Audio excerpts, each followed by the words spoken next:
Yeah. How's the family? How's everything going? Ah, great, man. Couldn't be better. Life is fantastic. Yeah. That's good. like life, man. You do, really? Oh, my God. Wow. People that complain about it. First of all, you're lucky enough to be alive when you think about it. You know what I'm saying? Your mother had to have sex with your father. That your grandparents had to have sex. Great-grandparents had to have sex. It's lucky you're alive, my God. It's amazing. And I'm so happy every day that I'm alive because it's just a fluke. There's so many more people that never got to be alive.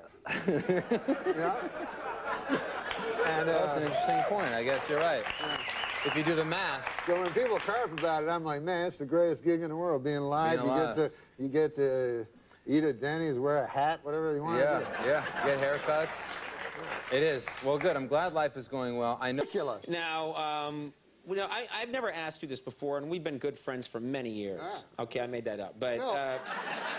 We haven't? No, we're friends. We're good friends. But I don't know what your... MacDonald, is that Irish? Is that Scottish? What's your ethnic background? My ethnic background is Polish.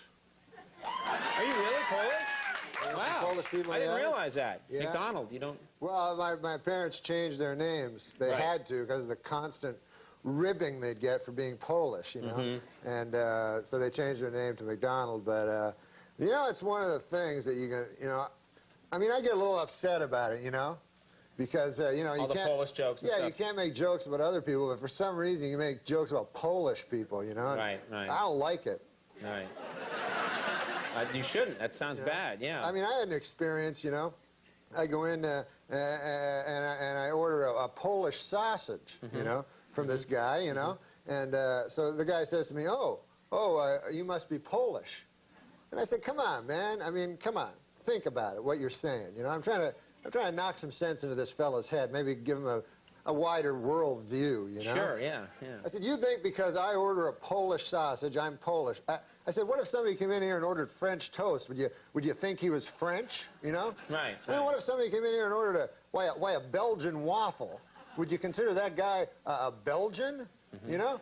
I mean, if a guy came in and ordered a German bratwurst, would you consider that fellow to be a German fella? Right. I said, what if a guy came in and ordered German potato salad? I suppose you'd think he was German too. Yeah? Yeah. You know, what if a guy... Wow, you talked to this guy for a while. I'm telling you, man. With racists, you have to get through You have to really get it into their head. Right. I said, if a guy came in and he ordered a Cuban hamburger, are you going to assume he's a Cuban? Right. I said, I think it is absolutely ridiculous that just because I come in here, I order a Polish sausage, why would you jump to the fact that I'm Polish? Right. And the guy says to me, well, first of all, it's a hardware store.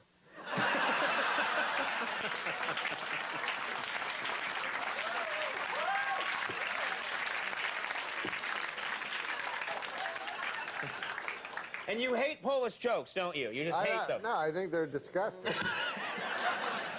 Let me ask you quickly. We haven't talked to you in so long. I want to ask you about your family. My great family. I love them all. How's your... we used to talk in the old days. You and I used to spin some yarns about Uncle Hector. How's Uncle Hector? Oh, Uncle Hector. Uncle Hector... He's Polish too, I'm guessing. No, he wasn't Polish. Oh, okay. No, he was from my cousin's side of the family. And he was... he was a great man, my uncle, you know. Right. He was an old fella. He actually rode the rails during the Depression. Oh. You know, he was a hobo. Hobo. As you might call him. I don't like that term, but whatever. Tramp or whatever, Yeah, what have you. Railroad bum. But he wasn't a bum. He was just out. He was a good, honest man during the Depression searching for work, you know. And, you know, he had no money, so he'd travel the country trying to find work, and he actually rode the rails, Uncle Hector. And he told me, it was an interesting story, he'd go through, this was in Canada, and there's a town called Kitchener in Canada, and the railroad cops were tough, boy. They were tougher than the real cops, you know. They had a law of their own, the railroad cops. I feel like I should be tucked into bed listening to you. Anyway, a law of their own, those railroad cops. But there was not a railroad cop tougher than Kitchener Leslie. Oh, boy. He was well known. He was well known for beating hobos to death. Really? He found a hobo on his train. He beat him to death. He beat him to death. And so what the railroad bums would all do is, as Kitchener approached, of course, oh, hey, hey, Norm, how you doing? So, wow, such focus on these stories. That wasn't a mirror. That was another guy. Okay, oh, it was a guy named Norm. Yeah. So the railroad bums would all hop off before they got to Kitchener, right, to avoid being beaten to death by Kitchener Leslie. Yeah. Anyways, my Uncle Hector, a good man, you know, and he walked into a mine one day. This is a story for that I think the young people could learn from.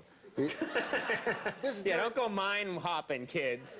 During the height of the Depression, where there was absolutely no work, my Uncle Hector walked into I won't say the name of the mining company. It was McIntyre Mine, and he walked in. He had his lunchbox with him and his work boots, and he said, "Sir," he said, "I want a job." And they said, "We have no jobs." He said, "Well, 500 people work here at McIntyre Mine."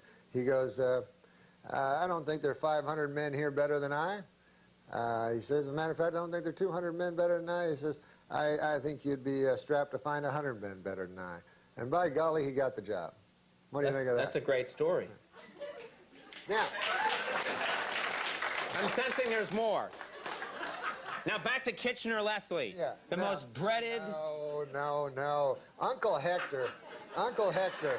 What? No, I'm sorry, I'm trying to help you out. No, Uncle Hector. Dad, where's this story going? Uncle Hector worked in a mine, and it's a hellish job, the mine, as you well know. You know, darkness, you know. It's dank. It's dank. Yeah. It's coaly. It's a lot of. What? Well, you're in a coal mine. It's not coaly. It's coal-ridden. It's coal-infested. It's not coaly. It's coal-infested. So he worked in the mine, and by God, he worked hard. And after a week of working hard, he said to the shift manager, he said, He said, "By golly, I'd like to have a lady. I work hard, and where would I find a lady here in town?" Well, they said to Uncle Hector, they says, we have sex with animals here. By God, says Uncle Hector, I'm not going to do that. Why, I'm a normal fella. Well, then be to your own devices then. So, be to your own devices? Yeah. Wow. Uncle Hector continued working in the mine. He worked hard, and he worked long, and he worked for a low wage. But he was a man. And Uncle Hector, after a couple of weeks passed, he started to get a little itch, you know, as you and I say. Right. You know? Right. When we're thinking about the ladies, the ladies, know? Yeah. But he kept it under control. He went again. He said, "Are you sure there's no ladies here?" "No, we have sex with animals." Ah, my God. 6 months passed, and Uncle Hector couldn't take it any longer. He told me. Right. He said, "By God, I just had to. I'm just a man. I'm weak, you know. I'm not a saint, you know. And I was born in sin, I suppose, and I couldn't resist. I just needed it." So he said he walked by a pasture, and there was a pig.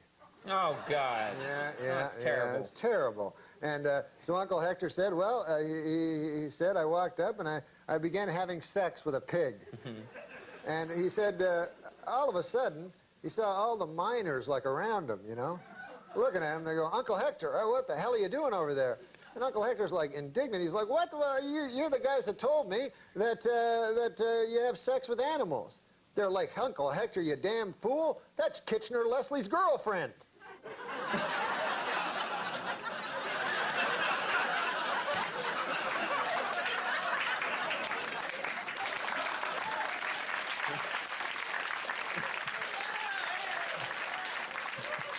Of all the animals. All the animals to have sex with. You don't want to have sex And not with Kitchener Leslie's pig. No, that's terrible. Not Kitchener Leslie's pig. Kitchener Leslie's lady. Oh, yeah.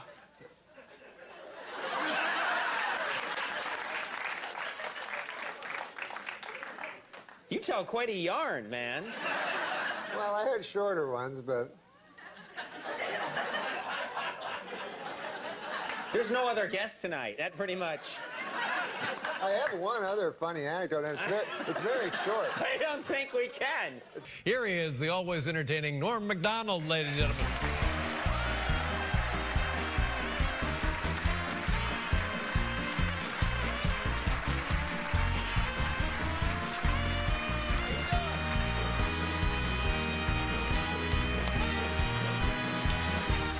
Yeah. I saw that show today, Norm. Very funny. What show? The TV show? Yeah, your TV show. Oh, yeah, congratulations. And by the way, you look very youthful. And how come we haven't seen you in 2 years? Oh, how come I haven't been here in 2 years? Yeah. Oh, man, I've been busy. I got a kid, you know. I know. How old well, you got a kid? Yeah, I do. How old's Harry? He's 7. Yeah, man, they grow up so slow. You know, it's barely discernible. Isn't it? Yes, how old is your son? He's 18. They get far less cute. Yeah. They're Good not as cute when they're out on the lawn punching you in the chest. Yeah. Well, anyway, it's good to have you here. Oh, it's good to be here, and, man. In addition to the new show, the Norm MacDonald Sports Show, you have like your was it your first stand-up special? Yes, I did a Comedy Central special. Great. One of 40 they did this year on Comedy Central. And but it was fun. But I got a weird time. They showed it at 11:30 and on Saturday, and it turned out that was during this thing called Earth Hour. I think some people know what it is. Yeah. On Earth Hour, you have to turn off your electricity. So. Wow. That's horrible. And as you know, and as I know, and as they apparently know, TVs are powered by electricity. Yeah. So, and furthermore, my key demographic is damn dirty hippies. Yeah.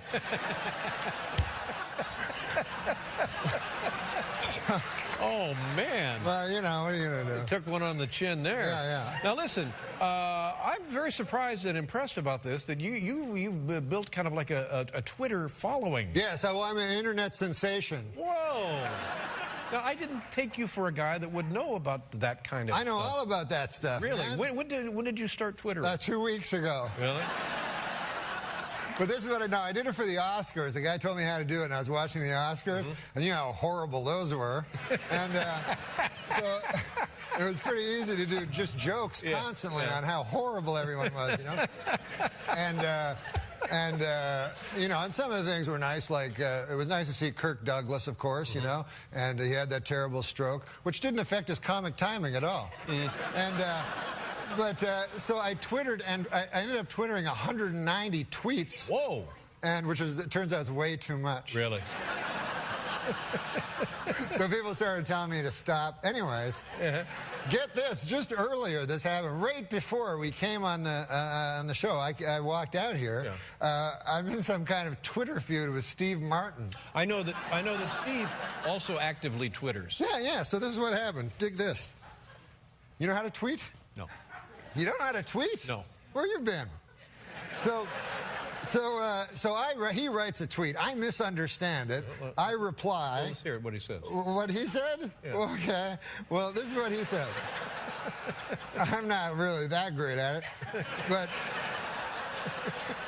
he said, has anybody seen my hat? Now, I'm looked everywhere for it. I can't find my hat. Right. So I say, was it a brown fedora with a red hat band? But what I didn't know is he sent a twit pic.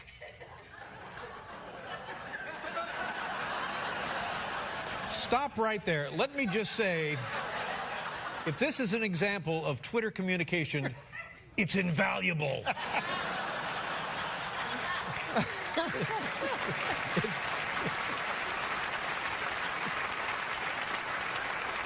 What do you think I should answer him? This is the last thing he said to me. He goes, this just came in 9 seconds ago. He goes, still mulling over this tweet from Norm to me. It's so enigmatic. Is it a put down? Honestly, I mean, he lost a hat, right? Yeah. And then you responded, is it with a red hat band? Yeah. None of this makes any sense. Yeah, it's a generational thing. Oh, that's it. I guess so. Well, what is it? Now, I will tell you what's cool about the internet and being an internet sensation and stuff. On the YouTube now, everybody, you know, I don't know if you remember, but the and did you ever hear the Andy Williams quote? In the future, everybody will be famous for 25 minutes. Yes, I think it was Andy Warhol. Andy Williams was Moon River. Andy, it's a generational thing. Yeah, okay.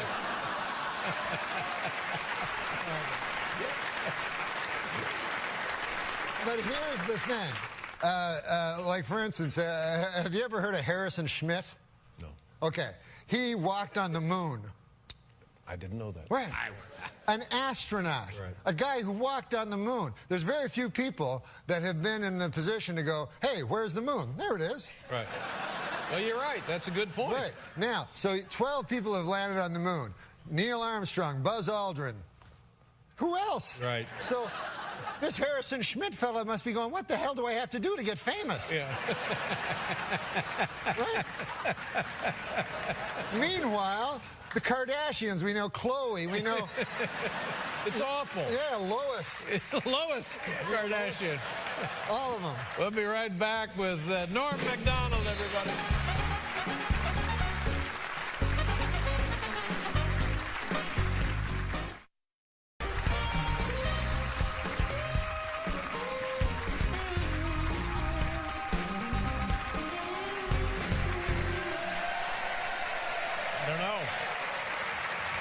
You can tweet Steve Martin. Can you tweet him right now? I can tweet him, yeah. Or just tell him that I said hi. Oh, okay. Yeah. And that you're on the show and we're talking about him. And okay, awesome. I said hi. Awesome. And add this. I'm sorry about the hat.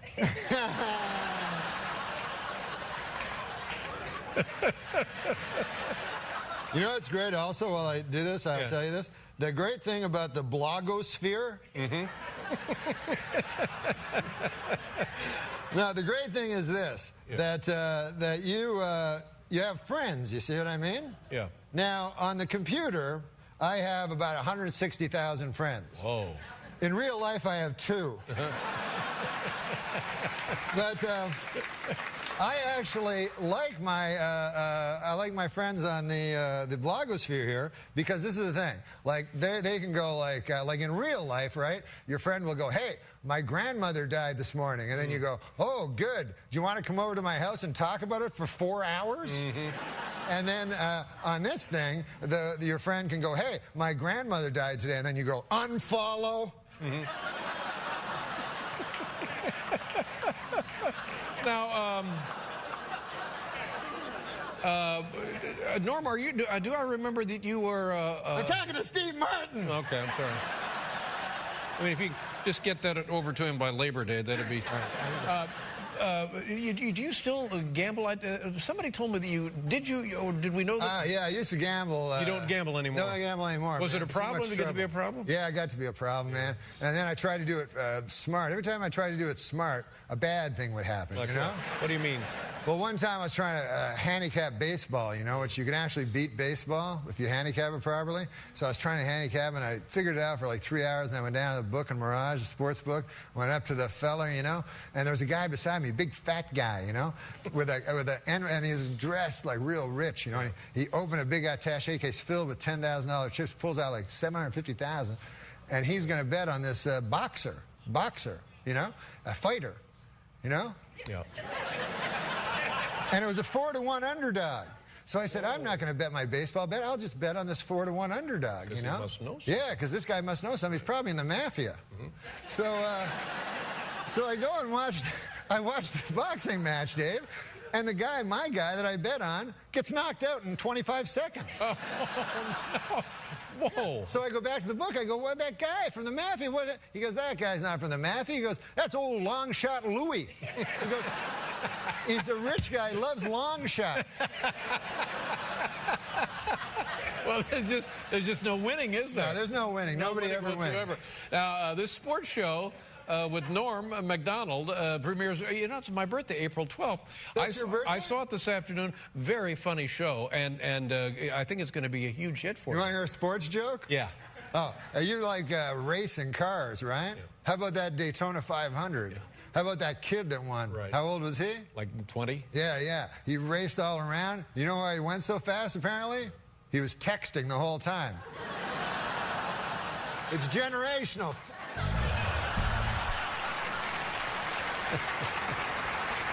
The show premieres April 12th on Comedy Central. Sports show with Norm MacDonald. Great pleasure to see you. It was great to see you, man. Don't wait 2 years to come back. Welcome back to C.C. Sabathia, ladies and gentlemen. I live at 56 between 8th and Broadway. Okay, and what's your phone number? Just give me 7 digits. All right. What? Your neighbors nice people? The people that live around you? Great people. Every day I meet somebody new. You know, this city's great because of the neighborly people. You know. I don't know. But I did meet one neighbor, interesting story, you know, that this guy just moved in, you know, next door to me. So I'm always one to meet the neighbors. You like to chat with the neighbors, yeah, because, you know, so I went over to the guy, knocked on the door next door to where I live, and I say to the guy, I said, hey, I'm your new neighbor, you know, and I said, good to see you, you know, nice to run into you, you know, welcome to the neighborhood, you know. And so the guy, I said, what do you do for a living there, sir? You know, if you don't mind me asking. You know, what do you do for a living? I'm a nightclub comic, I tell the guy. So he says to me, he says, I work down at the University of Science there. He says, that's a good school, by the way. I can't remember the exact place. Sure. But he says, I'm a professor of logic. So I says to the guy, he says, logic. Now, what the hell is that? I never heard tell of that. He says, oh, well, he says it's a kind of a pattern of syllogistic. Well, he says it's hard to explain. He says, why don't I give you an example? So I said, fair enough. Why don't you do that? So the guy says, well, he says, let me ask you a question. He says, do you own a doghouse? So I go, yes, I do. He says, well, then that means you probably have a dog. I said, yes. He says, well, that means you're likely you have a family if you have a dog. I said, yes, I do. He said, well, then that means you got kids, you're married. I said, yes, yes, I am. He says, well, then you're a heterosexual man. I said, yes, sir, I am.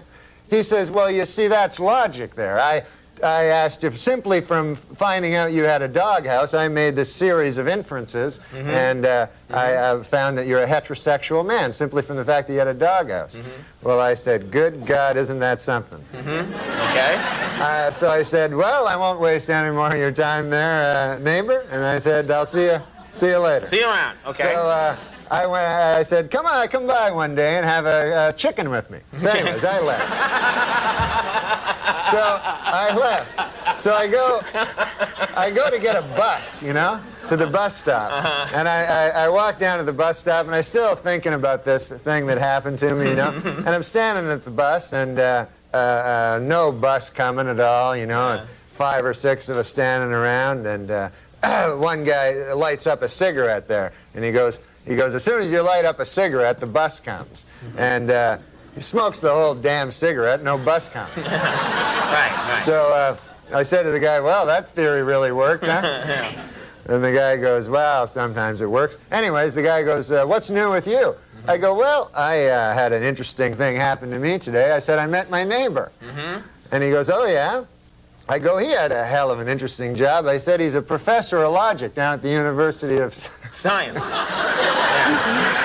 And so the guy says, is that so? He says, professor of logic. He goes, what the hell is that, logic?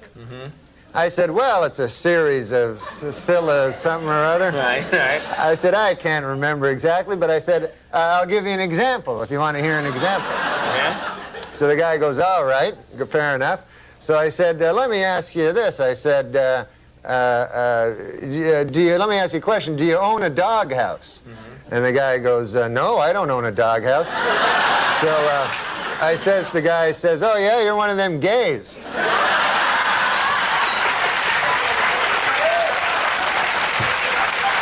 And it worked, right?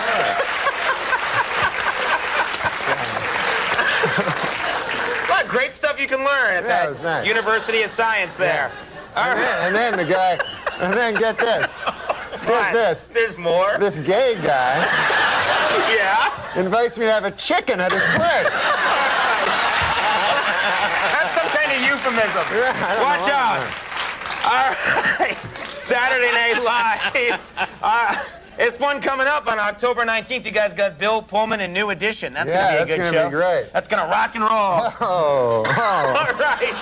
Norm MacDonald, God dang, one of my favorite guests. Thank you for coming. Norm MacDonald, everybody.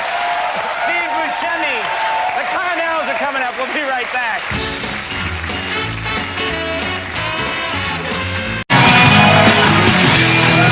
Welcome back to the program. My guest tonight, a very funny comedian and actor, is on Saturday Night Live for many years. His new show is Fox's A Minute with Stan Hooper. Hey, you don't just come in here uninvited. I knocked. Hey, Gary. What are you doing? I'm getting your bed ready. Well, we don't want roses on our bed. We don't live like this, Gary. Yes, you do. Gary, it's lovely, but that'll be all for tonight. Oh, okay, Mrs. H. Well, if you need me, I'll be in my quarters. Oh, where are your quarters? Why would we need him? They're right next door. The house has 5 bedrooms, Gary. Yes, and mine is next to yours. Please welcome Norm MacDonald. Norm!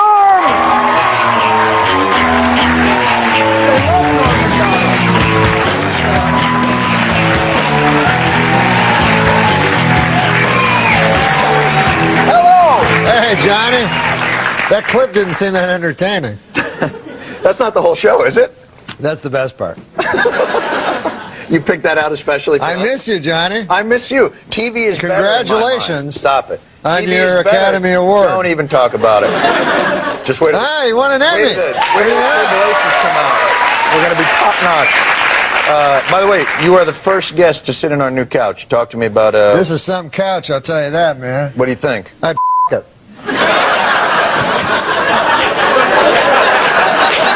That's the highest compliment you can pay a couch. It is a high compliment. It's just we have a minivan of nuns that is... Have you ever felt a couch that you felt that way before this couch? No, this is the first one, man. I'm a normal fella, you know. Uh-huh. Do you think it's the ultra suede? It may be the, it has a alluring come-hither look. It has a bit of a nice slant to it, I believe. It's a goddamn whore, let's be honest. No, it's a nice couch. It's a nice couch. I don't mean to disparage the couch. Now, we're talking backstage. You mentioned Arnold. What were you saying? Oh, I was just telling that I love Arnold Schwarzenegger. You love Arnold Schwarzenegger? I can already see him turning the state around. And I thought it was very unfair when people said that he wasn't qualified for the office, you know, Really? because they said, you know, because he's a movie star, you know, an action hero, you know, that shouldn't qualify him to be governor of California. Mm-hmm. But what they don't remember is, and maybe I'm wrong with this, but wasn't he at one point in his life Mr. Universe? That's right. Well, yeah. You bring up a cogent point. I mean, this is a tiny state on a globe in the Milky Way. Right. Just to, yeah. You see the big picture. Exactly, yeah. Ridiculous. You know, you're a smart fellow. You should think about running for office with that. Well, I do feel that one day I might do that. In all humility, I think that I might have some ideas, you know. Really? Yeah. But you know, I'm not ready yet. I think you have to prepare for these things. Yeah. So I started weightlifting. You're working out. You look good, I guess. Yeah, I got my abs. Yeah, are those abs? Are they supposed to stick out like that? I thought the abs went in. I didn't realize. So your abs are so powerful, they're actually coming forward. Wow, that's amazing. And they're hairy. Your hairy abs. Yeah, I don't want to see it. But I don't even know what I'm supposed to do when I get the abs, really. Do you just show them to people? Did you injure yourself? Did you? You know, I worked out, man. I went to this trainer. He was a personal trainer. Yeah. And this guy, man, I don't know if you've ever lifted weights. You look like you have, you know? Yeah. But, no, he looks like a strong guy. But I went there, and I'd never lifted weights, you know, and I was new to it. And so the idea is you take the weight, you're like, ah, and you lift it up, and then you put it down. Right, yeah. And then right away, you go, ah, you lift it again. And you put it down. And you do this 20 times, Right. and then the weight's where it was when it started, you know. And then So you don't really gain anything. you gain, No. the weight is the same place, and your muscles hurt, you're all sore and everything. And very repetitious, you know. It's It's the same problem I have with sex. I know it's too much of the same. Too much of the same. Yeah. You can't get into it. And so then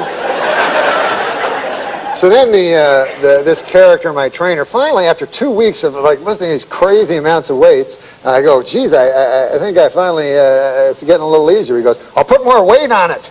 I go, what? Then I'm like, it's the same thing again. Just a never-ending cycle. I know. Did you hurt It's not yourself? like Did you slip a like disc or in something? sex, if you finally figure that out, it's not like they bring a heavier lady in. Right. I guess that's true. Got a bigger girl? Look, we'll take a break. More with Norm right after this. Figure the heavier lady. He anchors the Weekend Update on Saturday Night Live, and he has recently quit the nasty habit of smoking. Norm MacDonald. Norm! All right.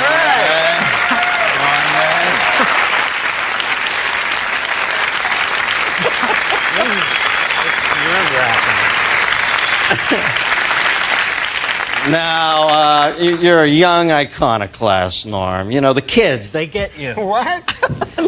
I was going to wear a suit, and I don't need to. I like this whole D.B. Cooper look for you, man. This is... Now, is he the guy that jumped out of the plane? No, no. He's married to Alice Cooper. Now, the thing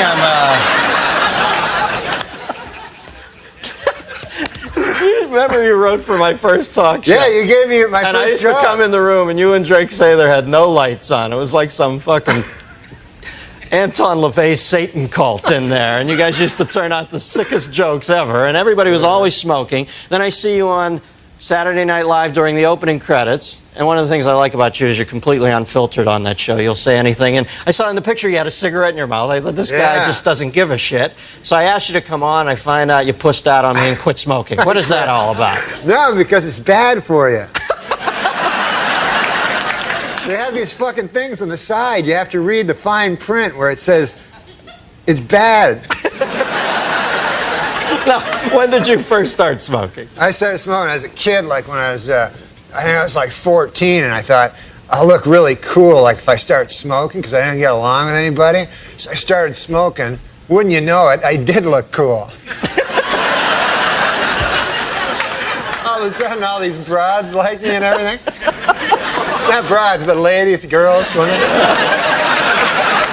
And it was hard though, man, because I was guilty about it all the time I smoked, because I always thought, you know, I always knew it was bad for me, you know. Like even though some guys will say that it's good because their uncle lived long or something, he smoked, you know, and they'll go, hey, what about, you know, that old guy, you know, Bert Mustin, what about that guy, you know? And then he just because he lived long, that doesn't mean anything, right? That's just one guy. You can't, just because Bert Mustin lived long, you're all of a sudden...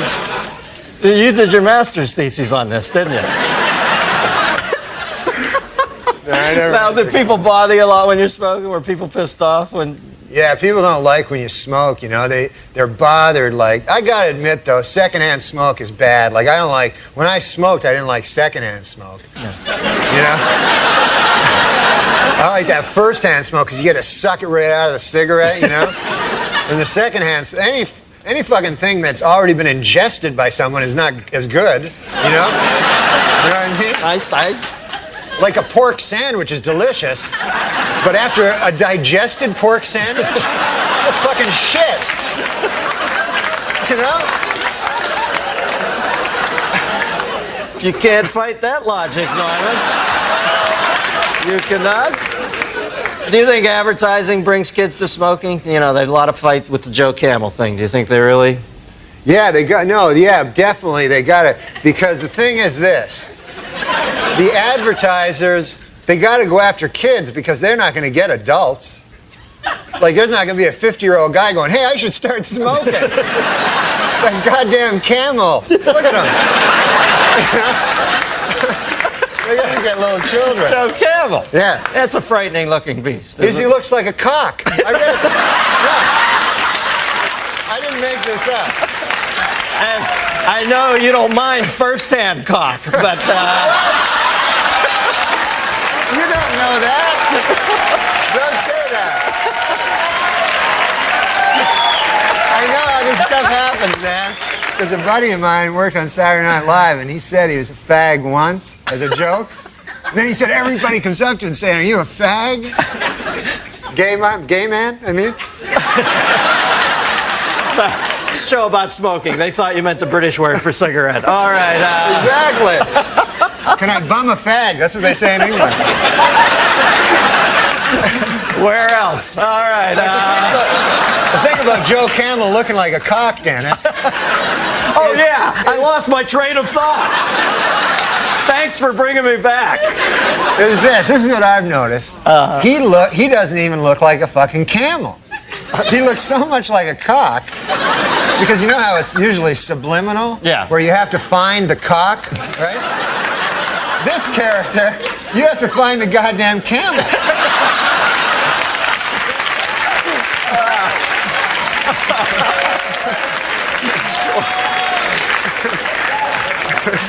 Yeah, believe me, when you only get 2 humps out of a cock, it's not worth smoking. All right, now, line 2, we got a phone call for you.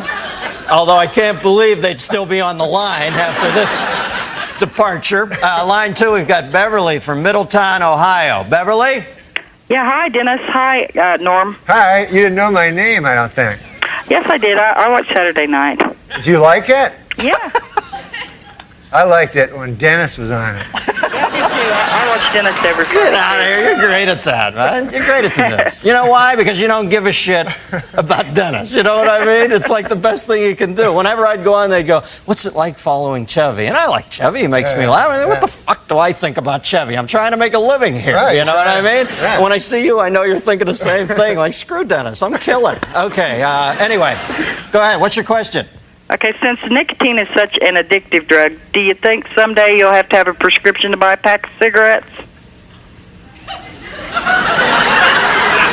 Well, you know, they always bring up the Constitution and talk about how we should still have the right to a militia and all that. But let's face facts, this country was built on tobacco growers. So, you know, if you're going to start changing, if you're not going to change one thing because it comes from way back then, you can't change this either. There are farmers out there who make a living. Tobacco is one of the crops that got this country going. So, no, I don't think they'll ever make it illegal. Yeah, no, they shouldn't make it illegal.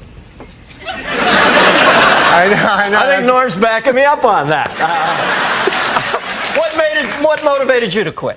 Well, I guess I read this thing about how it was like a phallic symbol, and my doctor went in. He said, "You probably have an oral fixation," which you know what that means. Let's not kid ourselves, right? So that's why I always smoke like cigarettes instead of cigars, because if I'm going to have I like a little white thin cock, you know? Are we back to cocks again?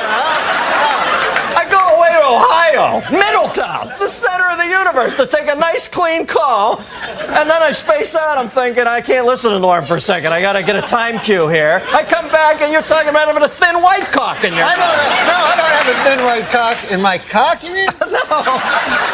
In my mouth. No, you misunderstand. What I'm saying is this. I'm just saying... Don't make the mistake of thinking I fucking listen to you.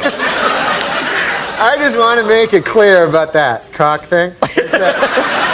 I was just saying, if I ever was gay, if they like suddenly made it mandatory or something, then I would choose the smallest cock, and I would like a guy that came fast. I don't know. I thought the subject was cocks. No, cocks is next week. I'm sorry. Does that answer your question? Yes, it does. Norm MacDonald, ladies and gentlemen. Stick around. Luckily, we have the good taste to bring tonight's guest back. Every season, he is as uncensored a wit as they come. His new sitcom, The Norm Show, is on ABC Wednesdays at 9:30. Please welcome George Wendt, ladies and gentlemen. They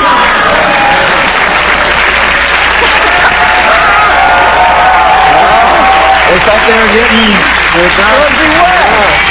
Well, they just... How you doing, man? How are you? I'm all right. How's it going? Year in, year out, my favorite guest. All right, you're a good man. Because you have no inner barometer of how far to go. Well, no, because it's HBO. I like to be dirty, you know, and it's fun. You know what you are? You're like a profane child. That's how I think of you, because you always say, I like to be dirty. Then you go up on this Pynchon-esque cock rant for like 3 minutes. Yeah, cocks are ugly, and Joe Campbell's a cock, and you're always shuffling your feet. What are you nervous about? You're a star, for Christ's sake. How's that sitcom world? Is that hell, or do you like that over there? It's not a lot of fun, but, you know, it's good to do. No, it's not on Ohlmeyer's. Has Ohlmeyer sent you a congratulatory telegram, or what word am I looking for there? Ohlmeyer, I haven't heard any missive, I think. Who's the Ohlmeyer at your network? This lady, Jamie Tarsis. She think you're funny? Yeah. Ohlmeyer's not even there anymore, isn't it? Isn't one of his last official duties to whack you? Yeah. He took off, and they got this other guy, I think it's maybe Sammy Sosa. Scott Sassa. Scott Sassa.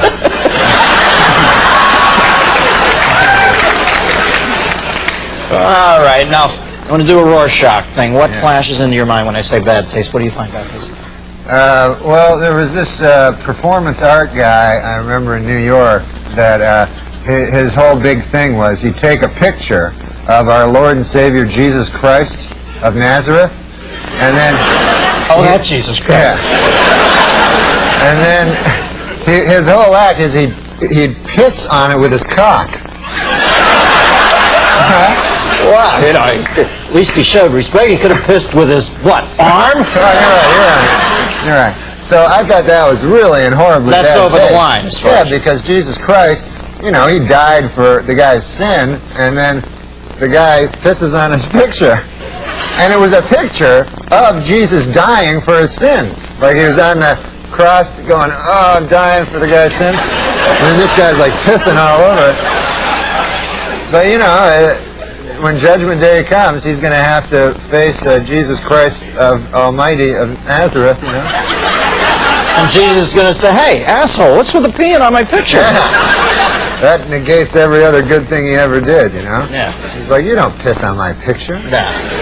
You don't want to come up to the gates of heaven, God's leaning there with a nunchuck strapped around his neck, you know. How do you go, I'll have some performance art for you while the fucking devil shoves some coal up your ass.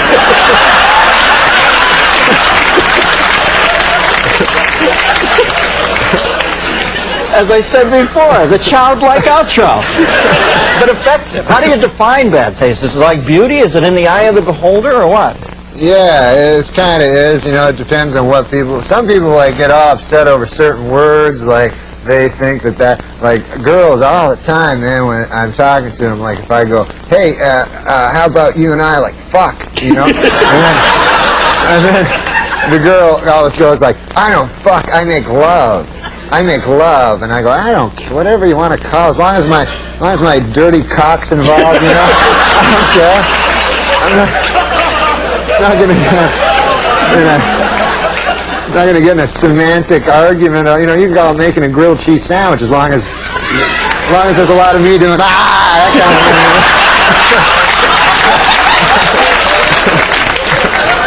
thing. Now, what's the earliest into hitting on a woman that you've ever said, I want to fuck you?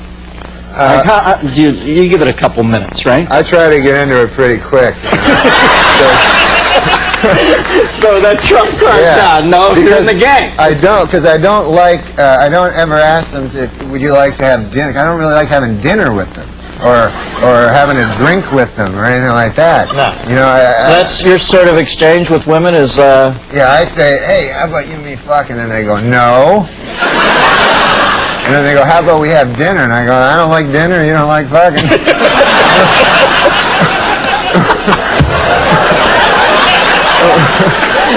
So it's a pretty basic thing you have with them. Kind of a basic exchange. I'm not good with it. Now, Norm, have you ever done anything in your long and storied career that you consider specifically to be in bad taste, as you look back on it? Maybe at the time you thought it was a good play, but you look back on it and you think that was in bad taste. Well, sometimes, like in stand-up, I'll do jokes that are, like one time I was doing this thing in San Francisco and they were all gay people in the audience, they told me. So I figured I'd do San Francisco? Yeah. No. So I figured I'd do stuff about gay people so that they could relate to it. Yeah, it's warm up. They love that. And so I was talking about, because I went to this gay pride parade, and I saw in it there were these old men and old ladies like with these signs that said, "We are proud of our gay son," you know? And so I was saying, that's an odd thing to be proud of, you know, because it's not an achievement, you know? It's not like something you work all your life to be gay or anything like that. And I just wondered, I had a hard time believing that these 50, 60-year-old men are actually bragging, you know, at work like they're, "Hey, Bill, you know, my kid, oh my God, we're proud of him, Johnny.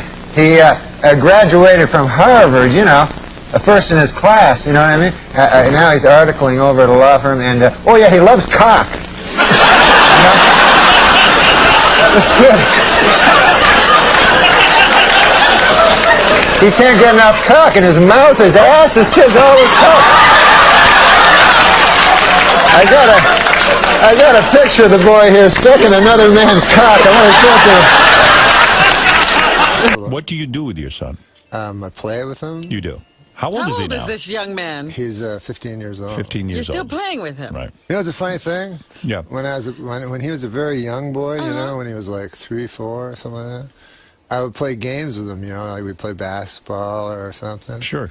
And I'd let him win. Right. You know. And now he can beat me at everything.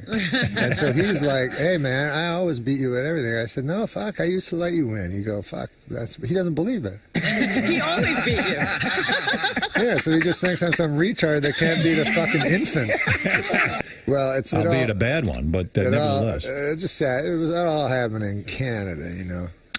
Canada. You know, You can't talk about it because it happened in Canada? No, I'm saying, you know what happens in Canada stays in Canada. But seriously, what led to Hey, you you? want to hear a joke from my act? Yes. I do. He must have done something really bad. No, it's about that whatever happened in Vegas stays in Vegas. Go ahead. Yeah, I want to hear that. That fucking whatever happens in Vegas stays in Vegas. Yeah, I heard that. I heard that. So actually, it doesn't really stay. Like you can't. It's not like you can kill a person and then leave Vegas and everything's cool. You know what I mean? So what I did was I looked at that phrase. What it actually means is basically you can go to Vegas, fuck a prostitute, and then she will not tell your wife. Right. That's exactly what they're saying. You're saying not like those gossipy small town whores. You're saying back to where you come from. I'm saying back at home, they're blabbermouths. You're saying, in other words, they're sitting in the beauty parlor going, "Oh, you're married to Hank Johnson? I fucking shit on his face last night." In other words, it's a small world. There are certain people who literally. What did Gilbert do? I read in the computer that Gilbert said something back at Affleck or something. Well, I don't. You know, Gilbert is not the type to apologize for anything he says, but I think it cost him a lot of money. The Affleck gig was easy. Once a year he goes in, acts like a duck, and he makes a ton of dough. And he doesn't even have to say anything but Affleck. Hey, you're right, Affleck. So you know, he didn't know Affleck, I guess, has 75% of their business in Japan. And they got a bit offended by what was going on. So I did an audition for it. Did you really? Did you? It seems like everyone is being auditioned Now, for the what Affleck did you do? Did you try to sound like Gilbert, or did you try to change the duck? They said I went. I have only been on like 5 auditions in my life, and everyone's been a fucking nightmare. You don't strike me as an auditioning kind of guy. I'm the worst fucking ever. So I go in, and then the woman goes like, I just thought I'd have to say Affleck once. Right, that's easy. So she goes, "Listen, I want you to create a story. Like, that's what I want you to do. Like, you just think of the duck, be quizzical and funny, and then sarcastic, and then serious, and then sexy." And she goes, "Just create a story. Have fun." They all say, "Fucking have fun with it." No, this is my work. There's no fun here. So then, like 3 seconds in, I'm like, I want to get the fuck out of here. I ain't gonna be the fucking duck. So she left, and then there's just me and a guy with a hat. So I said, listen, man, I'll just say Affleck and get the fuck out of here, because I only got so many fucking moments in my life. Right. You got a life to live. Yeah. So have you ever been in that situation? You've never have been, because you have complete freedom. But it's me, a guy with a hat. He's telling me how to say Affleck. I'm saying Affleck.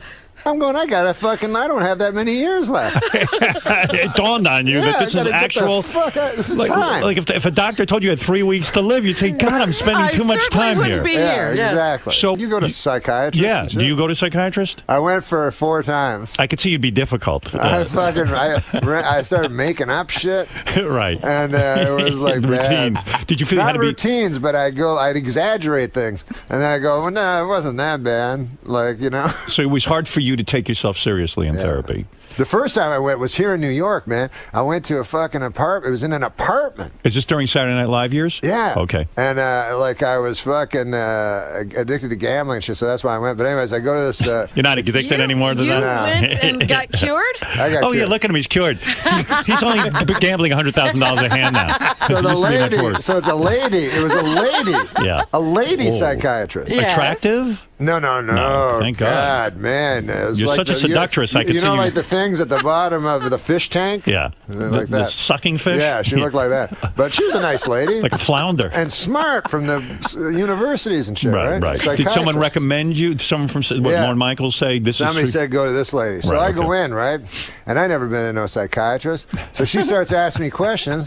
And I'm making little jokes and shit, right? Everything she's asking. So she says, enough with the fucking jokes. What's that shit, right? Don't do jokes. Right, take it seriously. You're talking about your father and stuff, and you're making jokes. Right. Like, say really what it is. So I go, I never did that in my life, right? So I'm like, all right. So then I'm talking. So then cut to fucking 25 minutes later, tears streaming down my eyes. I'm fucking like a fucking little fag baby, right? I don't know if babies are fags. I don't know. But I'm crying and shit, right? And then she's like, okay, time's up. Beat it. Yeah. So I'm like, whoa. I go, no, please. I go, I'll pay you more. Just I have to stay here, right? And she's like, there's another lady. Get out, So I'm like, ah. So then I walk out in the cold New York, with the hot dog vendors. They don't give a fuck about you. Tears. And I go through Central Park shaking. And here's a story about Rodney, man. He was fucking guy.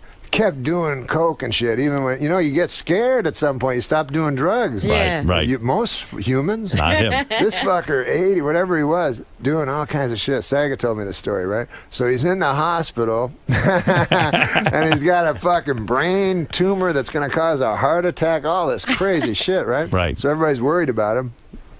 Just leaves the hospital 2 days later, right? Walks out on his own. Yeah, so he's in the comedy store with 2 hookers, and he's waiting for Ron Jeremy to show up. Oh my goodness! So this is 2 days later. Yeah. So Saget told me he walked in, he was like completely shocked. He said, "Rodney, how you doing, man? Well, what's going on?" He goes, "How are you doing?" And Rodney goes, "How am I doing?" He goes, "I'm sitting here with 2 whores waiting for a guy who can suck his own dick. How you doing?" Still very quick. Yeah. He was a genuine character. I know guys who went into meetings with him about a movie. Yeah. He'd show up late in a bathrobe with his balls hanging out. Yeah. And like legendary stories of it. You talk about not giving a fuck. You worship that. You want to be that guy who doesn't give a fuck, right? I met Rodney, man, when I was fucking. I made the worst mistake ever, which I was in the fucking hotel, and I loved Rodney and shit. I didn't know him.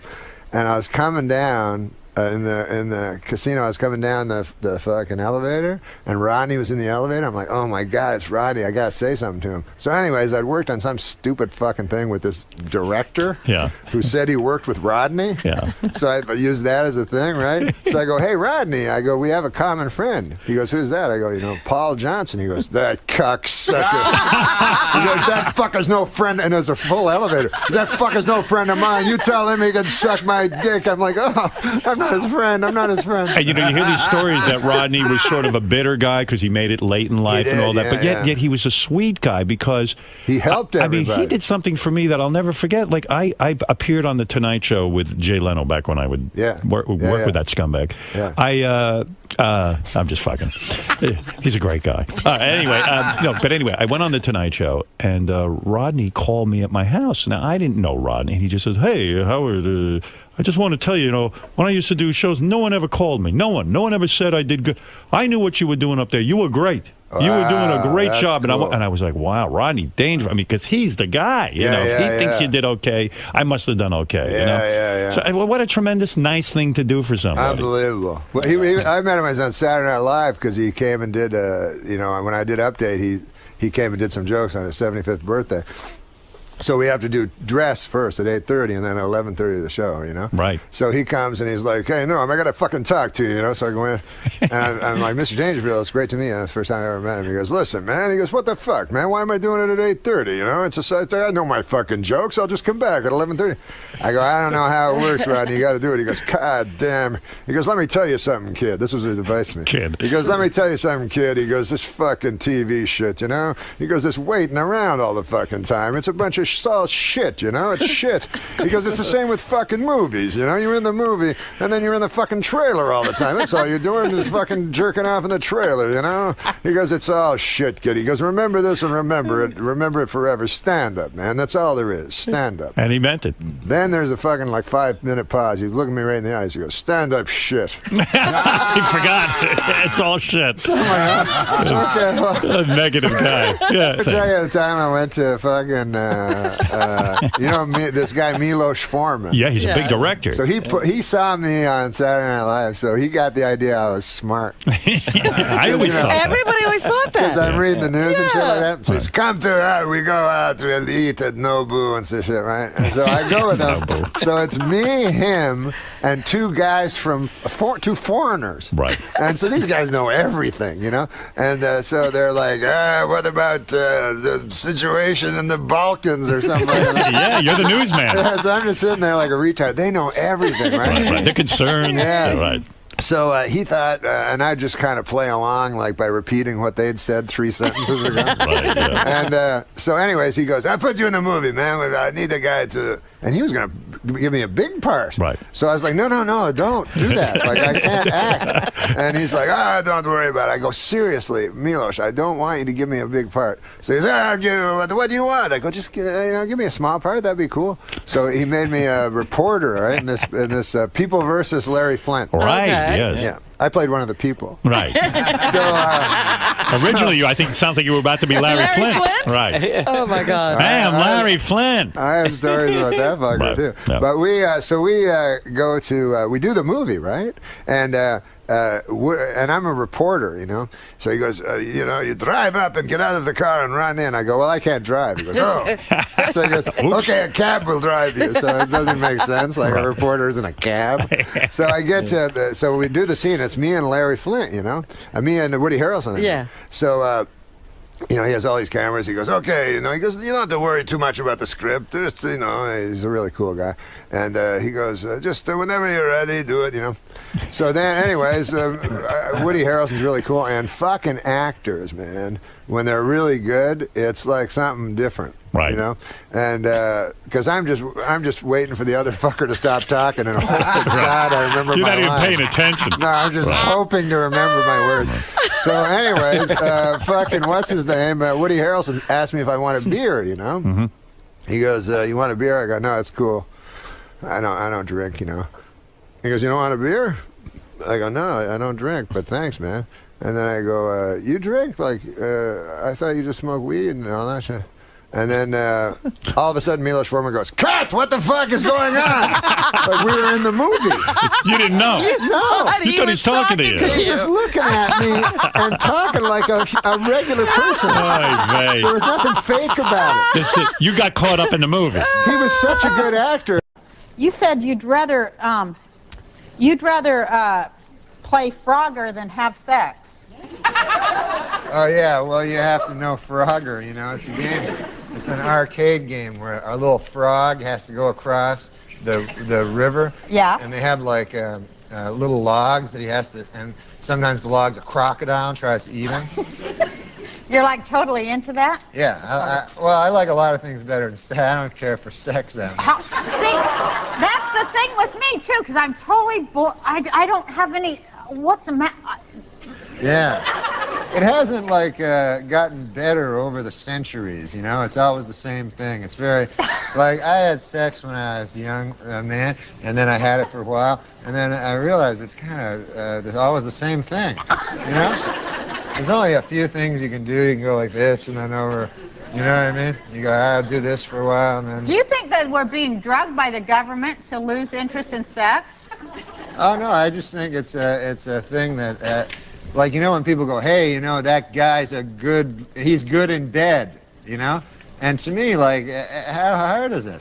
You know? It's not like if you're good in badminton or something, you know, that's a hard thing, badminton. You gotta, and Frogger, you know? But sex, you can figure it out in like 10 minutes, you know? Yeah, and like goats do it and stuff. You know, like goats and pigs and stuff all do it, so how special can it be? Exactly. Show me a goat that can get past the 3rd level of frog. That's right, Nora. That's right. The writers write it, and then you say it, so then if it's not funny, the audience hates you, you know? Right, that's exactly why you have to be so mean to writers. Right. Like the audience is going to watch the Roseanne show and go, oh, that dirty Bruce Rasmussen, he's not funny at all. Right? They don't get that. Yeah. The writers don't get that. It's your ass out there. They go like, no, it is funny. I'd be like, I don't think it's funny. Yeah. Well, I wrote it and I say it's funny. Well, then you go out there and say it. They want they kind of want a robot that'll just say anything. Yeah, but they're good people, the writers, you know. I have to go back and talk to them after the show. Yeah, remember when I used to make y'all wear numbers? Yeah. Yeah, Roseanne made us all wear numbers on our shirts so she wouldn't have to speak to us as human beings. So, you know, she'd say, hey, just number 9. And actually, we have some writers on this show that worked at Roseanne, your show. Yeah, so... We have 3 and 8. Are they any good? I remember those guys. Are they any good now? Oh, yeah, they're great. They're great. So... Yeah. I know that the guy that used to write the, what do you call it, in Hustler magazine... What? He used to write the jokes, the captions under the comics in Hustler magazine. Where is he? He's the one that created your show. He is? He's the most talented. Yeah, he's the most talented of all of them. He also did Drew Carey. He's the most talented number I ever had on that show. Yeah. And I wish him the best. Yeah, and he's Bruce Halford. Yeah, 3. Yeah, he started out at Hustler magazine. Yeah, I didn't know that. Those things were hysterical. He never told me that. You mean like the really dirty cartoons with the blood and everything? Yeah. Yeah, and then they have those captions. They were funny. Yeah, they're hilarious. That one time I had a psychiatrist. Yeah. Like, and because they told me I should go see a psychiatrist. I didn't want to go see one or anything like that. But so I go to see this dude, the psychiatrist, and I'm talking to the guy, and I couldn't think of any problems or anything that I had. You know, I was just like, guy I'm working with is kind of a troublemaker, you know, and the boss is always... So I'm just like, I had nothing to say, and the guy's like sitting there, you know. So then I go to the guy twice, right? And then I'm reading the paper, the guy kills himself. Really? Yeah, he killed himself. And then I was reading his horrible life, like he was on all these drugs, and he was one of those guys that like to hang themselves there to have sex, and all this weird stuff. Anyway. Oh, my God! Yeah. And then I just kept thinking, good God, like the last week of his life, he was listening to my boring problems, you know? He's all troubled, and I'm going, anyways, the guy, you know, I don't think he respects me, my boss, you know? That's kind of, did like that, how deeply did that frighten you? When you read it in the paper that he killed himself. Yeah, I don't like hearing about guys killing themselves. That's really scary, isn't it? Yeah. Especially a psychiatrist, you figure they got it all going on in their head, right? Yeah. And then, like, when you find out they're crazier than you. Yeah. I don't like that. Because I don't like those psychiatrists, too. I'm always afraid, like, that, you know, they get you under their spell there. Yeah, and then, they do. And then you don't have anybody else. You only trust the guy. Yeah. And then, of course, first thing he does has sex with you. That's right. Yeah, the first, it's like a cult. It's a horrifying cult, I think. Same with hypnotists. Like, I always think if a hypnotist is going to hypnotize you, Yeah. he should say right before, I promise I will not have sex with you, you know, while you're under, because, you know, I want to give up smoking, but at the same time. I brought some pizza. Oh, boy. Oh, I love this pizza. Yeah, it's pizza. Dairy pizza. Oh, my God, look it. It's kosher pizza. It's so good, too. Because you're Jewish. That's right. I just want to be able to eat pepperoni that's made out of veal or something. I love that. You'll go to hell. What, if I eat pepperoni with pork? Yeah, because you're Jewish. Will that make me go to hell? Yeah, isn't that the whole idea? Go to hell? You know, I'm Christian. I can eat any kind of pizza and not go to hell.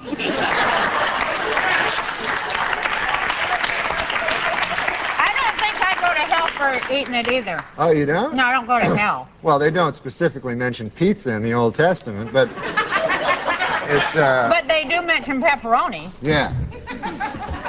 This pizza But here. it doesn't say you'll go to hell. It just says, you know, you never know where, you know. You might want to avoid this piece. Actually has hooves on it. You want to eat that? And I said, listen, man, because I kept hearing these things about how old people always have sex. Yeah. So I said to my grandmother, grandfather, you still have sex with my grandmother? He was like, good Lord, no.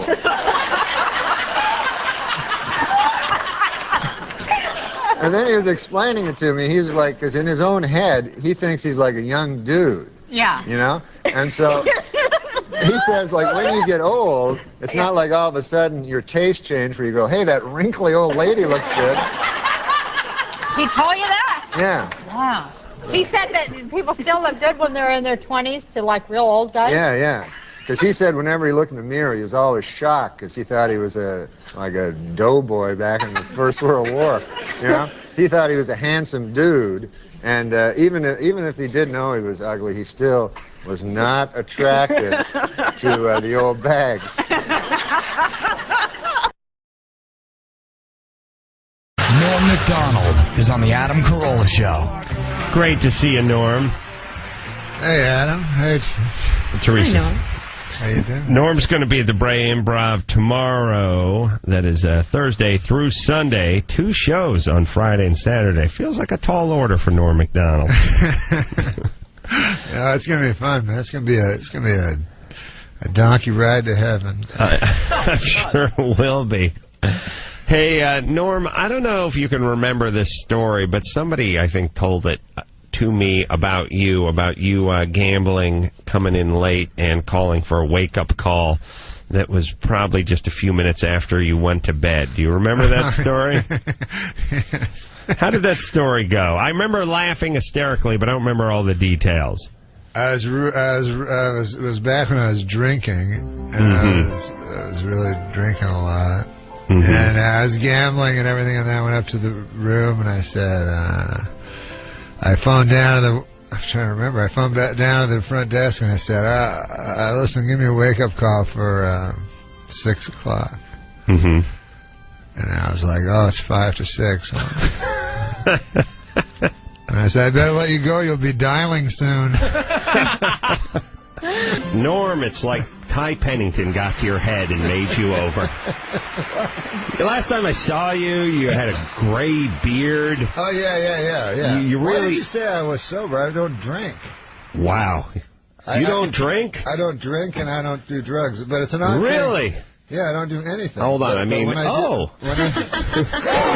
You've never been a drinker? Oh, I have in the past when I was a young boy, but I get scared, like, you know, when you're young, do anything, you know what I'm saying? Right. Because you don't think you're going to die, so when I was young, people just hand me pills, I'd eat them, and then I got older, and I was like, God damn, man, I'm going to die, I'm not going to do nothing.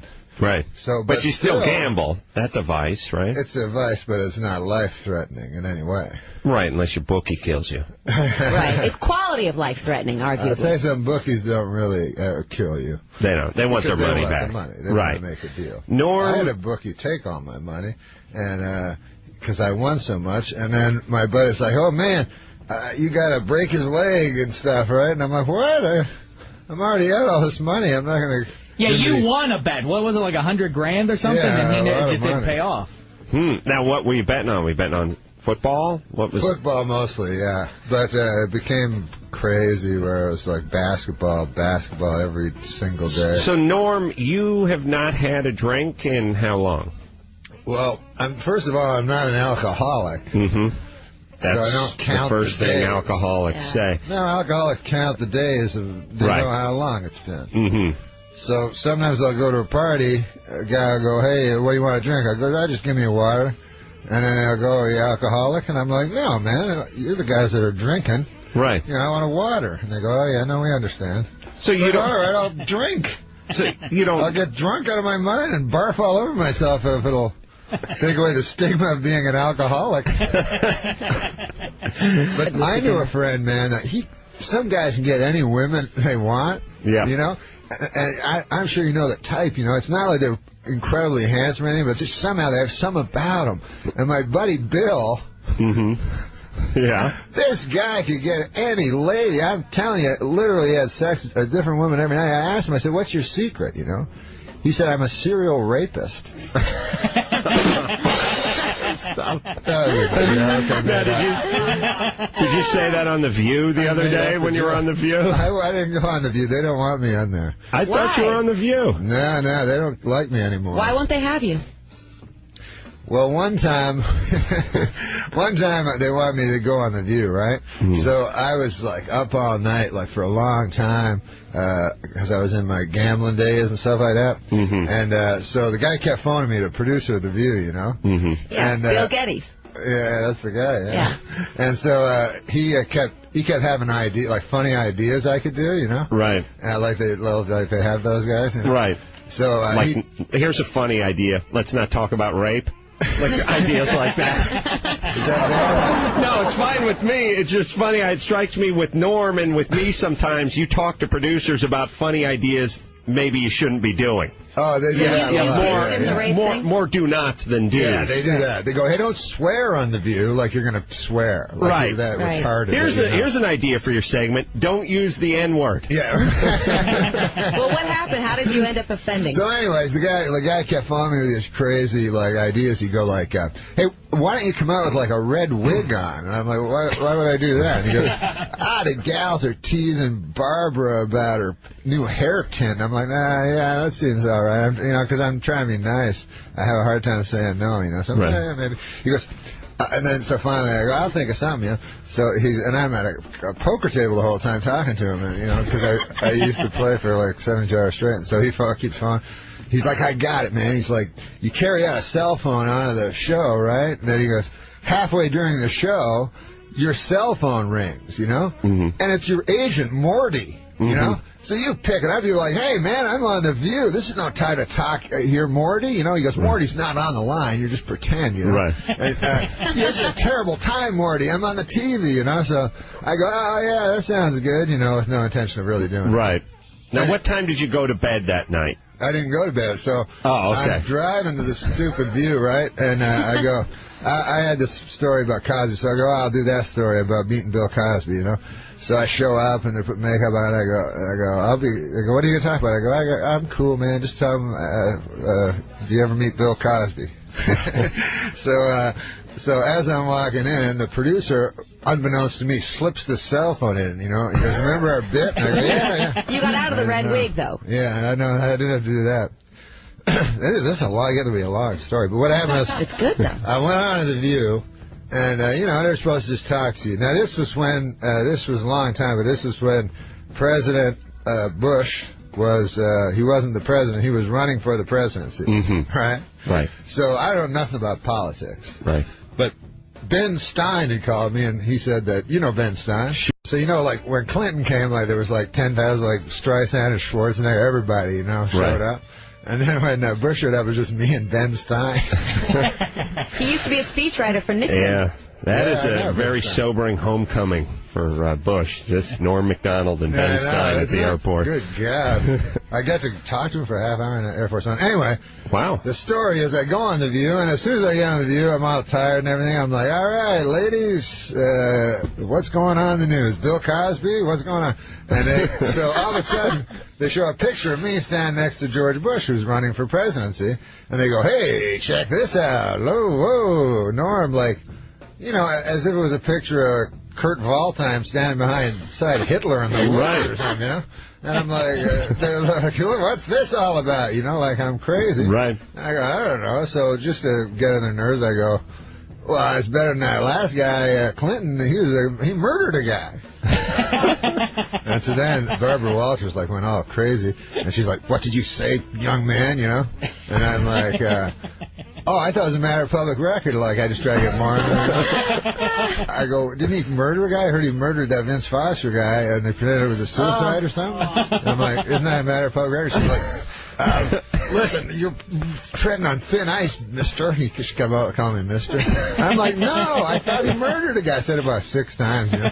So, and she's like, what about Bill Cosby? To be fair to her, she thought you were Tim Meadows. To be fair to her.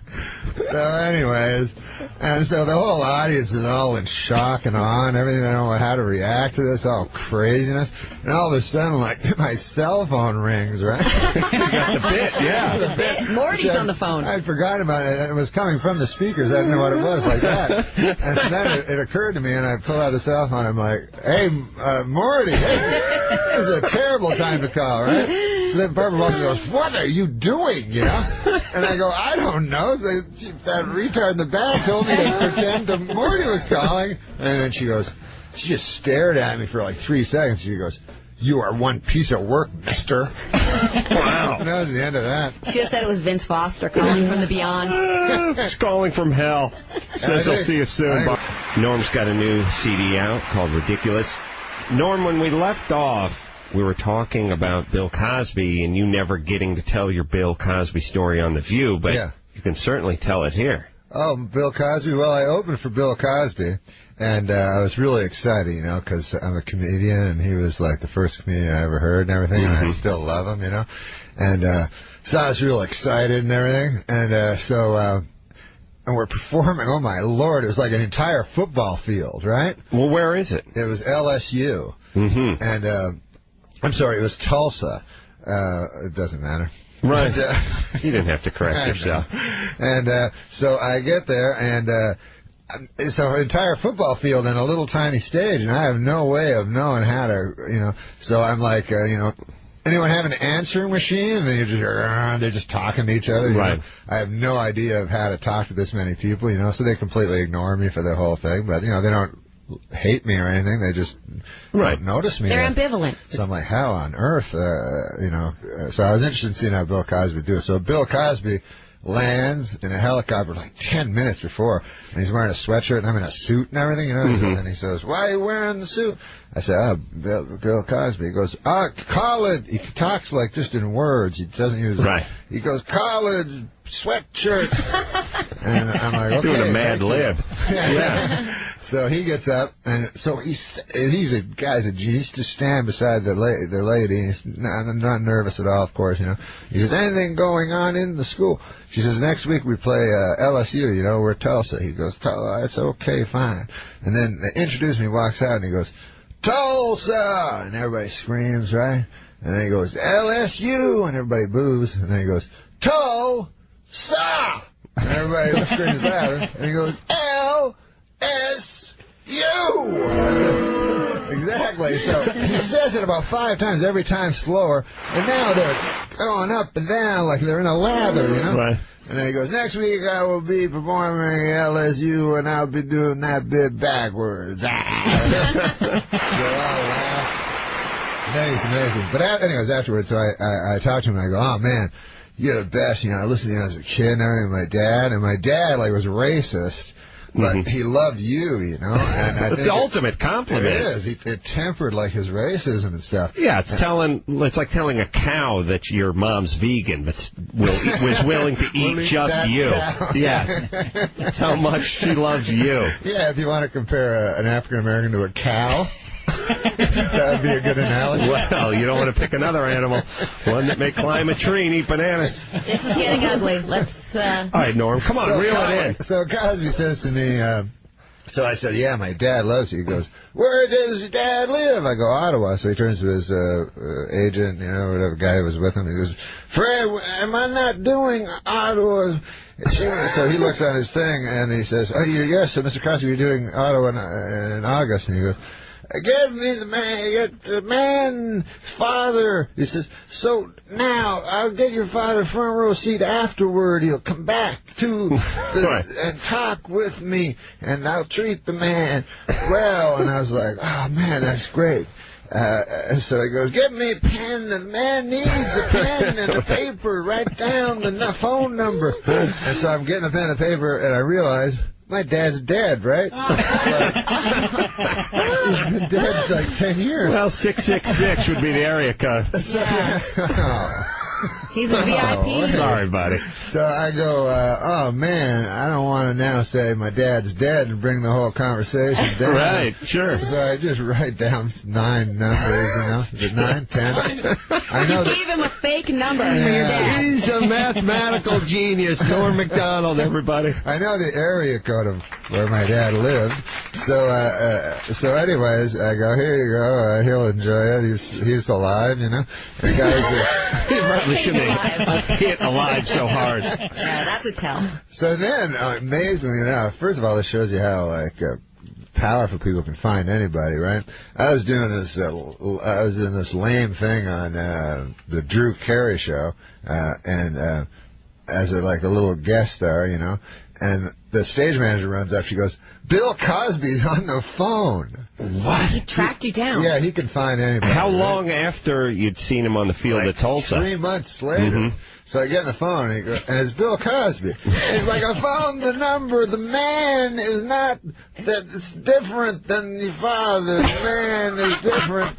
And I phoned twice I phoned the same man. And so I'm like, keep lying. I go, I'm sure that's his number. I don't know what to do. Norm, couldn't he have died in the interim? You could have said he just died.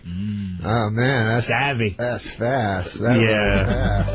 The more you know. How to lie to Bill Cosby. So anyways, I did actually tell that story, and I was at Saturday Night Live. I told that story on a talk show, and the next day, man, I went into my office at Saturday Night Live, and there was about 600, flowers, whole big things of flowers. The office was, packed with flowers. It was so, crazy, and finally, on one of the little flowers, there was a little note, and it said, I'm sorry to be the one to tell you, but your father has long since died, Bill Cosby. Wow. So he was funny. He went to all that trouble to make a joke. Wow, what a guy. Seems like a great guy. Sweet man. Well, I'd be a bad pimp. You be my girl. All right. You two be my girls. Yeah. All right. I'll be a pimp. Okay, listen, girls, I got to talk to you.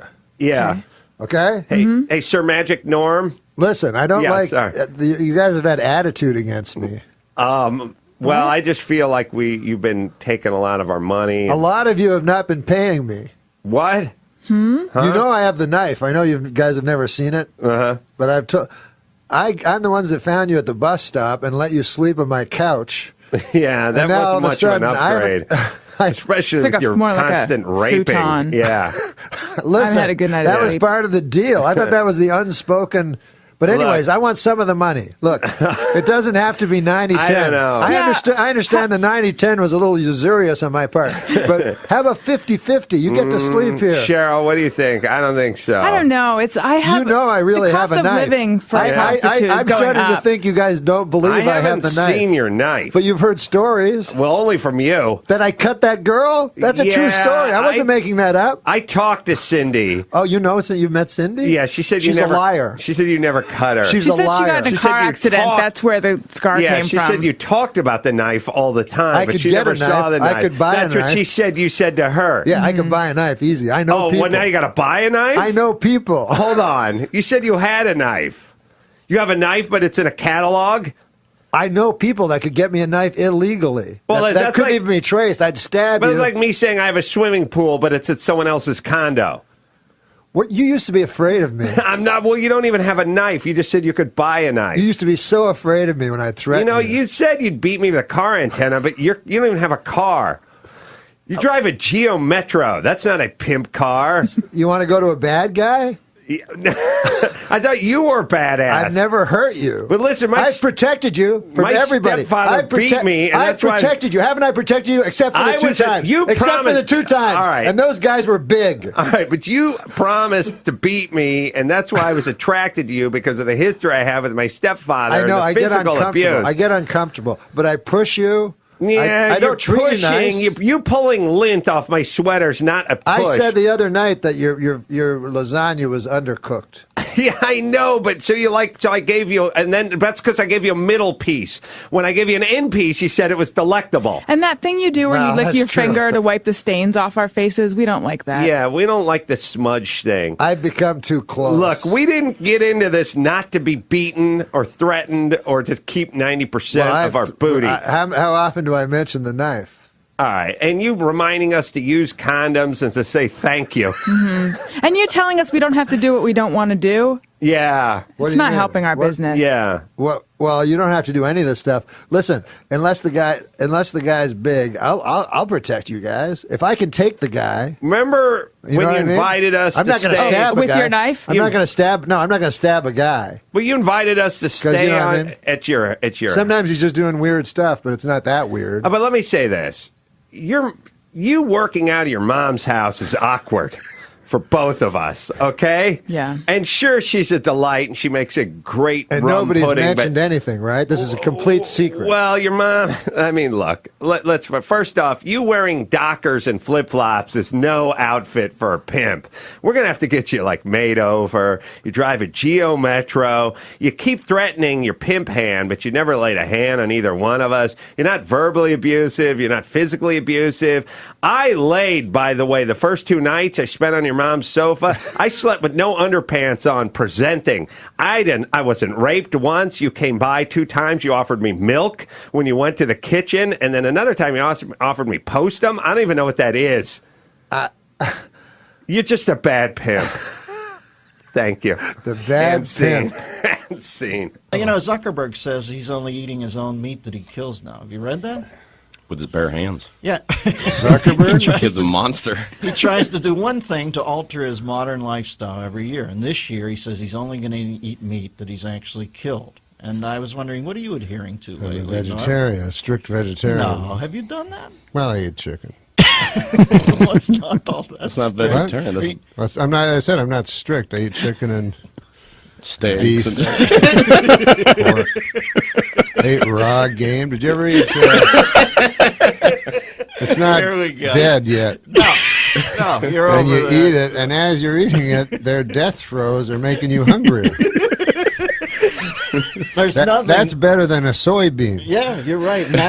Which sounds better, that or soybean? Listen, some of the best meals I've had is that Mongolian thing over at Dahmer's on Wednesday night. Literally, we ate a Mongolian. Did I tell you I ate a live fish in real life? No. Yeah, I was at a sushi restaurant, and the guy's like Japanese. Mm-hmm. And so I go, I eat just sashimi, like raw fish. Mm-hmm. I don't eat with rice or anything like that. Yeah. Like trying to impress him. So he goes, eat raw, you eat live fish? I go, yeah. Even though I don't. And he goes, never think he's going to call you on yeah, and I go, plus it sounds kind of cool. Mm-hmm. And he goes, I get you live fish. I go, thanks, man. Like I was an inside guy, and then he brought out a fish and hit it and knocked it out and put it on a stick. It was live. And that clears out a sushi bar. A lot of people, the girl I was in was barfing in a bathroom, and the only people interested was the guy, the Japanese sociopath guy, and all the Mexican help. They were all like looking like I'd eat it, and so I had to cut it. And then they leave the fish that's on the skeleton that looks like the one Sylvester found on a garbage thing. Mm-hmm.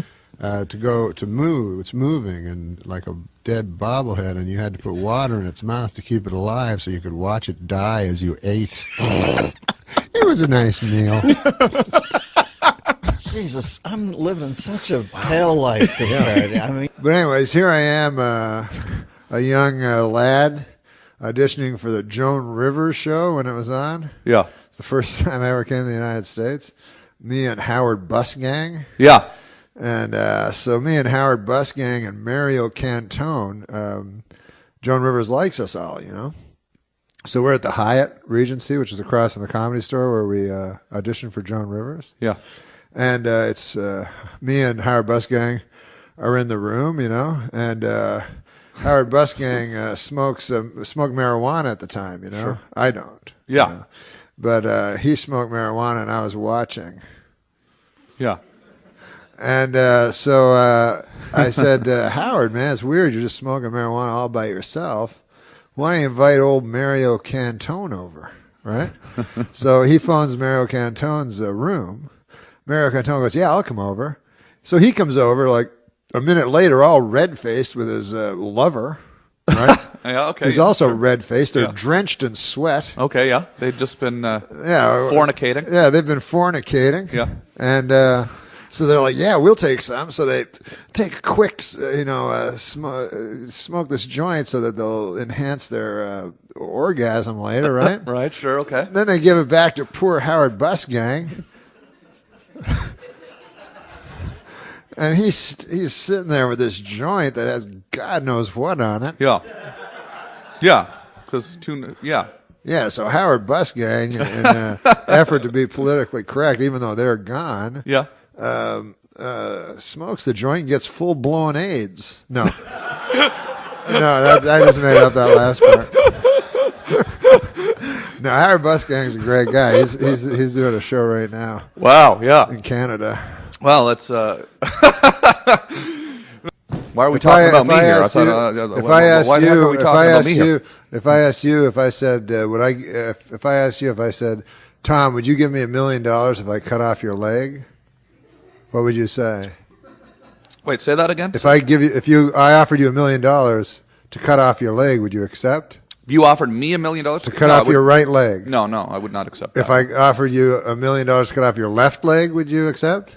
No, but... What about if I offered you $1 million to cut off both of your arms? No, would you accept? You would not accept? No. So you're admitting to me that your arms and legs are worth more than $3 million. Then treat them like that. Treat them like that, for God's sakes. Treat them like that. I would get $1 million each for each limb? No. Oh, because I would take that. I'd take $3 million for 2 arms and a leg. I'd do that. I'd take $3 million for 2 arms and a leg, but not $1 million for 1 leg. No, I could use $3 million. I'd sit around and watch TV all day. Tap my fingers on my one good hand. I'd have the remote, right? Yeah. No, I don't. You lose your cock too. Yeah. What? How much for chopping the cock off? You never mentioned that. That was implied. I actually have questions here. I actually have some questions. Oh, you got some questions? Yeah. Let's. I said no questions. Really? No. This is what I saw after the trial. This is how stupid jurors are. After the OJ trial, I see this big fat woman that was on there. Because you tend to think of jurors as wise or something. I don't know why, but you tend to think of them as wise people, jurors. Right. But afterwards, they interviewed this one woman that was a juror, big fat woman. Doesn't have anything to do with anything. I guess. Her weight, but she was huge. Right. And so she was smart. She probably would have known to not eat so many cheeseburgers. Exactly. So this fat pig. No. So they're interviewing her, and they're asking her about the blood evidence because Darden talked about the blood evidence for 6 straight days. Yeah. He introduced all this blood evidence that showed that, it was 1 trillion to 1 that it wasn't OJ, So they say, well, say this woman, they say, well, what about the blood evidence? Yeah. So she goes, everybody got blood. She goes, if it don't fit, you must acquit. Yep. She remembered the rhyme. Sure, the rhyming was what did it, I think. A guy was telling me that, Do you know the lawyer Jerry Spence? Are you familiar with that lawyer? He's from Colorado, and he wears a cowboy hat. Cowboy hats all the time. Fringe. He wears fringe. Yeah. Yeah. So apparently, in the closing arguments, you can say anything. Mm-hmm. You know, you're not bound by anything. So I know this guy worked at a law firm, and he said every time Jerry Spence would be the defense, you know, he'd always get everybody off. And this is what he'd do. He'd say, no matter what the facts of the case were, he'd say, he'd talk about the case, and he'd go, that's it, ladies and gentlemen. Oh, before I go, I'd like to tell you a story. And then the prosecution would go, objection! Then the judge would go, let him tell the fucking story. So then he'd tell the story, and this was the story. He would go, ladies and gentlemen of the jury, I'd like to tell you a story about a young boy, a precocious young boy, that went up to a very wise old man. And the boy held in his hand a bird. And he said to the wise old man, he said, you are the wisest man that I know. I have a bird in my hand, and I'm going to give you a puzzle. If you say A, you can say A or you can say B. If you say A, I will let the bird go, or I will crush the bird. If you say B, I will let the bird go, or I will crush the bird. What do you say, old man? A or B? And the old man thought about it, and the old man looked at the boy, and he said, son, the bird is in your hands. Ladies and gentlemen, the bird is in your hands. And he said, like 20 minutes later, they come back, innocent! Sort of like a multi-purpose closing comment. Yeah, it worked for everything. Works every time. Yeah. That's good. And so then the woman formula. that drowned her 14 children should get off because of the bird story. Yeah. According to airline spokesmen, they found that their planes were packed with too many, quote, greasy Italians.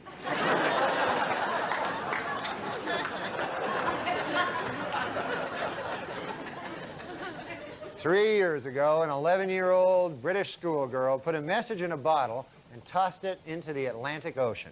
Well, this week, she was astounded to receive a reply from halfway around the world. Sadly, the reply read, "You're 11, what are you wearing?" Update with Norm MacDonald. Thanks, folks. Thank you. I'm Norm MacDonald, and now the fake news, our top story tonight. After a search of nearly 18 years, the man known as the Unabomber has apparently been caught. Theodore Kaczynski is described as a genius with degrees in mathematics from both Harvard and the University of Michigan. Well, now perhaps Americans can focus on our real enemy. Fancy book learning.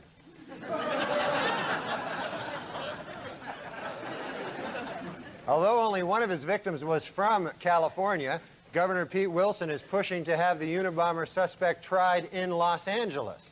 Also pushing to have the Unabomber tried in Los Angeles, the Unabomber.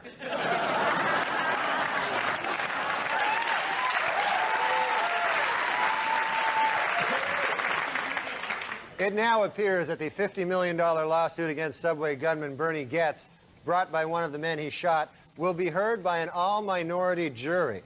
Attorney for Goetz, Darnay Hoffman, says he has advised his clients to carry himself humbly in court, make friendly eye contact with the all-minority jury, and start scraping together $50 million.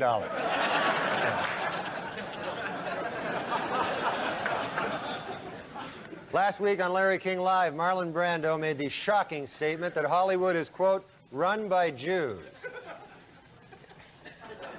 In response, outraged Jewish organizations made it snow in New York in April.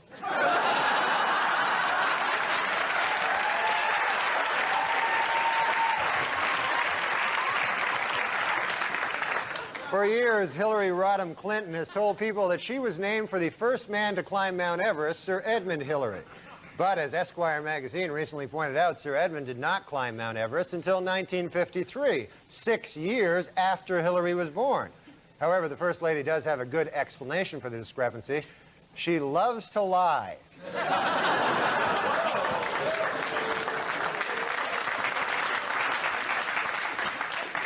Rap star Hammer is suing the Los Angeles Police Department after he and his entourage were mistakenly handcuffed by police. The most shocking part of this story, Hammer has an entourage.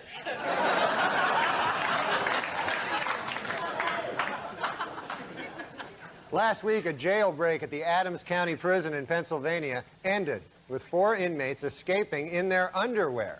Officials are surprised the escape worked, especially because during the break, the scantily clad prisoners frequently stopped to rape each other.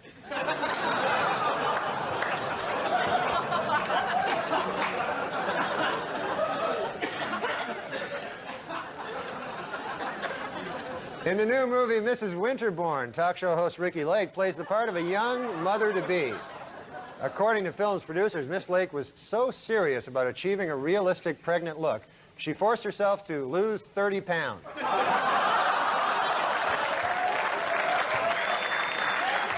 In Montel Williams' new book, Mountain, Get Out of My Way, the talk show host shares insights on how to set and achieve goals in life. Publishers expect it to be a bestseller, outdoing even his first book, Hair, Get Off of My Head.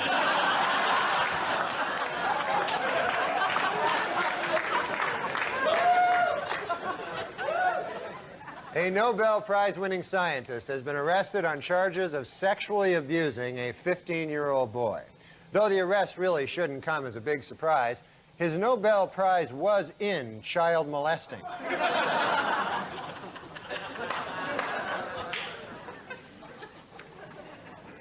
Finally, some good news. According to her doctor, legendary actress Katharine Hepburn is recovering nicely from her recent illness, and they have even upgraded her condition to decrepit.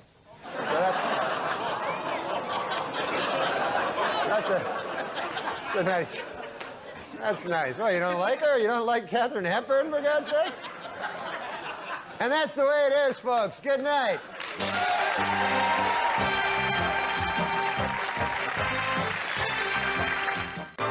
Weekend Update with Norm MacDonald.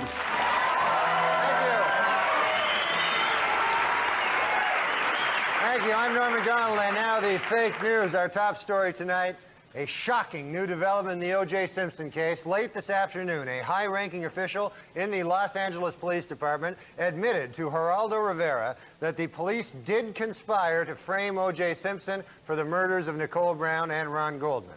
However, they called the conspiracy off when they got to the murder scene and found that O.J. really did do it.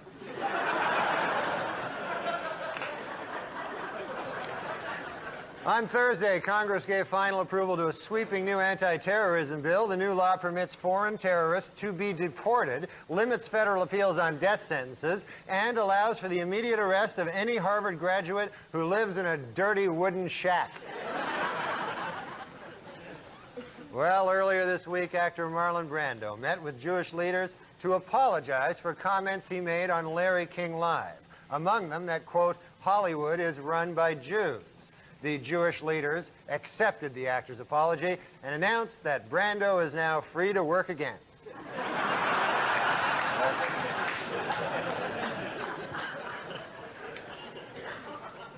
In other show business news, it has been reported that superstar Madonna is pregnant. Although personally I find this a bit hard to believe. I mean, Madonna isn't even married. It's like crazy. This week, a New Jersey woman, Rita Glusman, was charged with hacking her husband to death with an axe, cutting the body into pieces, and having a cousin dump them in a river.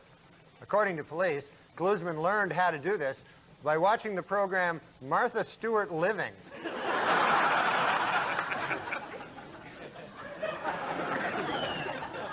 In a highly unusual ruling, the California State Supreme Court declared this week that O.J. Simpson attorney Alan Dershowitz is, quote, one ugly bastard.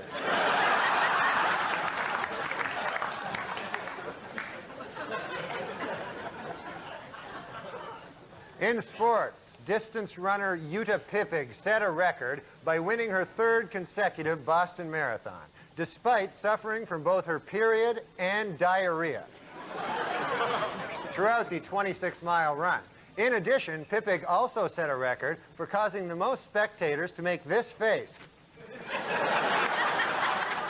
at a Boston Marathon.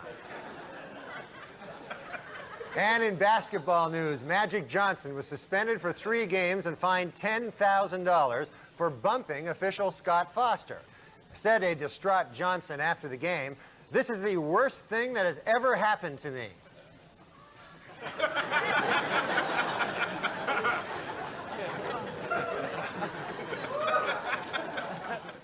Well, for the second week in a row, Richard Gere's new film, Primal Fear, was #1 at the box office, leading many Hollywood insiders to wonder, hey, you think that gerbil story is true?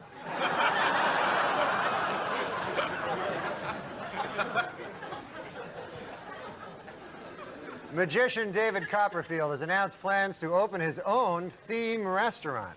The theme, I don't deserve my girlfriend.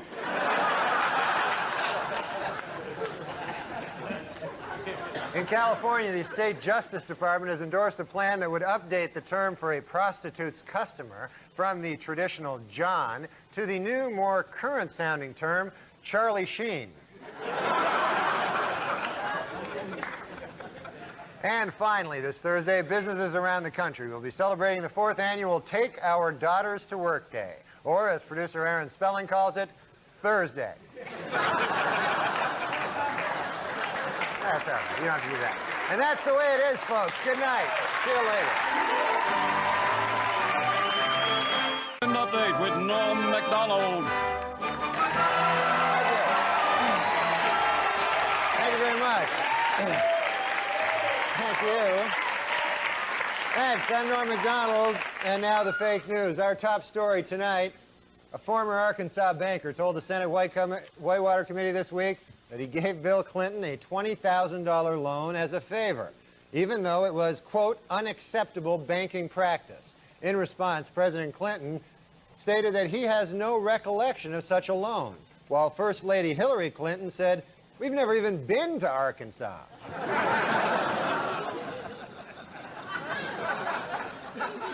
In Cincinnati, is Cincinnati Reds owner Marge Schott an anti-Semite? Well, it is beginning to look that way. According to a report out today, on the entire Cincinnati Reds team, there is not one Jewish player.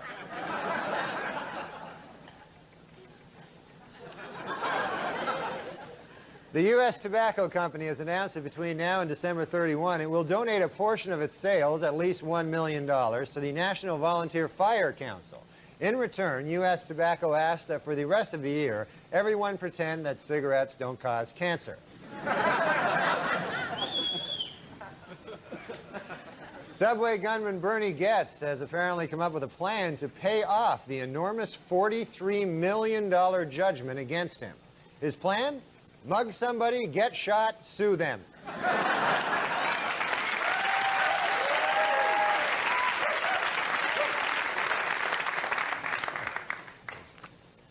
Last week, during his latest trial on charges of assisted suicide, Dr. Jack Kevorkian startled a Michigan courtroom when he stood up and shouted, "This is a lynching." Everyone turned to look, and sure enough, he just lynched some old guy.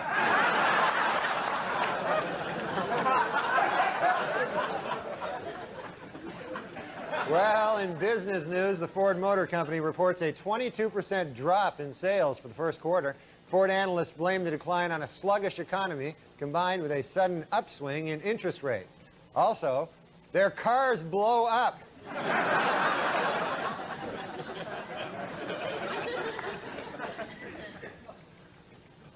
Last night, the epic disaster film Twister opened to big box office and some controversy. The Reverend Jesse Jackson has called for a boycott of the movie, claiming that not enough black people in the film are killed by tornadoes.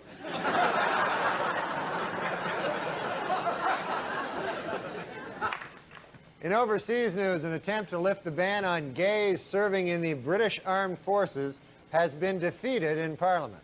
This raises a difficult legal question. How do you exactly tell if a British guy is gay?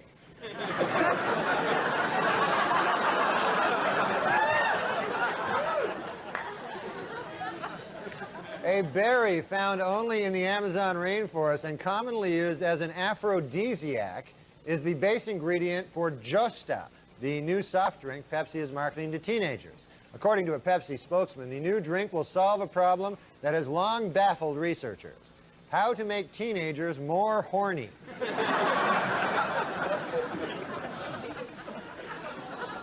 Last week, the United Artists Cinema chain agreed to make 300 of its theaters more accessible to people with disabilities. Also, disabled patrons will no longer have to buy an extra ticket for their wheelchair. Good. About time they overturned that barbaric practice. Okay. In his controversial new book, Bad as I Want to Be,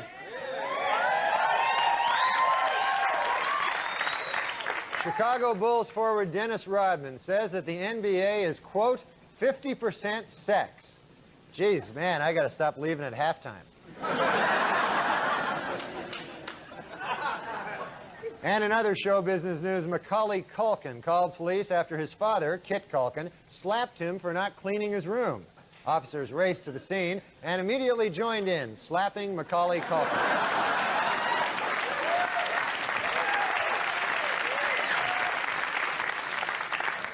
Well, tomorrow is Mother's Day, and the results of the weekend update, Why My Mom is the Best essay contests are in. First place goes to Jennifer Hunter of Morristown, New Jersey, while last place was a tie between Eric and Lyle Menendez. Thank you very much. Thank you.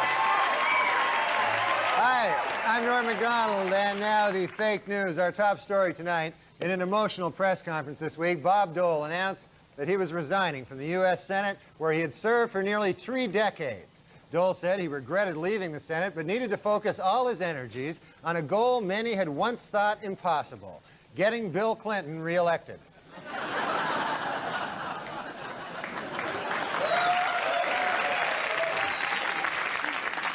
Meanwhile, the Clinton administration has charged that the new Republican budget contains hidden tax breaks for big business and the wealthy. In response, Republican lawmakers said, shh. Arriving back in the U.S. after his week in London, O.J. Simpson was asked by a reporter why he hadn't spent Mother's Day with his children. A visibly annoyed Simpson replied, "Idiot, I didn't spend Mother's Day with my kids because I killed their mother."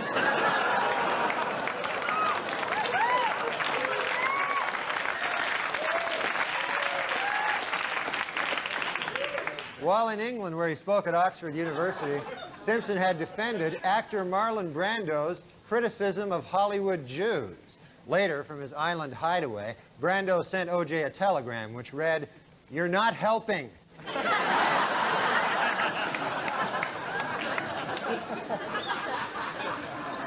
According to this week's Star magazine, Unabomber suspect Ted Kaczynski is still a virgin at the age of 53. This isn't too surprising when you consider that Kaczynski's best pickup line was, "My dirty wood shack or yours?"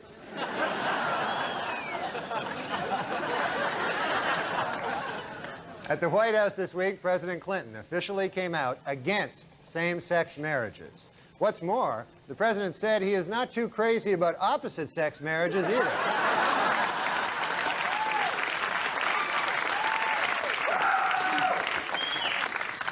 According to published reports, MTV News anchor Tabitha Soren has been romantically linked with journalist Michael Lewis. Soren denies the reports, claiming she doesn't have time for a boyfriend because she's too busy pretending not to be stupid.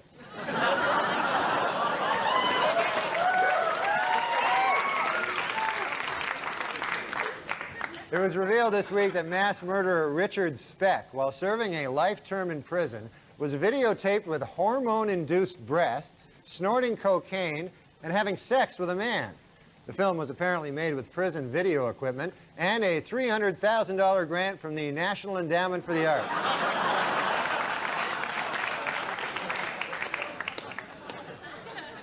Tomorrow night on 60 Minutes, Dr. Jack Kevorkian will sit for his first ever in-depth interview. According to producers, Kevorkian agreed to the interview only on condition that it be conducted by veteran correspondent Andy Rooney. Wait. Don't do it, Andy. It's a trap. It's a trap.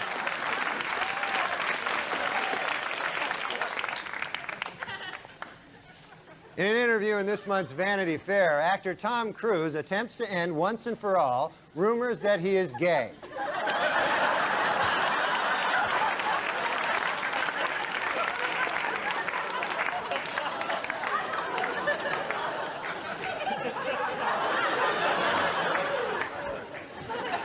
While performing in New York this week to a packed audience, Yoko Ono shocked the crowd by tearing up a Bible. Most shocking of all, Yoko Ono performed to a packed audience.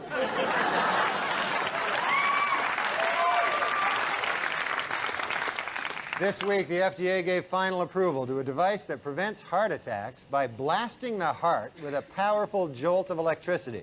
If the device works properly, you will not have a heart attack. If it doesn't work properly, you will have a giant heart attack.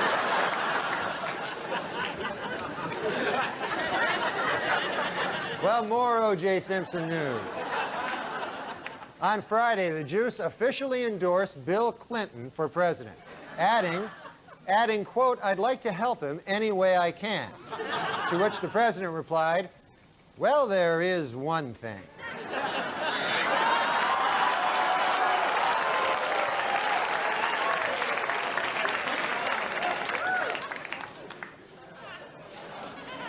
And finally, tonight, Weekend Update salute a fellow journalist on his retirement. John Tesh is leaving his job at Entertainment Tonight in order to concentrate on making horrible, horrible music. We'll miss you, John.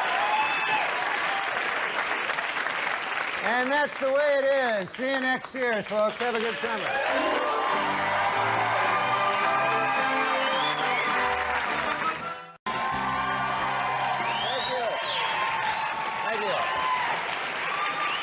Thanks. I'm Norm MacDonald, and now the fake news. Our top story tonight, astronaut Shannon Lucid, back on Earth after a record 6 months in space, was welcomed home Tuesday with a phone call from President Clinton. Said the president, quote, "This is just the beginning. One day we'll be able to send an American into space indefinitely, and I hope it's a woman."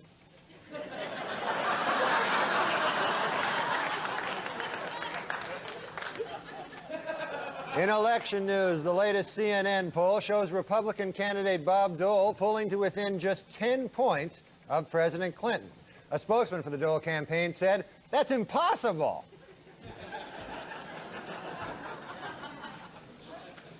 In Los Angeles this week, the defense suffered a setback in the second O.J. trial when Simpson was ordered to turn over a secret videotape which lawyers say contains proof of his guilt. What's on the tape? The first O.J. trial.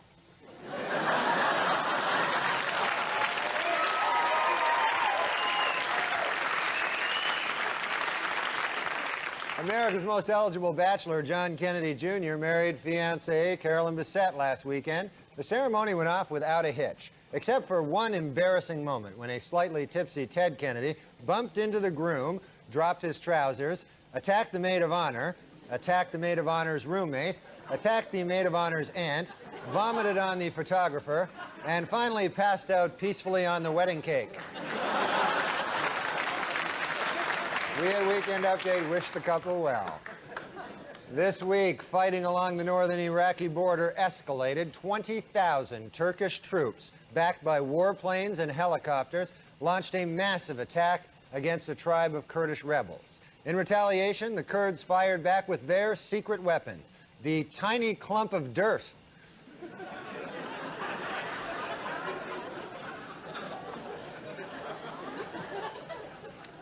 In the Midwest last week, Bob Dole charged that if President Clinton is reelected, he'll put Hillary Clinton in charge of welfare reform. Asked to respond, President Clinton said, quote, "Yes, it's true. Also, Chelsea will be Secretary of State, and my brother Roger will take over as drug czar. Oh, and one more thing. I'm still going to win." Last week in Arizona, Marine Corps engineers extended a steel barrier between the United States and Mexico by 2.5 miles. It's all part of a plan to make illegal aliens walk an extra 2.5 miles.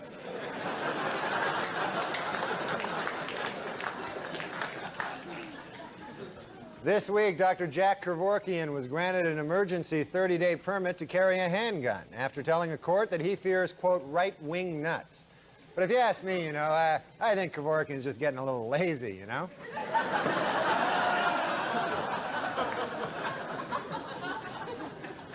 Civil rights legend Rosa Parks, heroine of the 1955 Alabama bus boycott, paid a visit last week to MTV's Choose or Lose bus. The visit turned ugly, however, when Ms. Parks was forced to give up her seat to Kurt Loder. It's a sad statement, really, when you think about it. Thank you. 20th Century Fox has announced that Macaulay Culkin will not be hired to star in Home Alone 3. Studio spokesman said that it was nothing personal, but with Culkin now 16 years of age, the only way to keep him in the film would be to make the character retarded.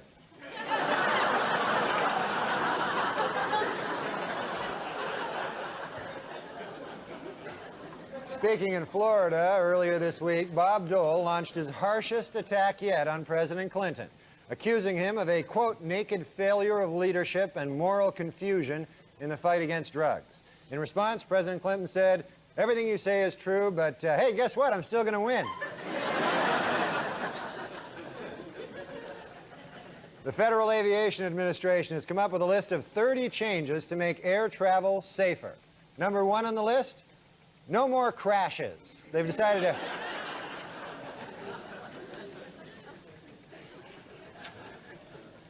At the box office last week's #1 movie, The First Wives Club, was knocked out of the top spot by a new film, The Hotter, Younger Second Wives Club.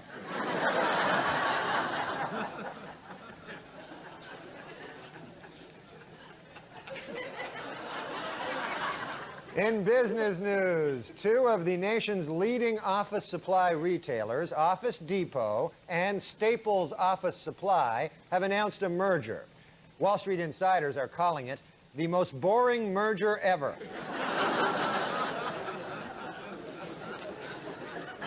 Boxer Tommy Morrison, who is HIV positive, has announced plans to come out of retirement for one last fight. When asked about the possible health risks that his opponents face, Morrison said, "They might get AIDS."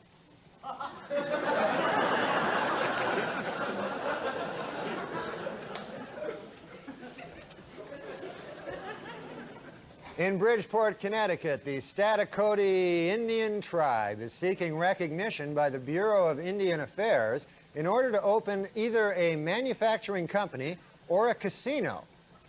I wonder which one they'll choose. Manufacturing company or the casino?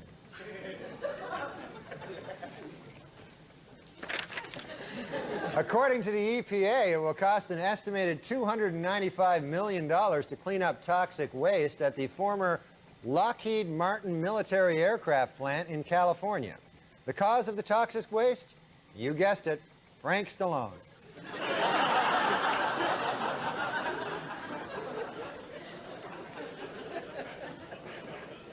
In Lexington, North Carolina, the principal of an elementary school has been harshly criticized for a controversial decision to suspend a first grader who kissed a girl in class on grounds of sexual harassment.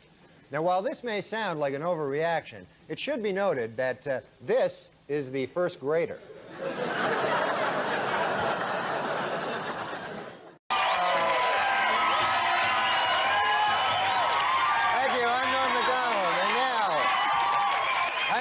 And now, the fake news. Our top story tonight, in less than 24 hours, the first presidential debate of the campaign will be underway. And today, both candidates were at Hartford's Bushnell Auditorium for some last-minute fine-tuning.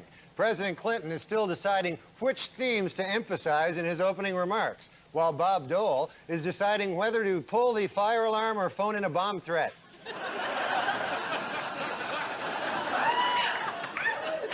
A new CIA study may reveal that as many as 15,000 U.S. troops were exposed to Iraqi chemical weapons during the Gulf War.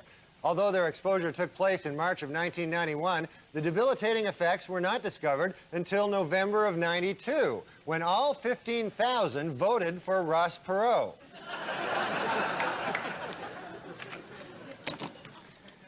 As Baltimore and Cleveland met this week in divisional playoff action, the big story in baseball continues to be Orioles second baseman Roberto Alomar.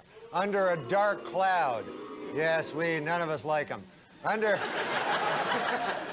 a dark cloud for spitting in the face of umpire John Hirschbeck, then telling reporters the umpire's performance has been sloppy ever since the death of his son. Asked to comment, Cleveland catcher Sandy Alomar, not to be confused with Roberto Alomar, told reporters, "I'm Sandy Alomar, not to be confused with Roberto Alomar."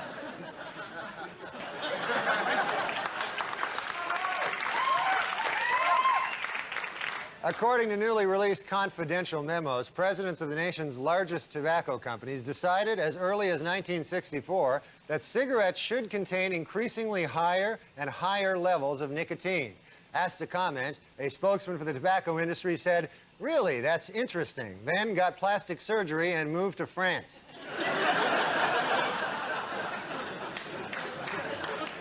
Despite pressure, jailed Whitewater swindlers Jim and Susan McDougal are still refusing to testify about President Clinton's role in the scandal. And some are charging that the president has secretly promised them a pardon in return for their silence.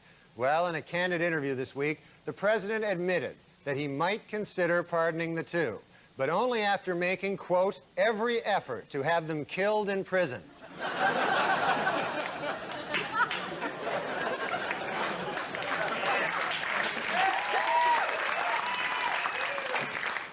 Washington, D.C. Mayor Marion Barry is in hot water again, this time for bringing 54 government employees with him on a trip to a posh West Virginia resort. According to Barry, quote, "That's how many guys it takes to keep me from smoking crack."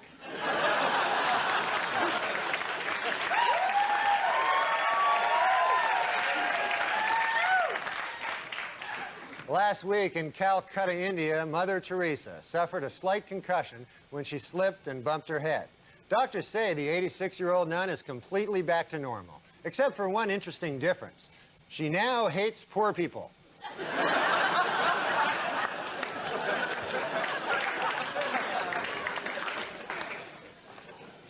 The October issue of Penthouse, now on newsstands, contains a picture billed as, quote, "The Alien, the world's first authentic photograph."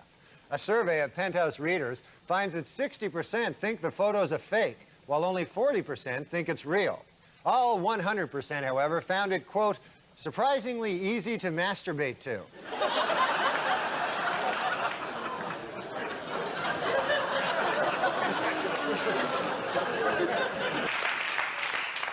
Well, according to a new Entertainment Weekly poll, 72% of their readers say they would not be offended if a TV show lead character were gay.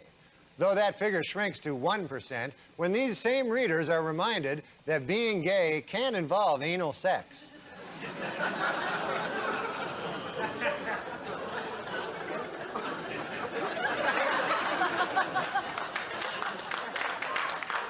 Walmart stores have banned singer Sheryl Crow's latest album because of a lyric in one of her songs that says, quote, "Walmart sells guns to children."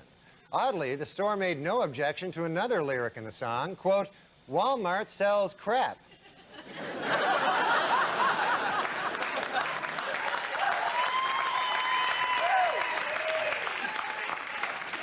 After numerous requests, the National Institute of Health has finally granted funds to the University of New Mexico in order to test mice for the deadly hantavirus. Although I'm sure the government would have acted a lot sooner if instead of mice, the hantavirus was killing off rich white guys.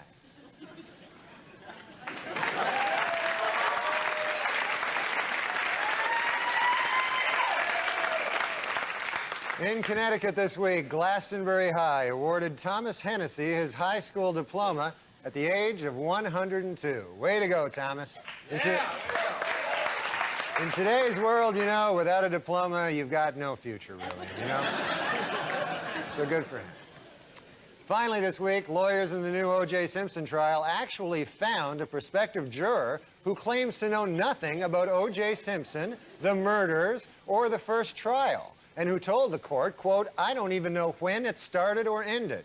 Unfortunately, the man had to be disqualified when it was learned that he had been a juror in the first O.J. trial. And that's it for now. Good night, folks. Thank you. I'm Norm MacDonald, and now the fake news. Our top story tonight, this week, presidential candidate Bob Dole sent his top campaign aide to Dallas in an effort to convince Ross Perot to drop out of the race and endorse the Dole ticket. Emerging from the 2-hour meeting with Perot, the aide announced, "I'm voting for Ross Perot."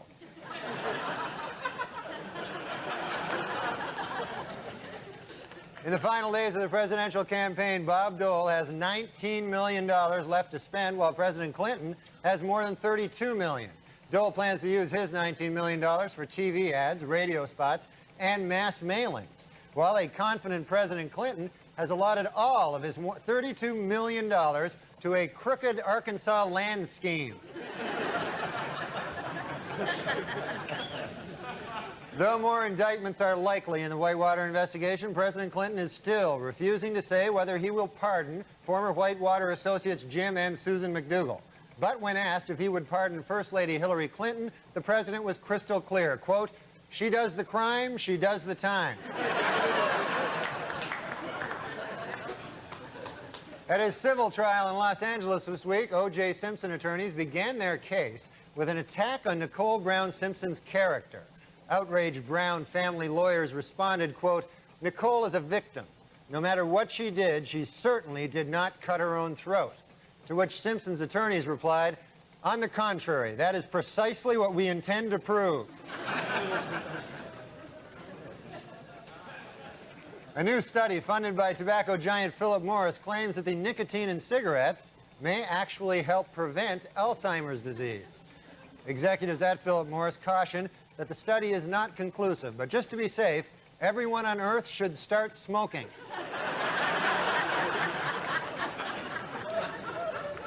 This week, TWA announced plans to reconstruct the Boeing 747 that exploded in Flight 800. Man, talk about cheap, huh? These characters. Trying to save a few bucks by rebuilding a... It's ridiculous. I don't know what I'm talking about. At a campaign stop in Florida Thursday, a frustrated Bob Dole told a reporter, quote, "Something's wrong with America. I wonder sometimes what people are thinking about, if people are thinking at all." At which point the reporter said, "Can you repeat that? I was thinking about how I'm voting for Bill Clinton, and I missed that last part." Pop singer Madonna was outraged this week when a tabloid photographer snapped her picture while she was breastfeeding her new baby. Apparently, the baby was blocking her nipple.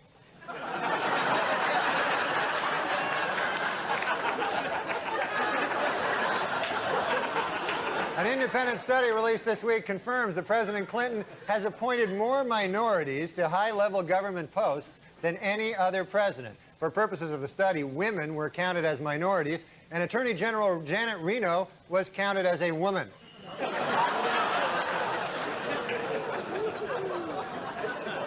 Against the Jets last week, Buffalo Bills running back Thurman Thomas broke O.J. Simpson's career rushing record, and the week before, he surpassed Simpson in career touchdowns. Next up for Thomas, an attempt to kill 3 people at once.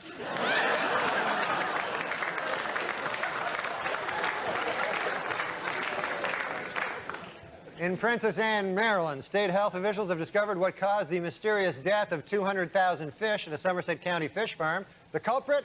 You guessed it, Frank Stallone. In Topeka, Kansas, the fire department is now using a new weapon to fight arson. A black Labrador trained to sniff out chemicals used in setting fires. Although it should be noted, if this dog is correct, the culprit in every arson fire this month is some other dog's ass.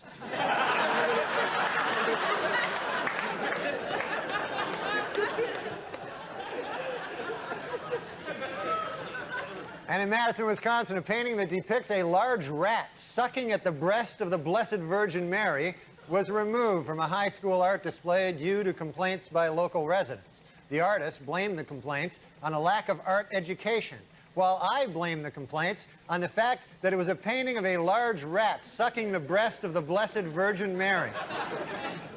So, you know, we both have our, you know, all right. Finally, this week, fire destroyed the home of Latin singing star Julio Iglesias. Music lovers everywhere had the same reaction. Yes! Yes! They burned down his house. Well, that's all the news we have now.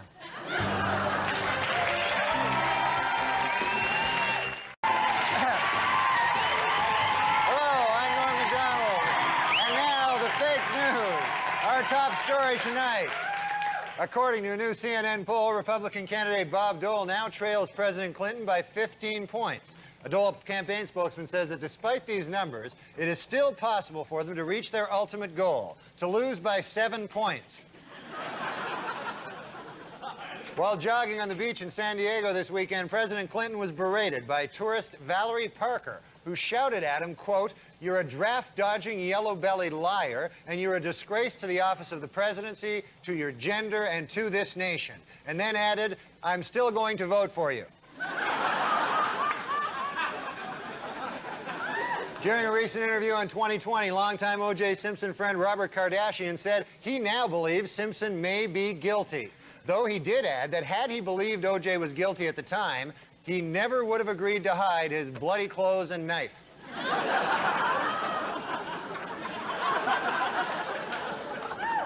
Well, Jocelyn Elder's new book, Jocelyn Elder's M.D., came out this week. I read it.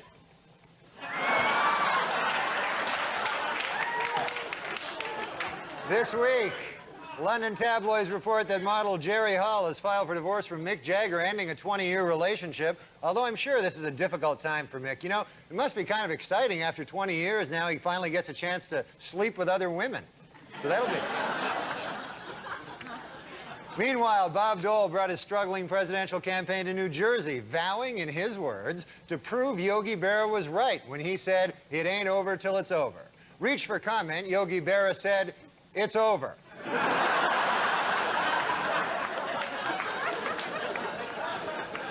Well, after a 15-year absence, the New York Yankees are back in the World Series.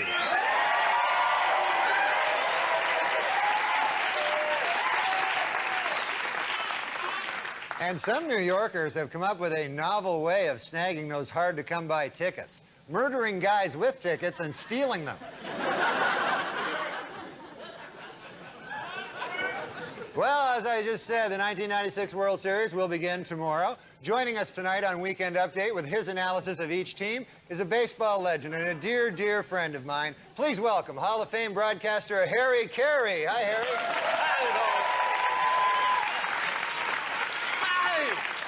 Hi, everybody. Harry Carey here.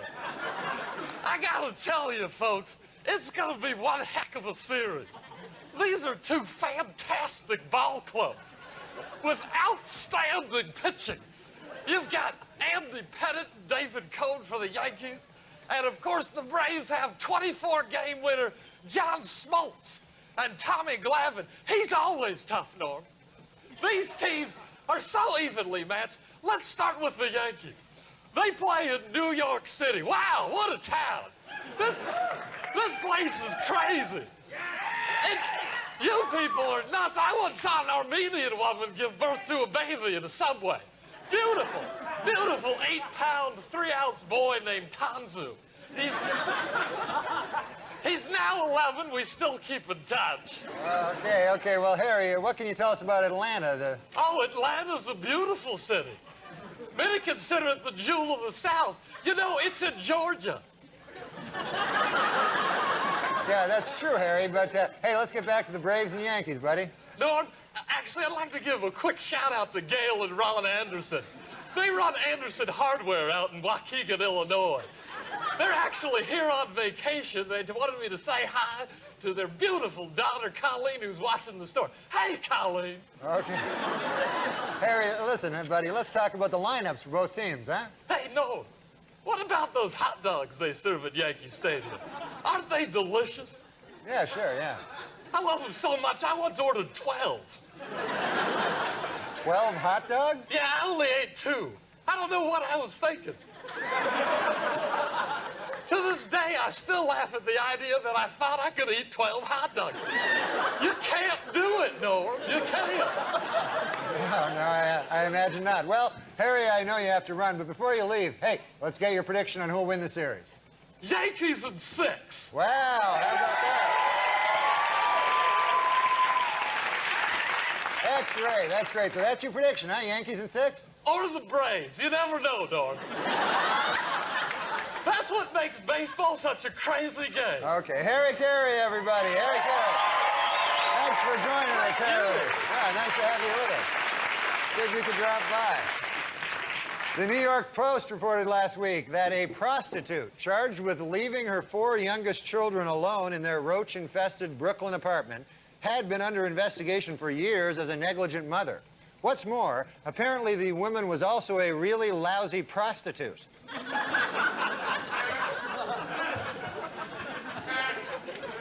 Last week, a buyer in Oman paid $390,000 for a camel, the highest price ever paid for a camel.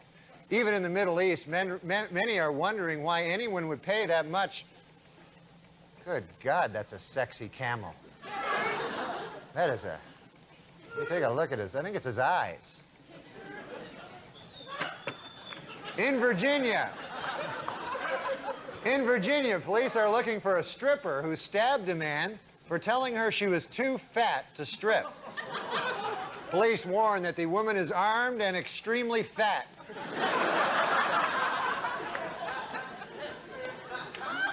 In England, a much-publicized videotape of a naked Princess Diana having sex with her lover, Captain James Hewitt, has turned out to be a fake. But on the bright side, it's still a video of 2 naked people having sex.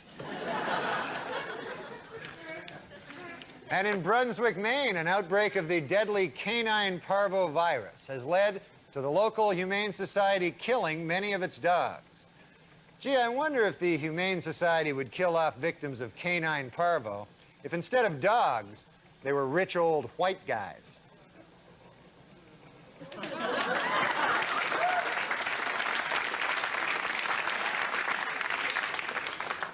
And finally, Weekend Update would like to congratulate Madonna, who gave birth to a beautiful baby girl last Monday. The baby weighed in at 6 pounds 9 ounces, making it the 4th largest object ever to pass through Madonna's birth canal.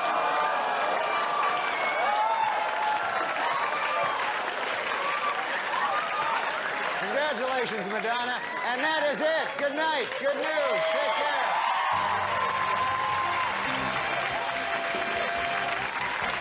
With Norm MacDonald.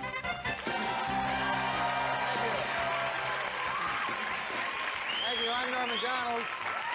And now the fake news, our top story tonight, with growing indications that First Lady Hillary Clinton may be indicted for her role in Whitewater. President Clinton is reportedly starting to prepare for that possibility. Plans so far include renting a hall, hiring a band, and making a giant bathtub with margaritas. This week, President Clinton made history when he nominated Madeleine Albright to be first female Secretary of State. Responding to critics who say that she is not the best choice, the president insisted, quote, "She looks a lot better after a couple of drinks."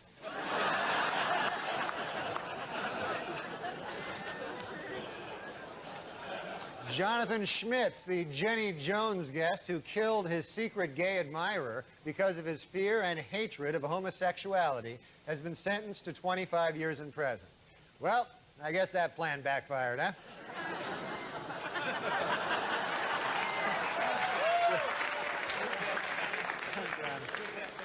Well, the annual list of most dangerous holiday toys is out. Number 1 this year, Mattel's Eye Poker Outer.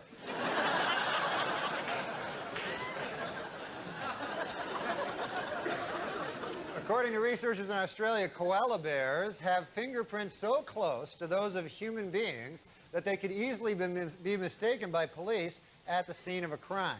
It should be noted, however, that the research was funded by O.J. Simpson. So, the New York Post has reported that Michael Jackson wants his closest friend in the world, Elizabeth Taylor, to be the godmother of his child. However, those close to the pair worry that this could eventually lead to heated arguments over whether the child will be molested or eaten.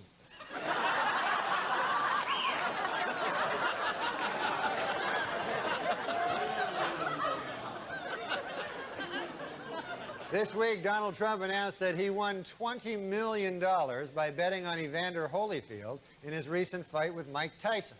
Trump says he went public with his huge gambling win, just in case there are a few people out there who still don't hate him.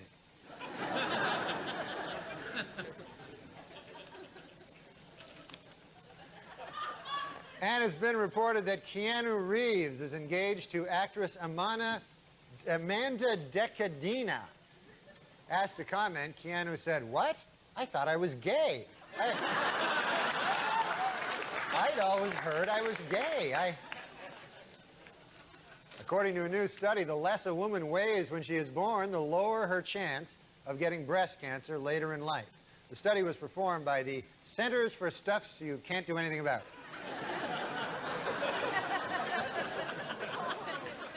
In New York City, the city council has introduced a plan to give motorists 10 free minutes at parking meters. Cars left longer than 10 minutes will be stolen.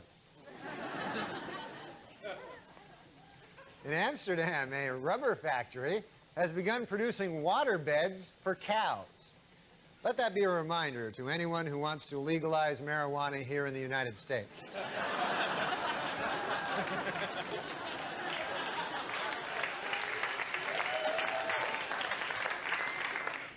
The newest trend in funeral homes across the nation is a casket with an outside layer that allows friends and family to write messages to their departed loved ones. The most popular message so far has been, "Stay as sweet as you are, have a great summer." With Norm MacDonald.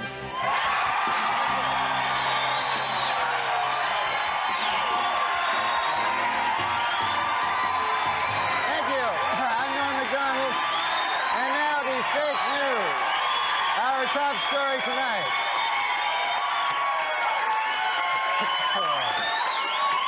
Texaco Oil, reeling from the public outcry over racist remarks made by some of its top executives at a tape-recorded meeting, today announced a dramatic change in company policy. No more tape-recorded meetings.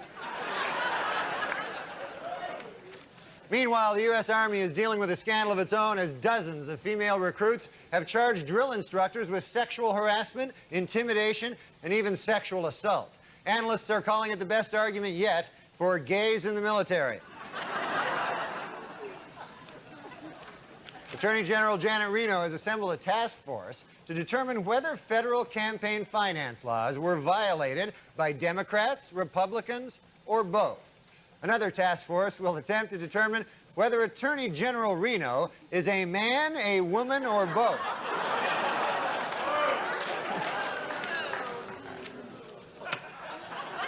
This week, in a secret ceremony in Australia, Michael Jackson was married for the second time. Asked what makes his new bride special, the King of Pop said, quote, "She has taught me about the power of imagination, like imagining that a grown woman is a 10-year-old boy."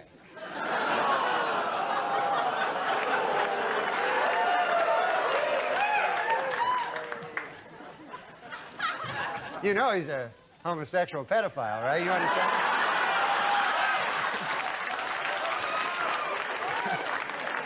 And yes, it is true, Michael Jackson is going to be a father. Already he has hired an entire staff of nannies, nurses, and extra bodyguards, which hopefully will protect the child from Michael Jackson.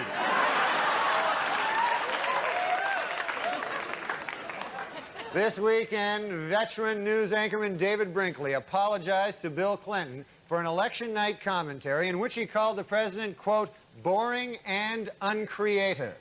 Admitted Brinkley, "There was certainly nothing uncreative about the way you moved Vince Foster's body." The president's a murderer. You didn't know that? Nikki Barkutis, a young woman whose wealthy family owns a chain of profitable restaurants in New York, has won $23 million in the New York Lotto. This raises an interesting question. Nikki Barkutis, will you marry me? O.J. Simpson was in a different courtroom this week, attempting to regain custody of his 2 children. In order to prove to the court how much he loves his kids, O.J. pointed out, quote, "Hey, they're still alive, aren't they?"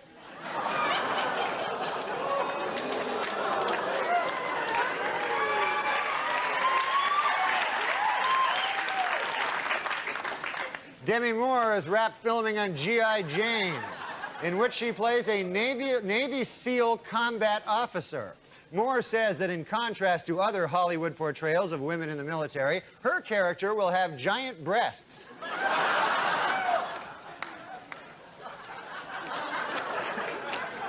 Wildlife officials in Maryland say that increased hunting will be necessary to control the state's black bear population. Gee, I wonder if hunting would be the answer if, instead of overpopulation of black bears, there were an overpopulation of rich old white men. Yeah.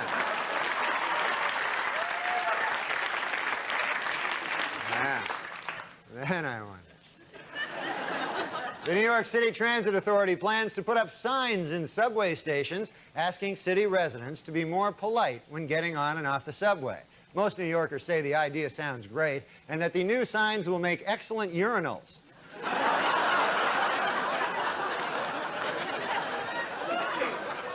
Doctors have discovered that deer hunters are at an unusually high risk for stress-related heart attacks. Also at high risk for stress-related heart attacks, deer.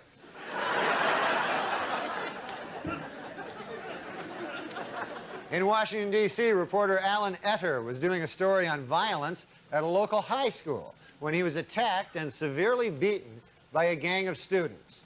The assailants say they have nothing against the reporter. They just love irony.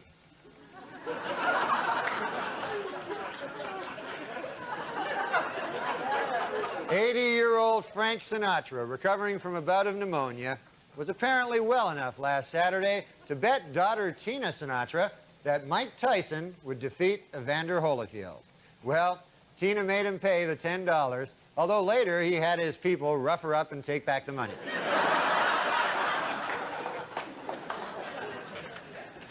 Well, just when you thought things couldn't get worse for Bob Dole, or so...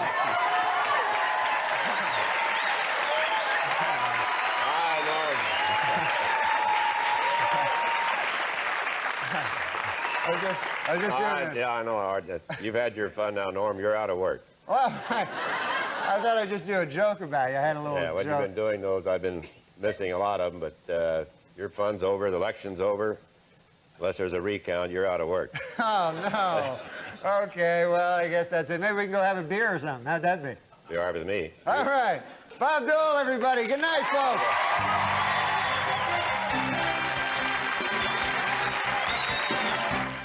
With Norm MacDonald.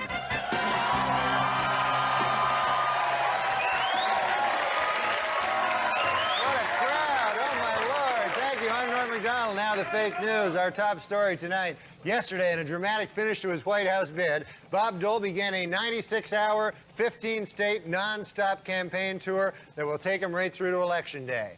Political experts are calling the grueling marathon a, quote, last-ditch effort, while medical experts are calling it, quote, a suicide attempt. At a rally in California this week, Dole urged voters to ignore polls which have him trailing President Clinton by double digits. In addition, Dole asked them to ignore newspaper headlines next Wednesday that say, Dole loses in landslide. Meanwhile, a new development in the case of John Wong, the mysterious Indonesian accused of illegally raising millions for the Democratic Party. Earlier this week, Secret Service logs showed that Mr. Wong had visited the Clinton White House more than 60 times. But on Friday, administration spokesman revealed that there are actually 2 John Wongs. Furthermore, they stressed that the John Wong who visited the White House is a different man. He isn't the fundraiser. He's the guy who killed Vince Foster.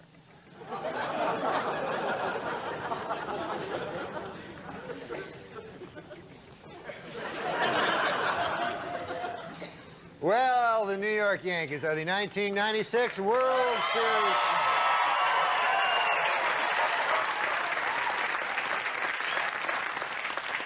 And this week, 3 million Yankees fans gathered on the streets of New York to honor their heroes. While the fans were of different ages, races, and religions, they shared one thing in common. They were all standing in urine.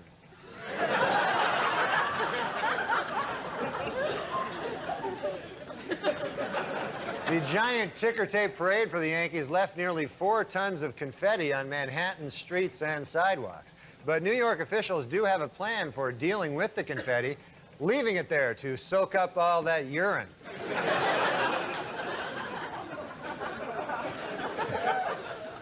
At an emotional press conference this week, a now exonerated Richard Jewell spoke about his ordeal as the chief suspect in the Olympic Park bombing. Quote, "I couldn't think straight, I couldn't sleep, I couldn't eat," he said. Then later he admitted, "All right, I could eat.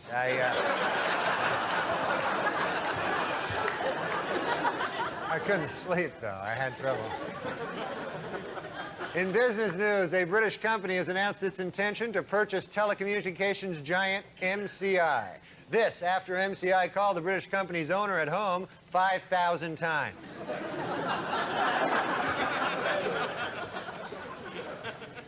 Ballots will be mailed out next week in the election for president of the Teamsters Union, with incumbent Ron Carey squaring off against Jimmy Hoffa Jr. Hoffa is eager to follow in his father's footsteps, except for that last footstep where he disappeared forever. That's the footstep he wants to avoid, just that last one. Otherwise, he enjoys the hungover. Now that John F. Kennedy Jr. is a married man, who is the world's most eligible bachelor? Well, when reporters asked JFK Jr. himself who he thinks is the world's most eligible bachelor, he said, "Actually, it's still me."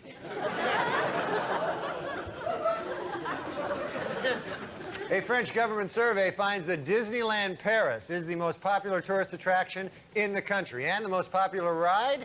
Women who don't shave their armpits of the Caribbean.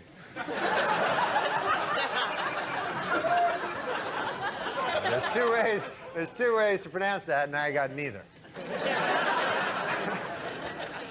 At the Simpsons civil trial this week, O.J. and Fred Goldman got into an explosive shouting match. Mr. Goldman bellowed at O.J., "Don't give me that damn look," while O.J. shouted back, "I wasn't even looking at you. You're just mad because I killed your son."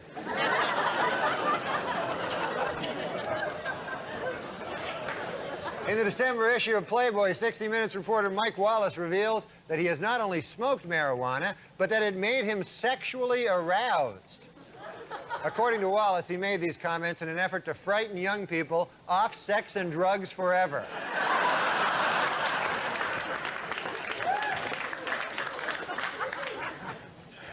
In an interview this week, Bob Dole said he is strong enough to handle the pain of losing the presidential election, although he did admit that the shock of winning would give him a giant heart attack.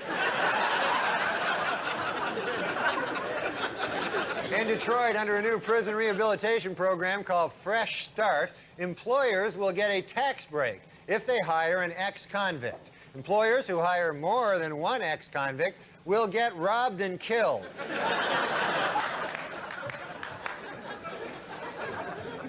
In economic news, unemployment figures rose slightly for the month of October, with declines in the Dow Jones and NASDAQ. The reason for the sudden downturn? You guessed it, Frank Stallone.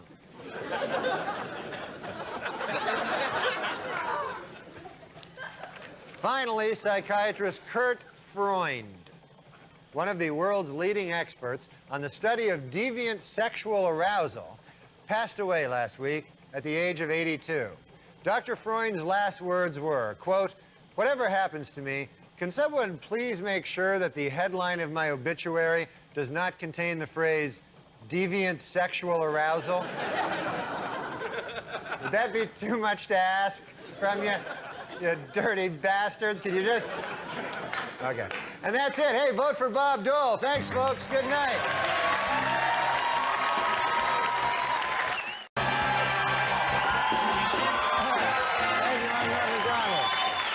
And now the fake news, our top story tonight. This week in Los Angeles civil court, an FBI expert testified that shoe prints left by the killer exactly match shoes belonging to O.J. Simpson. In response, O.J. stood up and exclaimed, "Wait a minute. Wait a doggone minute. I just figured it out. The real killer is me." Speaking in Australia this week about the problems of being America's first lady, Hillary Clinton joked, quote, "Perhaps I'll walk around with a bag over my head when I come out into public and have no opinions and never express them publicly or privately." To which the president replied, "Yes, yes, oh God, yes." Last week at a dramatic press conference about the crash of TWA Flight 800, ABC News correspondent Pierre Salinger displayed a document which he believes is proof that the jet was shot down by a U.S. Navy missile. Later, he proudly showed reporters his solid gold Rolex that he bought on the street for just $15.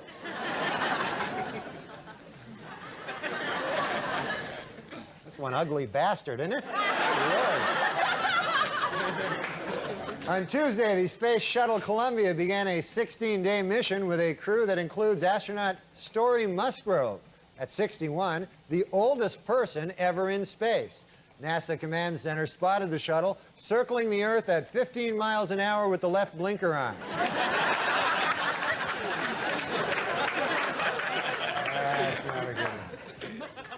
John Hinckley is reportedly confused and upset that prison officials won't give him weekend furloughs. In an angry letter this week, Hinckley wrote, quote, "Give me one good reason why, and don't tell me it's because of that one time I shot the president."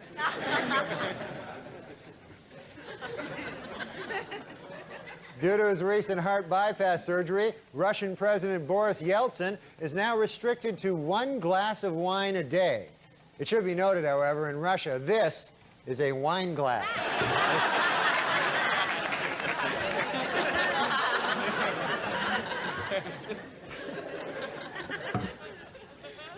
Like a joke from the old Dean Martin show. Well, it's finally official. In a race marred by charges of voter fraud, California Congressman Bob Dornan has lost his seat to Democratic challenger Loretta Sanchez by just 665 votes. Ms. Sanchez credits her victory to hard work, determination, and the fact that she voted 665 times. Baywatch star Pamela Anderson filed for divorce this week from Tommy Lee, telling friends that even though they had sex almost constantly, it was not enough to keep Tommy Lee from sleeping with other women. You can read all about Tommy Lee's exploits in my new book, Tommy Lee, the Greatest Man Who Ever Lived.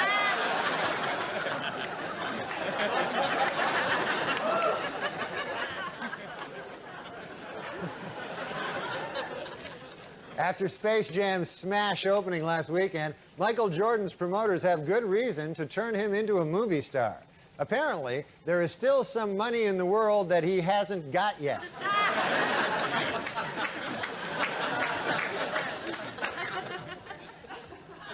Actress Sherry Stringfield announced this week that she is leaving the hit series ER.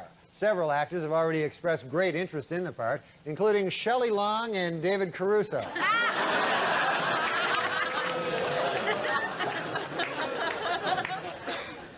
In order to cut down on in-flight fatalities, American Airlines has decided to upgrade the medical kits on all its planes. Each kit will now contain common life-saving drugs, a heart defibrillator, and a spare plane.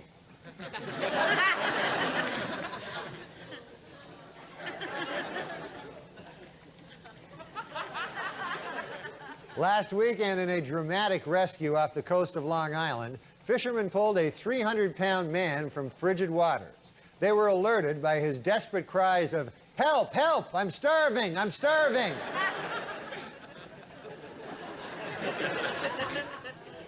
Big fat guy.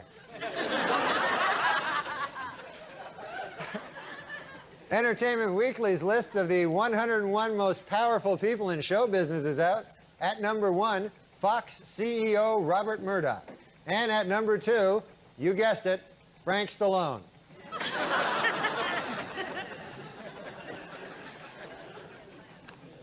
A Connecticut hotel where Bill Clinton spent the night has donated to a charity auction a bagel the president ordered from room service but never ate. Though potential bidders should be advised, while the president never actually ate the bagel, he did have, quote, relations with it.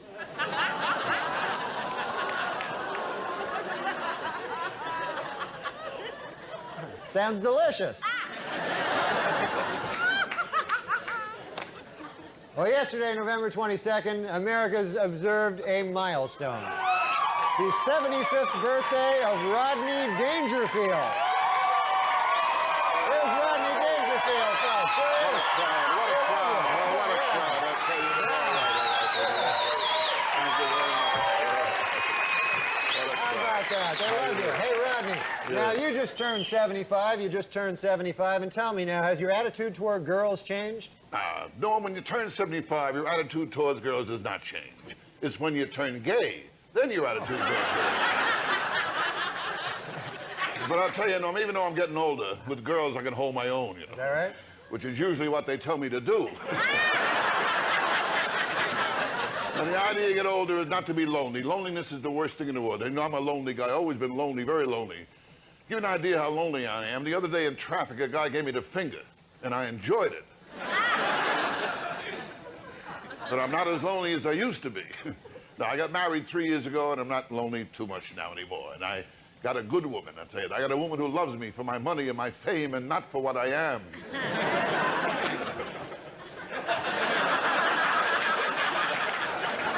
Now, what I tell you, before I got married for years, I was just playing the field.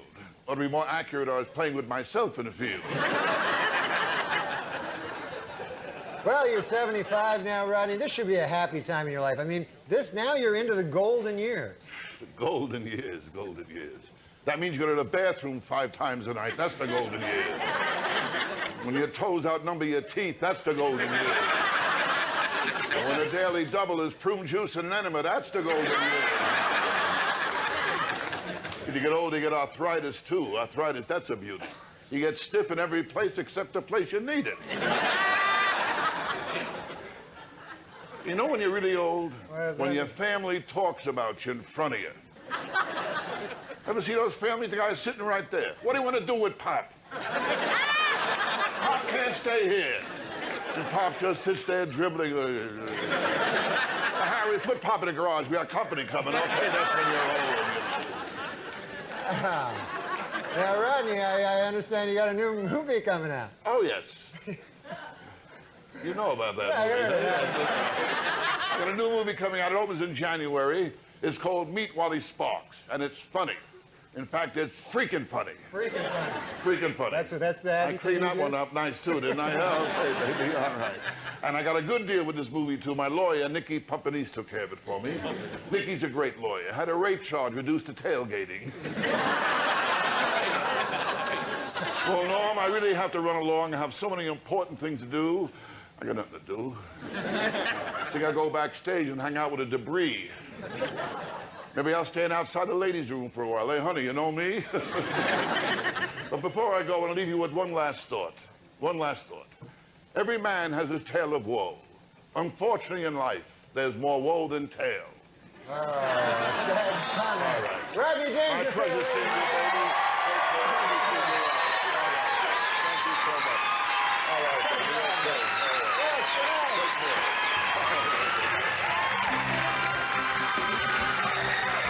Weekend Update with Norm MacDonald.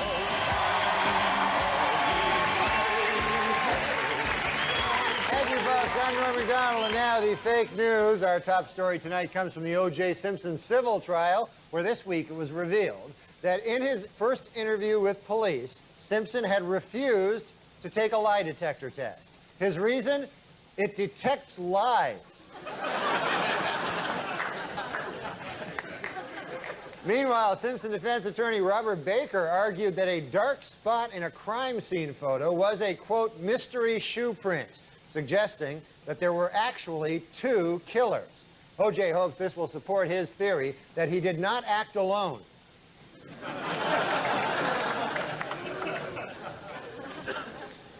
President Bill Clinton and Russian President Boris Yeltsin have made tentative plans to meet early next year. According to the White House, the pair will use the meeting to resume their ongoing debate, drinking versus pot smoking.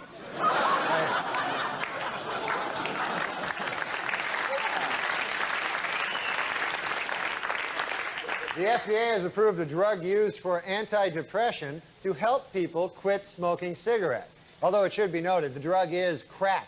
So...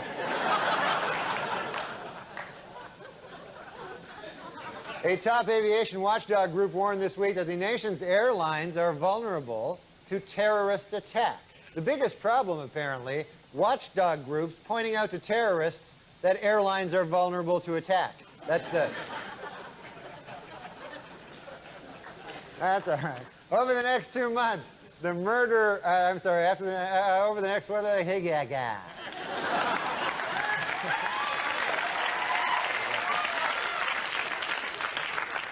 Over the next 2 months, the number of Border Patrol agents in Tucson, Arizona will double to 49. Meanwhile, the number of illegal aliens sneaking into the country will hold steady at 100 million billion. Did I screw something else up or something? Famed anthropologist Mary Leakey died this Monday at the age of 83. Leakey was buried near her home, where she will rest in peace until some nosy anthropologist digs her up in a couple of...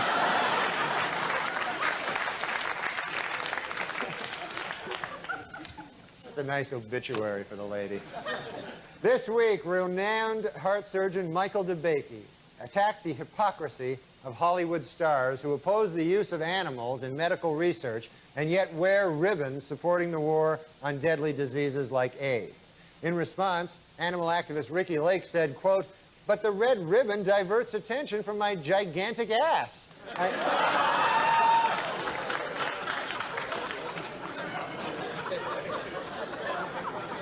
If it wasn't for the red ribbon, people would notice my gigantic ass more. By wearing the red ribbon, less people... Well, a big seller this holiday season is Michael Bolton's Christmas album, This Is the Time. Happy birthday, Jesus. Hope you like crap.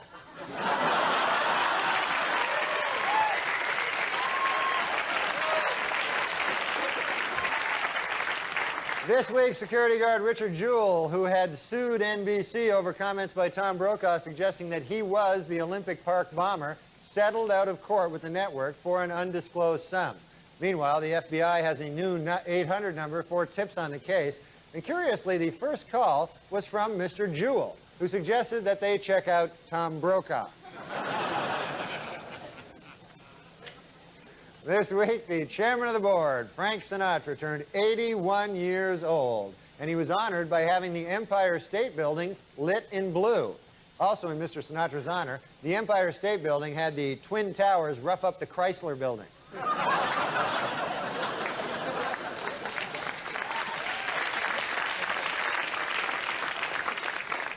Grocery and department stores across America have added reserved parking spaces for expectant mothers. Especially excited about this innovation are handicapped drivers, who will finally get to park in someone else's space.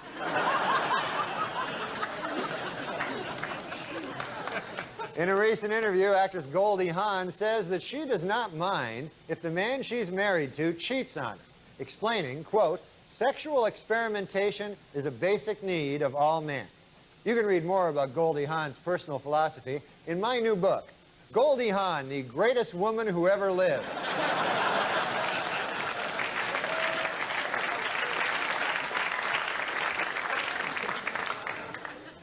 And finally, the #1 selling doll this Christmas is Tickle Me Elmo.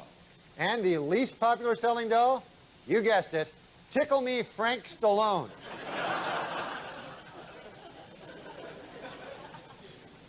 Jesus. Good night, everybody. Thanks. Thank you. I'm Norm MacDonald, and now the fake news, our top story tonight. This Monday, the Supreme Court will begin hearing arguments over whether Paula Jones' sexual harassment suit against President Clinton may proceed. Jones, who claims that while governor of Arkansas, Clinton exposed himself to her in a hotel room, says that she can accurately and precisely describe the president's genitalia. But White House spokesman scoffed, quote, "Any woman who's worked in the state of Arkansas for the last 20 years could do that."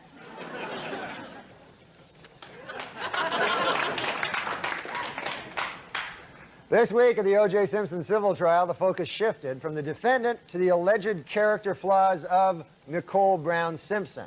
Attorney for O.J. hammered away at her lifestyle, citing sexual promiscuity, drug use, and the fact that she married a double murderer.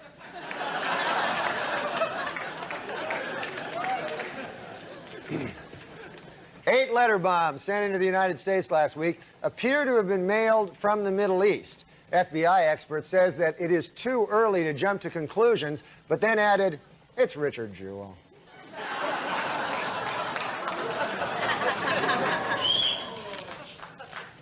Russian President Boris Yeltsin was hospitalized for pneumonia this week, triggering new worries about his health. Yeltsin himself remains unconcerned, however, because he is completely hammered.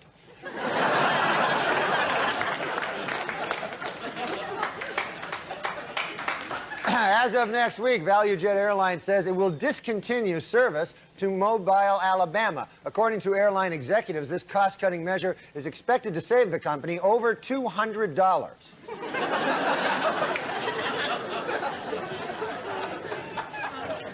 Despite recent criticism, the School Board of Oakland, California has voted to proceed with its controversial Ebonics programs for city schools. In fact, school board officials today announced the winner of the first citywide Ebonics spelling bee, fourth grader Soonduk Kim. Congratulations to Soonduk Kim. Good job.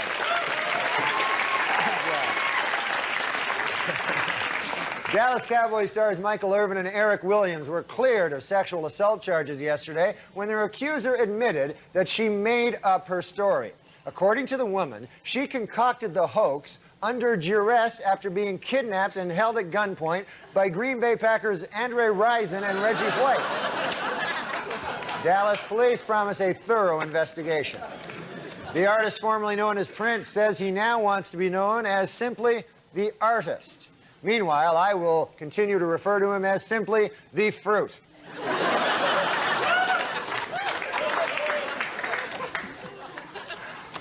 In other music news, several major acts are on tour this month, including the Counting Crows, Metallica, and the Fruit. The FBI, still pursuing its investigation of the Olympic Park bombing, has decided to launch an internet web page. Net users can log on to view crime scene photos, leave tips, and try to guess Richard Jewell's weight.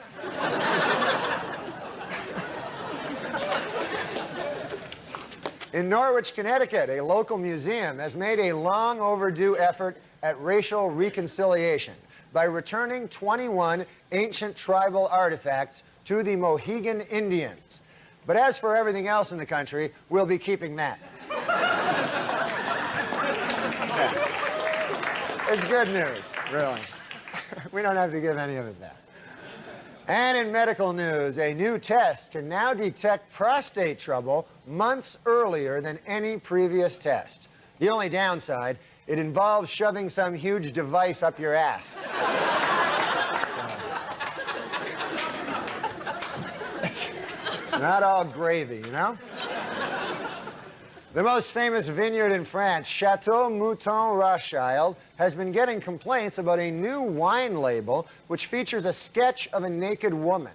It should be noted, however, that the sketch is of Sally Jesse Raphael. So. You don't want to see, nobody wants to see that. Finally, after 40 years in California, the Los Angeles Dodgers are for sale. And many New York fans are calling for the team to return to Brooklyn.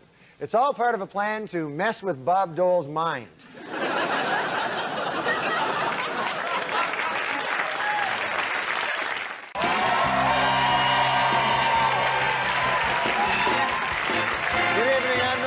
And now the fake news. Our top story tonight. Late yesterday, the House subcommittee investigating Newt Gingrich finally issued its long-awaited report, recommending that the Speaker be given a reprimand and a $300,000 fine for minor ethical violations. Gingrich has promised to come up with the money promptly, although he admits it is going to involve giant ethical violations. Meanwhile, with President Clinton's second inaugural approaching, attention has turned to what the women will be wearing at the festivities. According to the White House, First Lady Hillary Rodham Clinton will wear a gown by Oscar de la Renta. Tipper Gore will appear in a Jennifer George ensemble, and Attorney General Janet Reno will be outfitted by Rochester Big and Tall.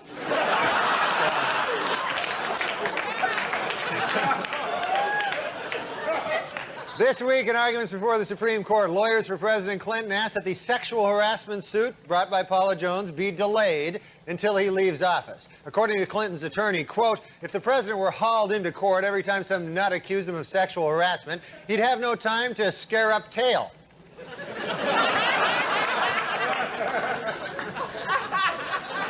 He likes scaring up the tail. Okay. In dramatic testimony this week at a civil trial, O.J. Simpson said he didn't commit suicide only because, quote, my mother told me you don't go to heaven if you kill yourself. Oddly, his mother did say, quote, it's okay to kill other people.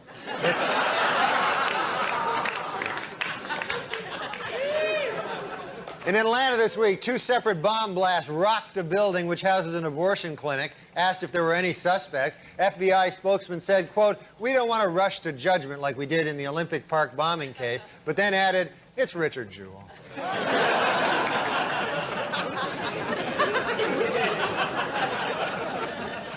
Basketball superstar Michael Jordan has scored a slam dunk with his new men's fragrance, selling 1.5 million bottles of Michael Jordan cologne in the first 2 months.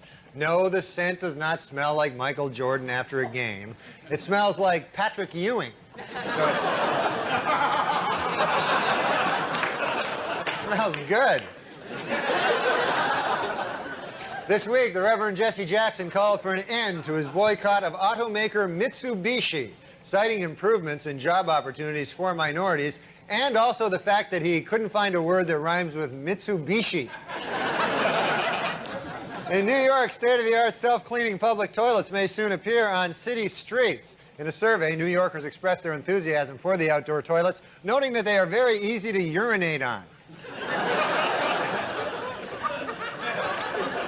Beginning in March, DC Comics will change Superman's traditional red and blue costume to a new form-fitting bodysuit.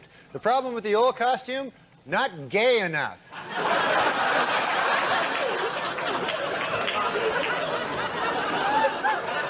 What the hell's going on in the country? That's not Superman. All right. Last week in Canastota, New York, fight promoter Don King was elected to the International Boxing Hall of Fame. King graciously thanked the Hall of Fame for the honor, then took all its money and left it bankrupt. In Springfield, Missouri, the local cable company mistakenly aired 5 minutes of explicit sex scenes from the Playboy channel on the Cartoon Network during an episode of The Flintstones. Experts say that children who saw the broadcast called it the greatest Flintstones episode ever.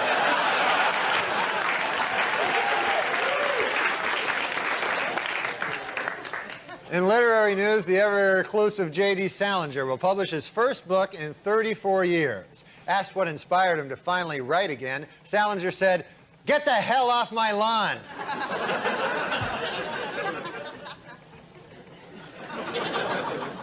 Following the passage of a new city ordinance, strippers are now forbidden to give lap dances in the city of Houston, Texas, or as I refer to it, Nazi Germany.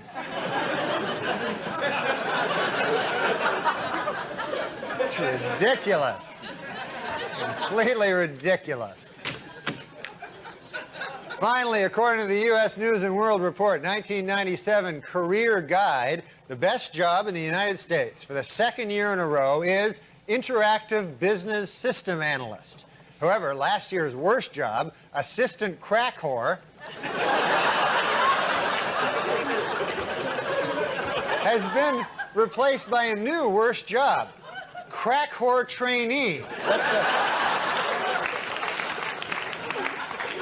And that's the way it is. Good night, folks. In a unanimous verdict this week, a Santa Monica jury found O.J. Simpson liable for the wrongful deaths of Nicole Brown Simpson and Ronald Goldman, awarding the plaintiffs damages of $8.5 million. Reacting to the verdict, Simpson insisted that he has nowhere near that amount of money and that his only remaining asset is 30 pairs of Brune Mali shoes.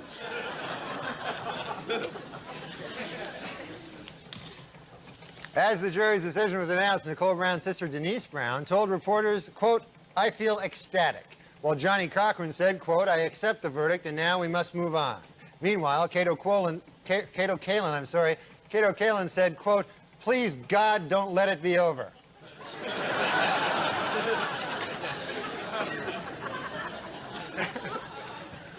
The announcement of the verdict came toward the end of President Clinton's annual State of the Union address, and to many observers, completely overshadowed the event. Even the president was distracted during his speech, waiting to hear exactly how much it costs to kill your wife.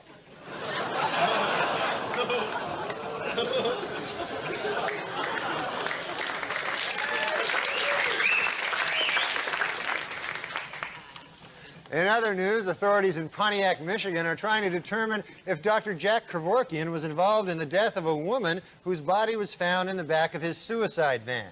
You know, I'm no expert in police work, but yes! Meanwhile, 5,000 disabled Americans were in Washington last week to protest doctor-assisted suicide. On a sad note, the demonstration turned ugly when all 5,000 disabled people fought over 2 handicapped parking spaces. I told you, it was sad. Disgraced former presidential advisor Dick Morris revealed this week that President Clinton phoned him 2 days after the election. Pressed as to what the two men talked about during their 3-hour conversation, Morris said, "Horse."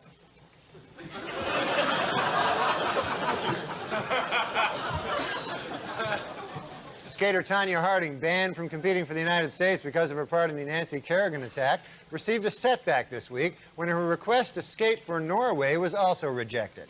However, Harding remains optimistic that she'll get the okay to compete for the Republic of White Trashistan.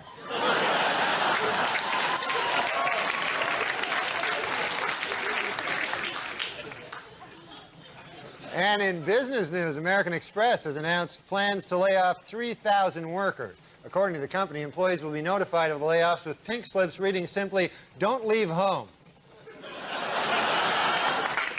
This week, the California Department of Corrections confirmed that Lyle Menendez and model Anna Erickson were married in prison. Following the ceremony, Menendez spent a romantic wedding night being raped by 2 white guys and a big black guy.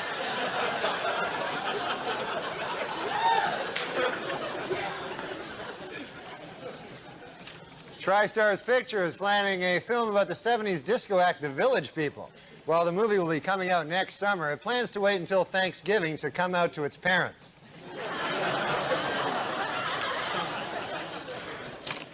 Actor Bruce Willis is filming his next movie, The Broadway Brawler, in Wilmington, Delaware. Meanwhile, his wife, Demi Moore, is taking a break from movie work, saying she wants to spend more time with her huge breasts.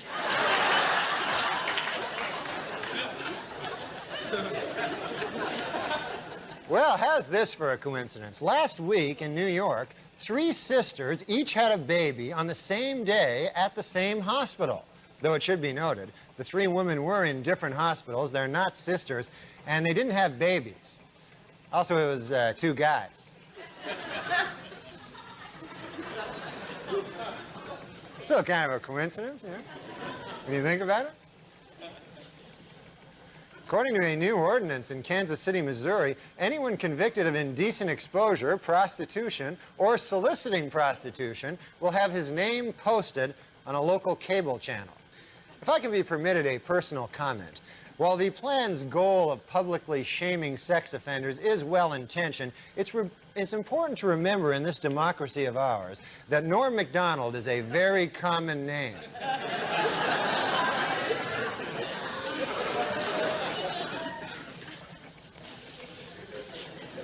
And finally, sources report that Michael Jackson's baby is due February 27th, and it's going to be named Michael Jackson Jr. Michael plans to be with the mother during the delivery. In his words, to make up for not being there for the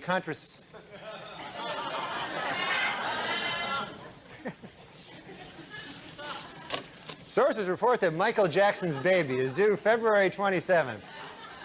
It's conception. The last word was conception, so.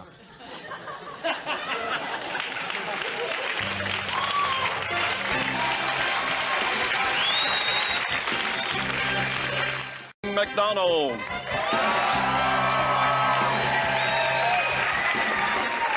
Hi, I'm Norm MacDonald, and this is the fake news. Our top story tonight, this week of the civil trial of O.J. Simpson, the jury, which had earlier found him liable in the deaths of Ron Goldman and Nicole Brown Simpson, this week tacked on an additional $25 million in punitive damages. On hearing the news, Simpson declared, quote, "This is far from over." Asked to clarify that statement, O.J. said, quote, "I'm going to kill more people. What do you think I meant?" Just hours after, works both ways, just hours after President Clinton again pledged to clean up the Democratic Party's fundraising operation, the White House announced he will attend a $1 million fundraiser next week. However, spokesman Mike McCurry stressed that at this event, quote, "Donations from Indonesia or other foreign countries will not be accepted unless they are left in a brown paper bag under the sink in the men's room." Unquote. More bad news for the president. This week, convicted Whitewater swindler James McDougal claimed that his ex-wife, Susan McDougal, had an affair with Clinton while he was governor of Arkansas. The president denied the charges, adding, quote, "If you really knew me, you'd know that I was always faithful to Jennifer Flowers."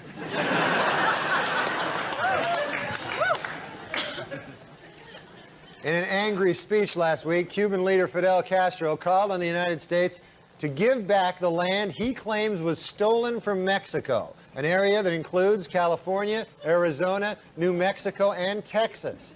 U.S. officials immediately denounced the idea, insisting that it would only lead to Mexicans sneaking into Nevada.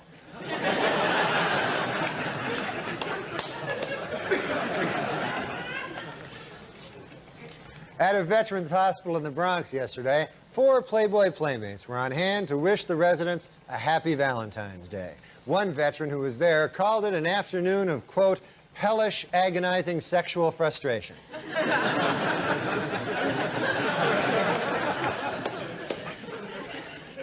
On Wednesday, Michael Jackson and wife Debbie Rowe became the proud parents of a 7-pound, 10-ounce baby boy. Asked about the baby's appearance, a family spokesman said he's got Debbie's eyes, LaToya's mouth, and one of Michael's noses.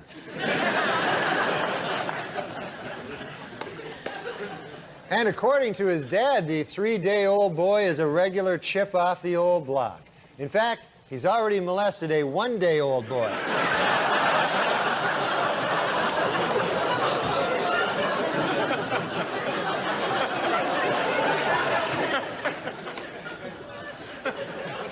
Here's an interesting sidebar to the story.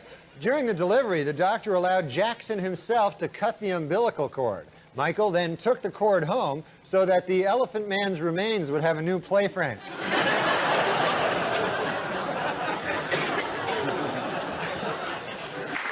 The Irish rock band U2 kicked off their new tour in New York City yesterday, making a surprise appearance at a downtown Kmart. Fellow Irish performer Sinead O'Connor was also on hand, but she works there. So.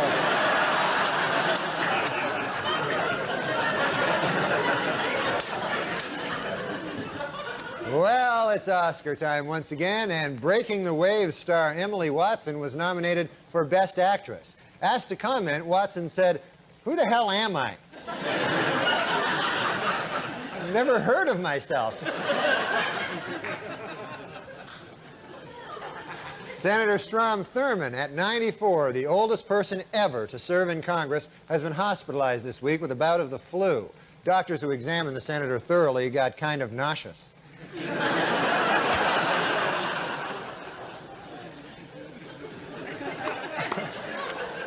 Prince, the black Labrador from New Hampshire, sentenced to death for killing a rooster, won a reprieve this week. But although Prince is now officially off the hook with local authorities, he still must face the family of the rooster in the civil trial. So.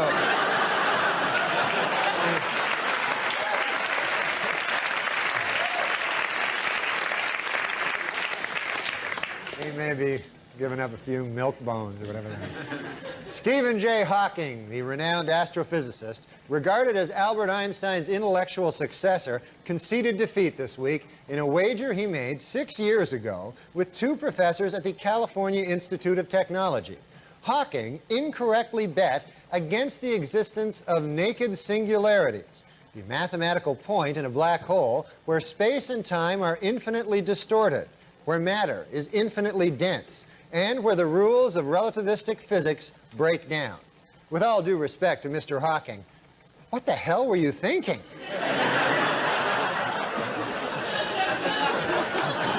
I would have taken that bet, made a quick $20. In northern Florida, refuse from a paper mill has caused female fish to develop male sex organs. And in a related story, Attorney General Janet Reno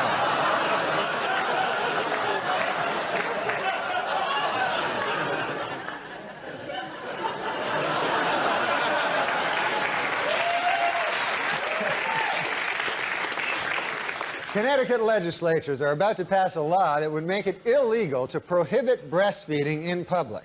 Then, hopefully, these legislatures will also change the fascist law that the person being breastfed in public has to be a baby.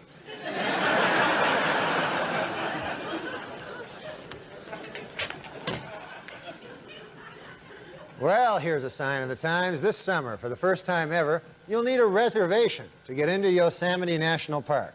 Officials say those hit hardest by the new regulations will be these squirrels.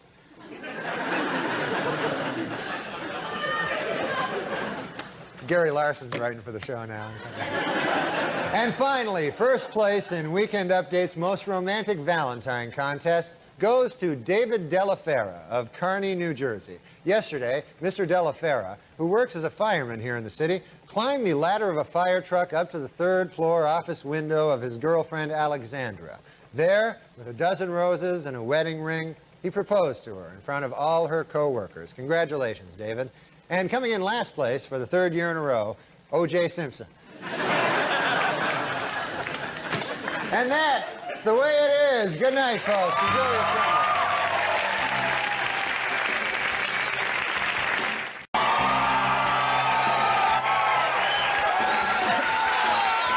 Thank you. I'm Norm MacDonald, and now the fake news. Our top story tonight, in a startling reversal, Kenneth Starr announced yesterday that he would not resign as Whitewater special prosecutor, and that now he intends to stay on until the investigation is completed. This new development apparently did not trouble a confident President Clinton, who still plans to resume making conjugal visits to Susan McDougal. This week in Moscow, Secretary of State Madeleine Albright and Russian President Boris Yeltsin sat down to discuss the delicate issue of NATO expansion.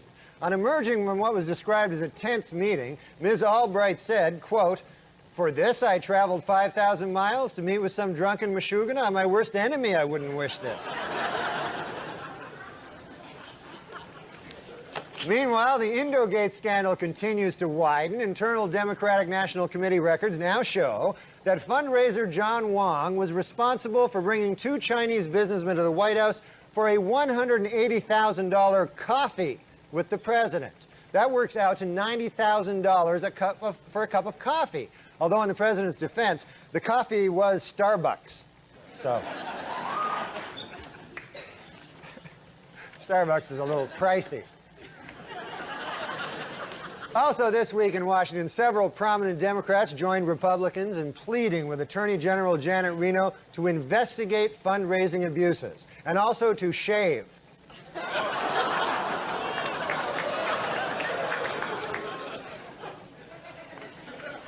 At a book signing in New York this week, Fred Goldman once again offered to forget the millions owed to him by O.J. Simpson if he would simply admit to the Brentwood murders. A visibly annoyed O.J. responded, "Why in the world would I do that when I have no intention of paying you anyway?"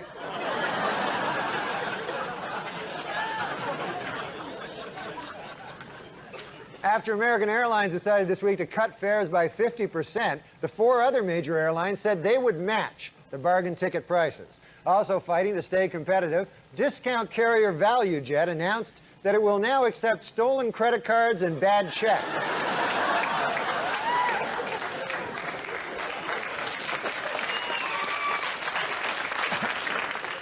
Michael Jackson has reportedly stepped right into his new role as a dad, spending many hours a day with his newborn son, doing the changing, the burping, even the breastfeeding. So, it's nice when a fella does that. In Wisconsin, students at Menominee High School are desperately fighting efforts by the politically correct to change their team nickname, the Indians. Already, opponents of the name have rejected the students' first compromise, the Drunken Indians. They feel that's almost worse in a way, you know? Bessie the cow, the most famous bovine citizen of San Antonio, Texas, is now listed in Ripley's Believe It or Not after giving birth to her 10th set of calf twins. Bessie also made Ripley's under the category Least Original Name for a Cow.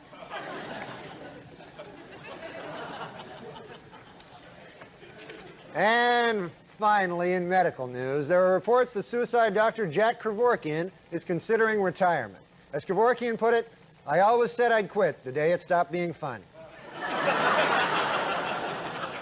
I'm Norm MacDonald, and now the fake news. Our top story tonight. Yesterday, President Clinton underwent a 2-hour operation to repair damage to his knee, suffered in a fall while visiting in Florida at the home of professional golfer Greg Norman. Many were surprised to hear that the two were on friendly terms, since Greg Norman had once threatened that if he ever caught Clinton with his wife again, he'd smash his kneecap with a 5-iron.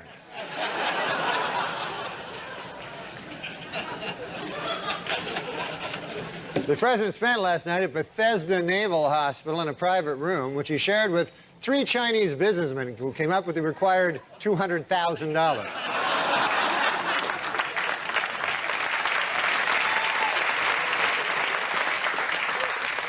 More bad news for O.J. This week, HarperCollins reached an agreement with the Brown family to publish his late wife's diary.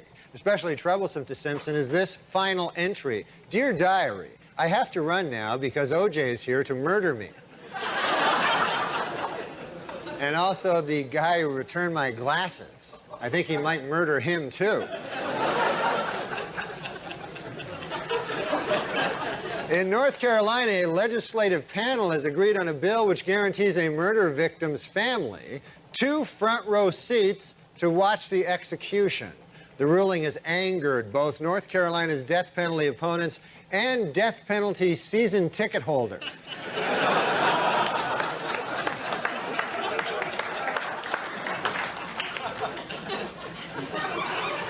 And in Fairbanks, Alaska, a new high-tech emergency phone system will give operators the name and address of anyone who calls 911. Note to self, don't make any more prank 911 calls in Fairbanks, Alaska.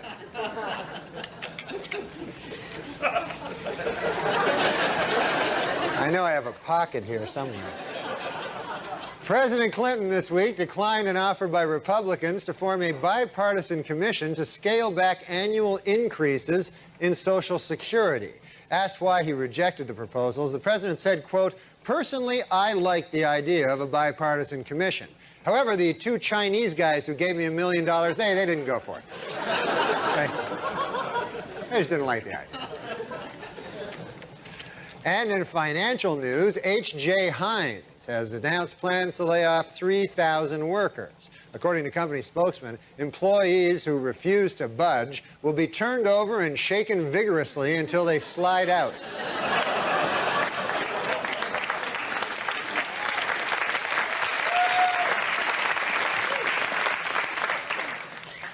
Much like ketchup. In Portland, Oregon, 8 anthropologists are in court arguing the constitutional right to study a 9,300-year-old Native American skeleton, which a local tribe wants to rebury. Though the case has merit, authorities are suspicious that one of the people involved in the suit is not really an anthropologist. It's this guy over here. In New York, police have arrested a local Queens man whom they are calling the serial fondler. Apparently, the man suffers from an intense desire to run up behind women and squeeze their buttocks. Psychologists call this impulse, quote, normal.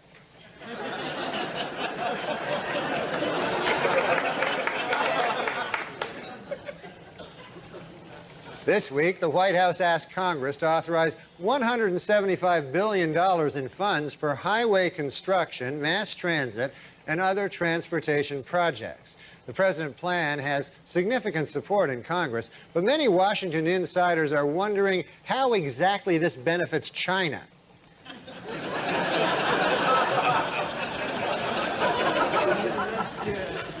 In New Mexico this week, lawmakers passed a measure to abolish the state's 15-year statute of limitations on first-degree murder. Note to self, cancel plans to return to New Mexico.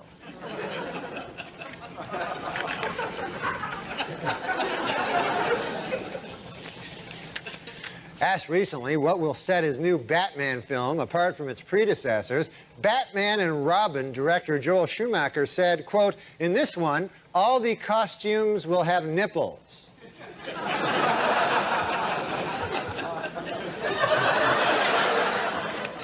Note to self, do not watch the next Batman and Robin.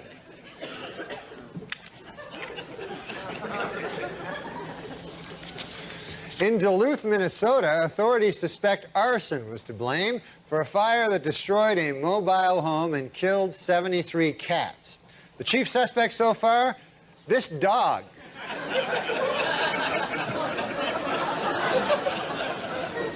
Dogs don't care for cats much, you know. What's that? Yeah, I know. Oh, you want me to say that?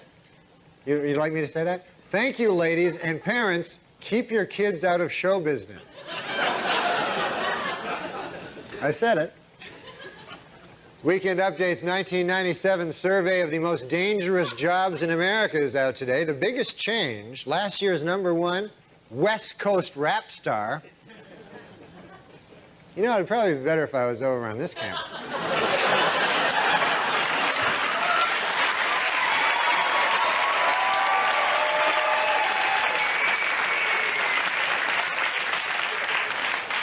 Okay, well, now that I'm over on this camera, it'd probably be better if you put the cards over here.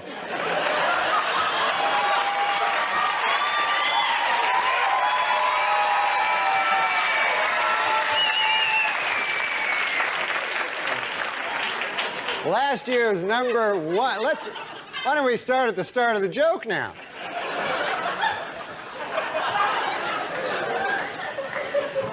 Okay, no, that's all right. I'll just make it up. The 1997 Most Dangerous Jobs in America is out, and this year, a little bit of a change. Last year's #1, West Coast rap star, has been knocked out of the top spot by the new Most Dangerous Job in America, East Coast rap star. Imagine if it had all gone well.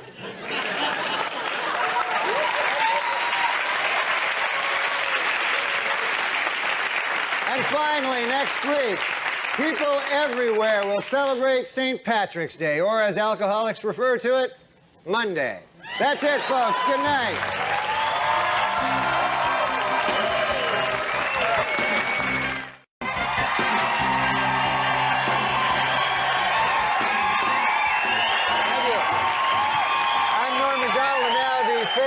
Our top story tonight. Late this week, President Clinton and Russian President Boris Yeltsin met in Helsinki to discuss the sensitive topic of NATO expansion. For his part, Yeltsin stood firm, saying he must do what is right for Russia, while Clinton also stood firm, saying he must do what is right for China.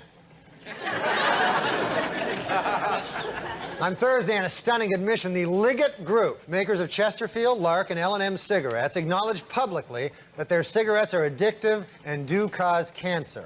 Hours later, the 4 other major tobacco makers, Reynolds, Philip Morris, Lorillard, and Brown & Williamson, issued a joint statement saying, quote, "Today's announcement comes as no surprise. Everyone knows Liggett cigarettes has caused cancer." Also this week, a California newspaper revealed that O.J. Simpson was awarded custody of his children mainly because a court-ordered psychological test showed that he is a loving father. It should be noted, however, that the same test also showed that he was a loving husband.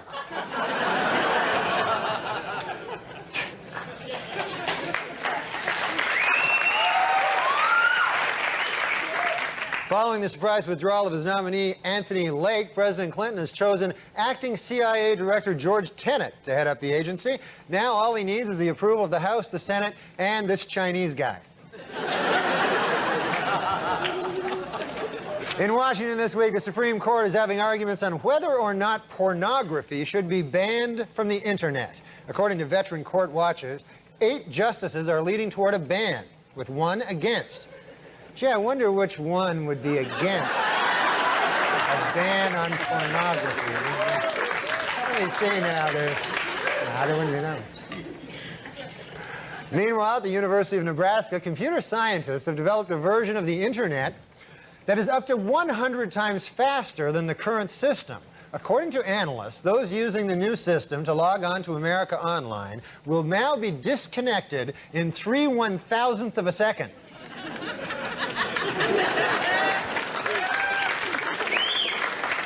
You ever get on the computer? Do you know anything about them? In Congress, members of the House Women's Caucus say prosecution of sex offenders must be the Army's top priority, despite concerns of racial insensitivity on the part of investigators, which would be the second priority. Then I guess the Army's third priority would be defending the nation.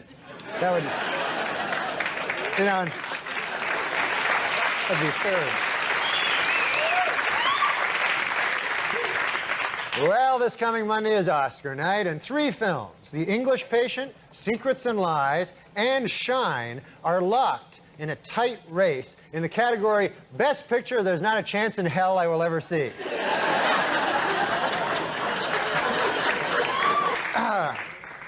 A person who suffers 2 sharp, powerful blows to the head within a short period of time can suffer brain damage or even die. This, according to a new study in the medical journal Duh.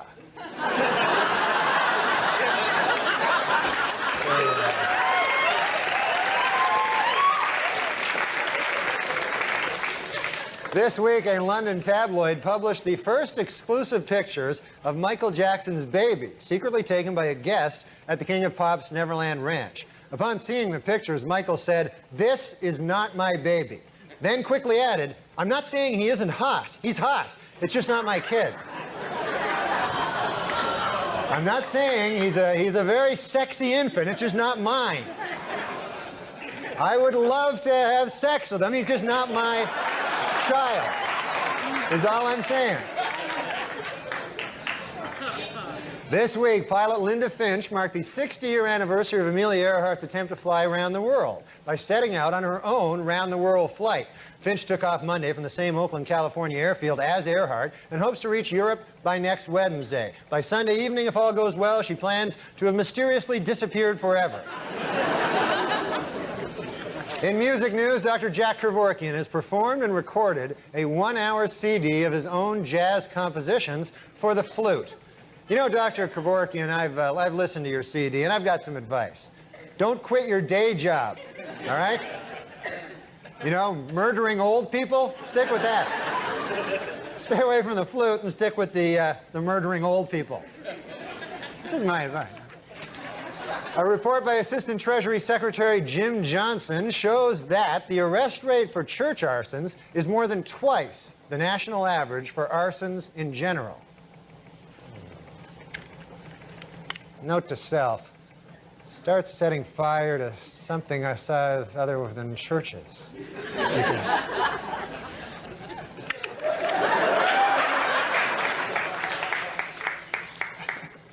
Earlier today, the biggest auction ever of Beatles memorabilia took place in Tokyo.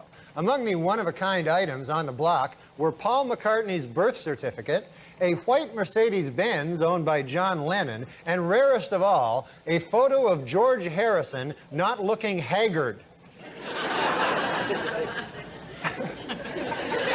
Have you ever seen one when you think about it? And the British Sunday Times is reporting that Belgian doctors have accidentally cloned a human being. The human being? You guessed it, Frank Stallone.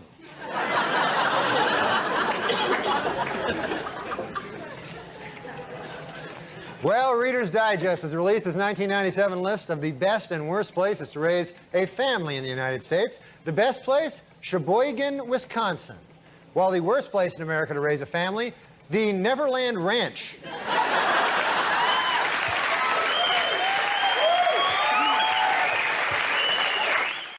Thank you, I'm Norm MacDonald. Now the fake news, our top story tonight. This week, after months of speculation, sitcom star Ellen DeGeneres finally admitted that, yes, she is gay. Inspired by her courage, today, diet guru Richard Simmons admitted that he is really, really, really, really gay.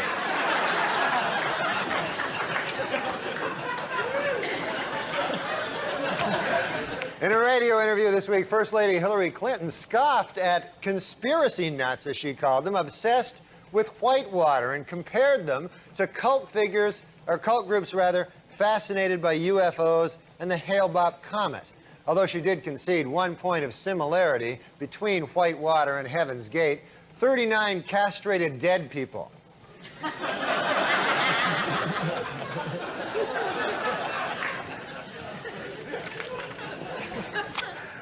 Two professors of medicine at Rutgers University say they are developing a pill which can give women orgasms without having sex. Read all about this revolutionary discovery in my new book, The World's Most Dangerous Drug.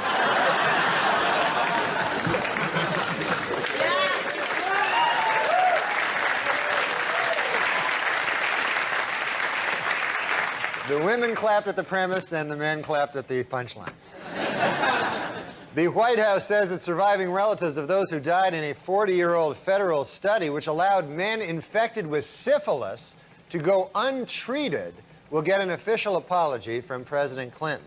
According to the president, quote, "If not for the sacrifices of these brave men, I would not be alive today."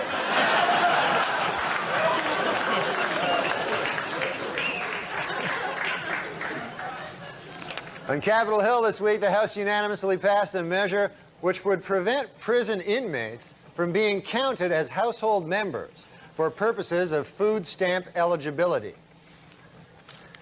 Note to self, find new way of fraudulently obtaining food stamps.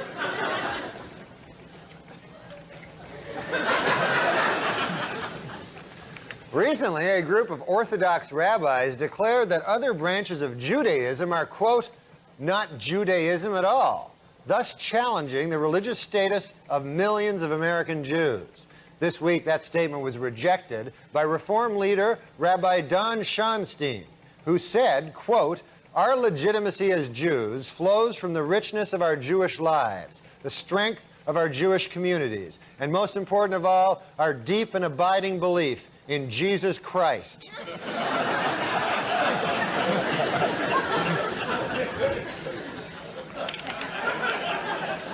Recent photos sent from the Galileo space probe orbiting Jupiter's moon Europa suggests that it meets the conditions necessary to support a primitive life form.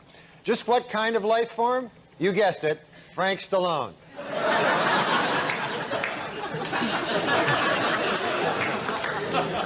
Oprah Winfrey's longtime boyfriend, Stedman Graham, has written a new book called You Can Make It Happen, a 9-step plan for success. Step number 1, become Oprah Winfrey's boyfriend.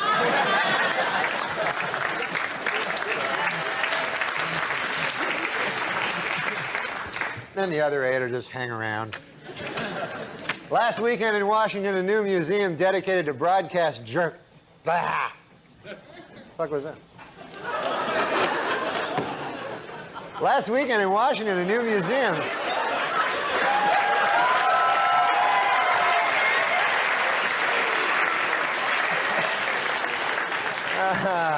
My farewell performance. Last weekend in Washington, a new museum dedicated to broadcast journalism opened, where visitors can appear on camera and pretend they are news anchors. So far, the museum has been visited more than 200 times by Tabitha Soren. In St. Louis, Missouri, a father who lost joint custody of his 2 sons after undergoing a sex change operation now plans to ask an appeals court to reconsider its ruling that gave sole custody to the boy's mother. I wonder who's going to win this case. The mother of the 2 children or the guy who had his penis twisted into a fake vagina?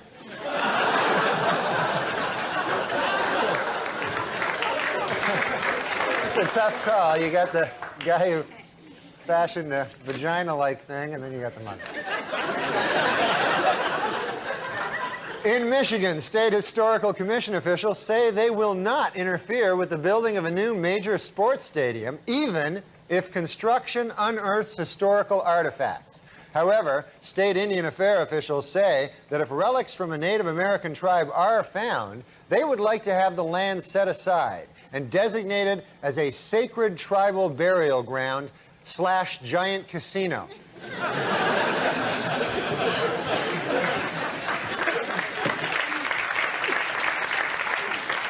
The Nuclear Regulatory Commission has warned that an industrial camera stolen from a Montana company could pose a radiation hazard if its casing is opened.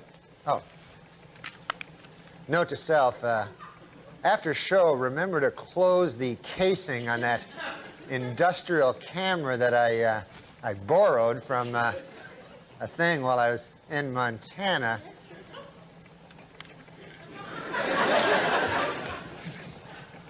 And finally, in California.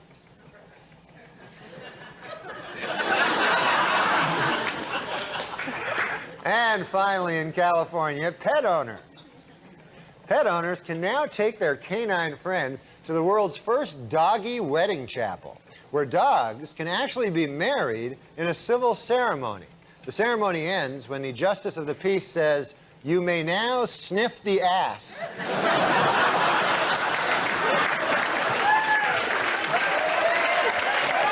All right, folks. Maybe we'll see you next week. Good night. Thank you. I'm Norm MacDonald, and now the fake news. Our top story tonight. Embattled House Speaker Newt Gingrich may finally have solved his financial troubles. On Thursday, Gingrich announced that former Senator Bob Dole has loaned him the $300,000 needed to pay his ethics committee fine. And today, more good news for Gingrich. Dole has already forgotten he loaned him the money. Meanwhile, Gingrich this week criticized Attorney General Janet Reno's decision not to seek an independent counsel to investigate Democratic fundraising, even comparing her to notorious Watergate figure John Mitchell.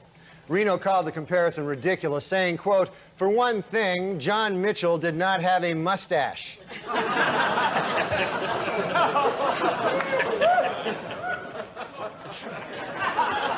In an interview this week with Diane Sawyer, Mafia turncoat Sammy the Bull Gravano revealed that John Gotti once considered trying to buy a presidential pardon for $5 million. According to Gravano, however, he and Gotti were too afraid to get involved with, quote, "those kinds of people."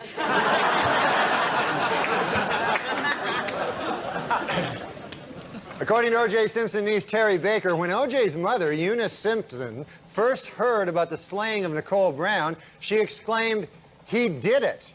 Reached for comment, O.J. said, "My mom was just guessing. I hadn't even told her yet."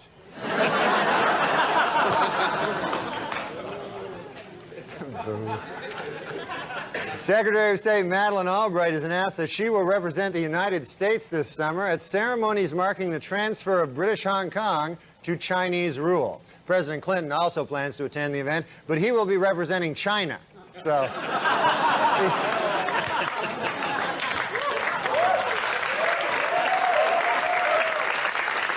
This week, as America marked the 50th anniversary of Jackie Robinson's entry into Major League Baseball, there was a sobering reminder that racial prejudice in sports is not yet a thing of the past. In a shocking move, today, all but one of the 125 playing members of the Professional Golf Association has signed a petition to ban African-American golfers from the tour.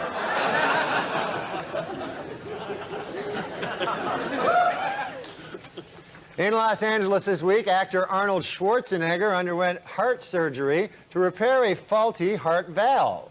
Doctors were concerned because during a routine examination of Schwarzenegger, they got a little turned on. They became concerned, you know, and something like that will happen, you know. Let's pause for thought for whatever. In Indiana, the state legislature has approved a law requiring professional hypnotists to be trained at accredited institutions and certified by the State Medical Licensing Board. Note to self, cancel plans to tour Indiana as hypnotist this summer. Oh, wait. Ignore previous note. Instead, note to self, get fake hypnotism diploma and proceed as planned.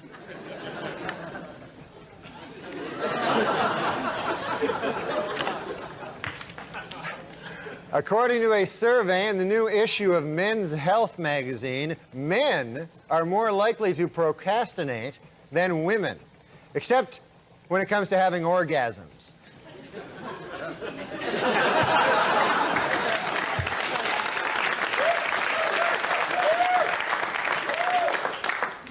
Last week in Tampa, Florida, William Santiago, a mail carrier for 27 years, was fired from his job and now faces up to 5 years in jail for keeping 2 magazines which had been sent to a non-existent address.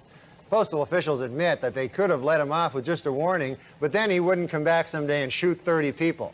So they decided to be a little strict. Last week in Kansas City, 2 people that were oh, drats.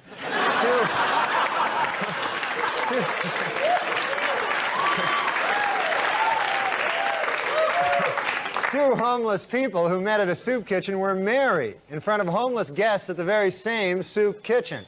For those who want to give the couple a wedding gift, they are registered at Kansas City's District 5 recycling pen.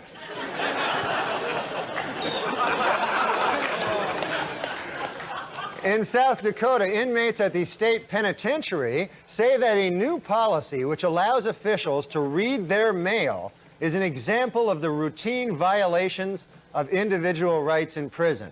A better example would be the daily anal rapes, but I guess they want to start off small and then work up to the daily anal rapes. You know, they'll start off with the reading their mail, you know. With the resignation of 2 police officers in Virginia, Vermont, the city's 2,500 residents are now left with only 1 policeman. Note to self, if I get fired for cursing on the air last week, drive up to Virginia, Vermont, hypnotize the remaining policeman, and loot town. Yeah, that's it.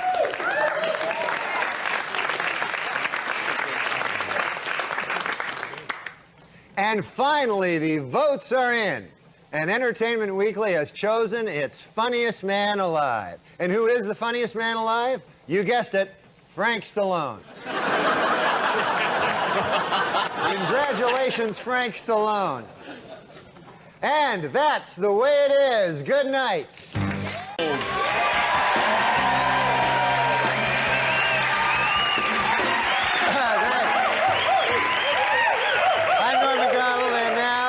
Fake news, our top story tonight. In court documents made public this week, independent counsel Kenneth Starr told a federal judge that Hillary Clinton is now a, quote, central figure in the Whitewater criminal probe. Reacting to the news, President Clinton called the investigation a partisan witch hunt, vowing, quote, if the First Lady is somehow convicted and has to go to jail, I will do everything in my power to wait 2 weeks to start dating.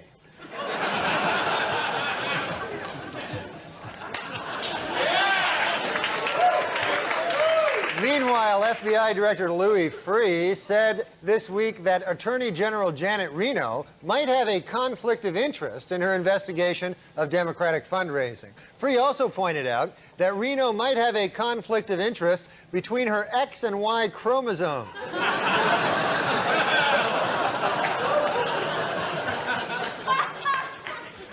There was some good news for Michael Kennedy this week when the parents of the teenage babysitter with whom he had a 5-year affair decided not to pursue criminal charges. However, a lawyer for the babysitter's family called Kennedy a, quote, sick, pathetic individual, while the county district attorney described him as a, quote, alcoholic cradle robber. The only kind words came from his uncle, Senator Ted Kennedy, who called him, quote, an inspiration.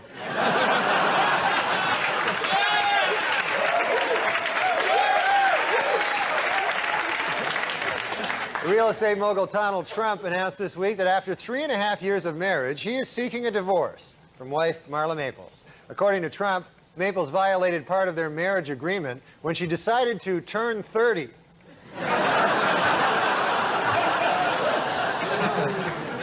Unacceptable.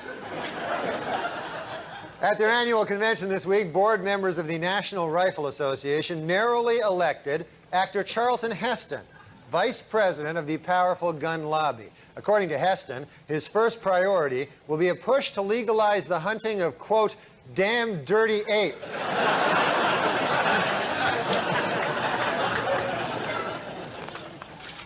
In Alabama, a new state law will dramatically increase the penalty for bouncing a check. Note to self, cancel summer vacation plans in Alabama. Find state more accommodating to the NORM MACDONALD lifestyle.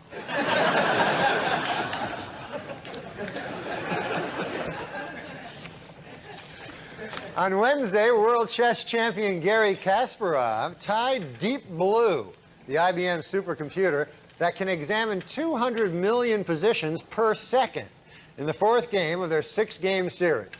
Earlier in the week, Kasparov admitted he made a catastrophic blunder in Game 2 when he failed to force a draw by moving rook to e8, opting instead for a Caro-Kann defense that soon transposed into a Pribble defense, which, after Deep Blue moved bishop to e7, gave him the advantage with his knight position.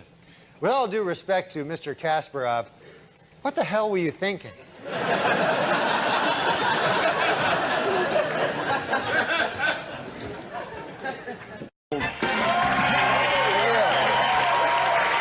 Thank you.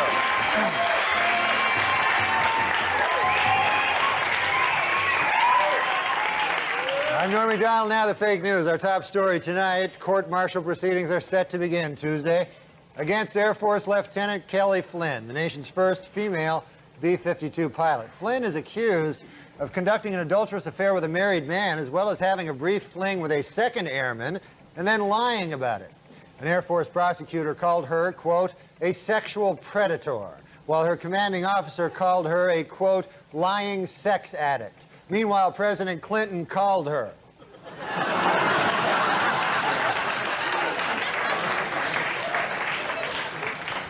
Earlier this year, the Liga Group paid out more than $750 million in a court settlement when it was admitted that its cigarettes are addictive. And this week, the tobacco company unveiled its new warning label. It reads, warning, don't try to sue us, we don't have any money left.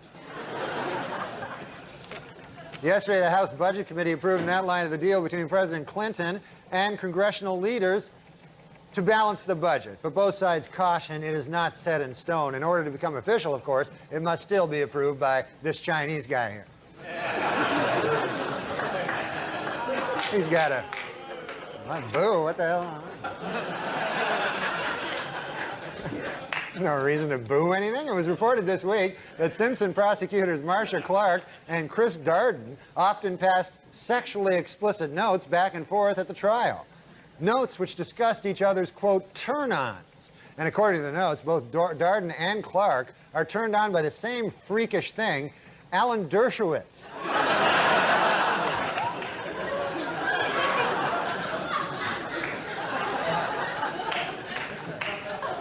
Meanwhile, O.J. himself may have some explaining to do. For months, he has denied hiding financial assets, including valuable sports mementos, from the Brown and Goldman families. But earlier today, Simpson pal A.C. Cowlings was stopped as he tried to leave the country.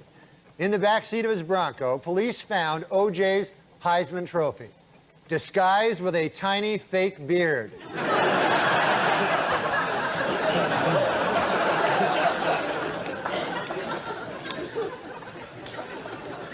According to prosecutors in Tulsa, Oklahoma, Henrietta Collins, a 90-year-old widow, was bilked out of her life savings by the trustees of her estate.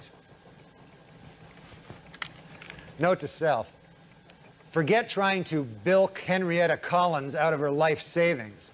Some dirty bastard got there first.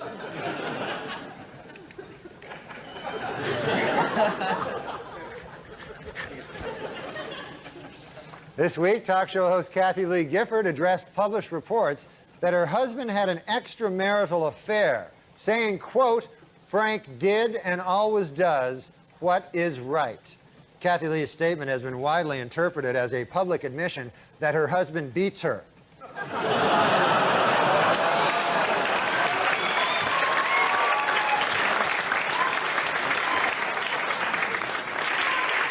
In San Francisco last week, a birthday party for one of the area's leading political figures, attended by the city's mayor, sheriff, and members of the Board of Supervisors, culminated with a performance in which a dominatrix used a razor blade to carve a satanic star into the back of her male partner, then urinated on him, before finally sodomizing the man with a liquor bottle. After learning of the incident from press reports, San Franciscans expressed shock and outrage that the liquor bottle was not recycled.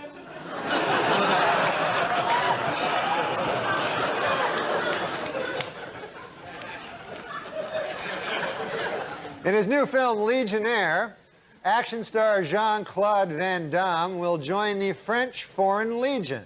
In the film, Van Damme is a playboy in 1920s Paris who flees a mob boss after falling in love with the man's mistress. Also, although it doesn't say anything here about it, I'll bet there's plenty of kicking.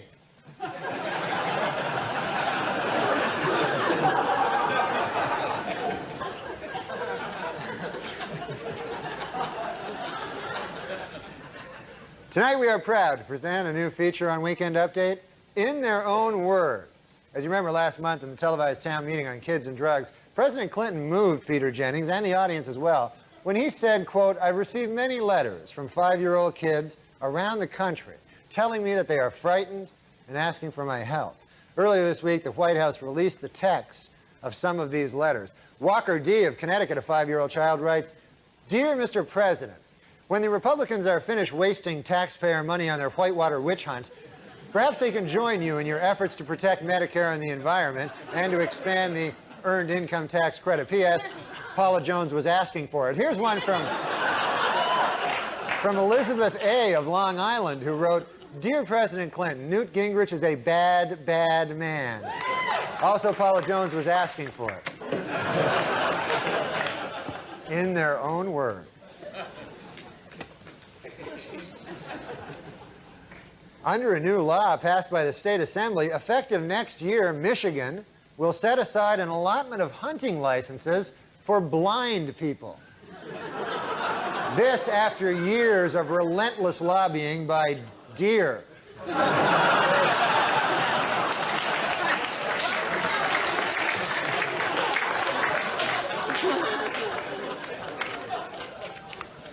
Good news for Hawaii. Next year, the state will receive $20 million in federal funds to help teach poor children how to read. Oh. Note to self, swindle poor Hawaiians out of $20 million by pretending to be a guy who teaches reading.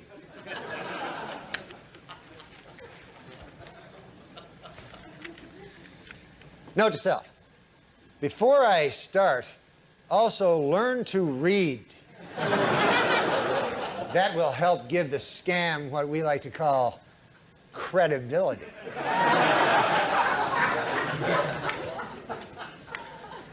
That's a big word. A new survey by the Washington Post reports that D.C. Mayor Marion Barry's popularity among city residents has dropped to its lowest point in 5 years. However, Mayor Barry insists he has no interest in polls, or for that matter, anything else that isn't crack. Yes. He really has no interest in how good are polls going to do him?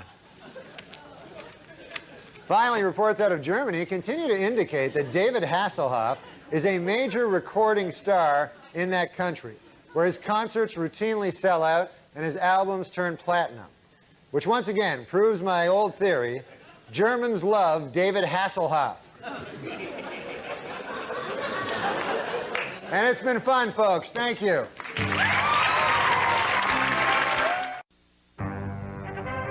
Weekend Update with Norm MacDonald.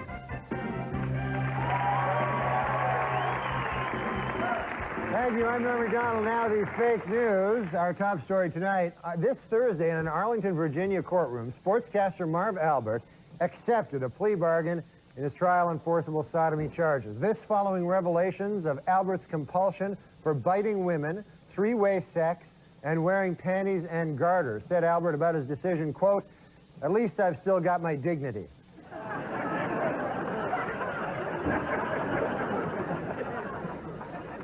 Attorney General Janet Reno said this week that she is fed up with Republicans complaining to the press that she has not named an independent counsel to investigate President Clinton's fundraising. Said Reno, quote, "If these people don't like the way I'm doing my job, let them come talk to me man to man." Well, the White House is an empty nest this week following Chelsea Clinton's departure to begin studies at Stanford University. A wistful President Clinton says that while it's difficult to see his daughter grow up, at least now he'll feel less guilty about hitting on her friends.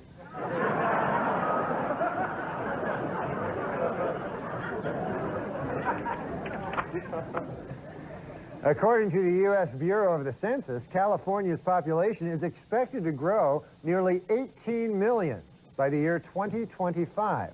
Also by the year 2025, it will be much easier to find a vacant apartment in Mexico.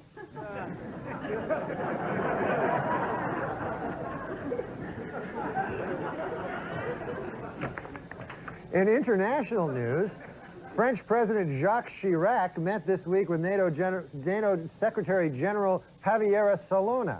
During their meeting at the Élysée Palace, the two discussed possible reasons why Marv Albert would dress up in lingerie and bite women on the back while another guy watched.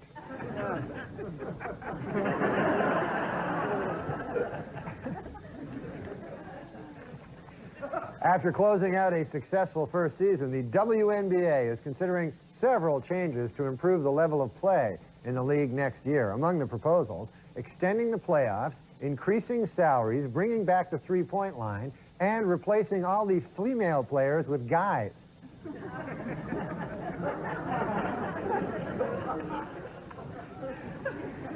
Well, as you're no doubt aware, Elton John's musical tribute to Princess Diana, Candle in the Wind 97, has become the fastest-selling CD in history. Well, in Dayton, Ohio, a local music chain had a wonderful idea to donate all its profits from the single to a local AIDS group. However, in a tragic piece of irony, Weekend Update has learned that the local AIDS group now plans to spend all of the money on landmines.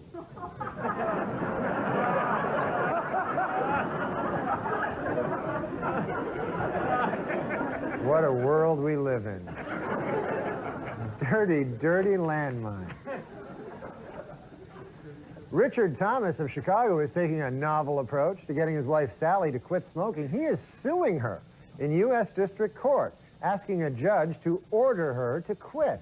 Legal experts say that considering all factors, Mr. Thomas actually has a very good chance of never having sex with his wife again. According to published reports, Michael Jackson's wife is now pregnant with the pop star's second child. Asked why he decided to become a father again so soon, Jackson explained that his 7-month-old son is starting to lose his looks.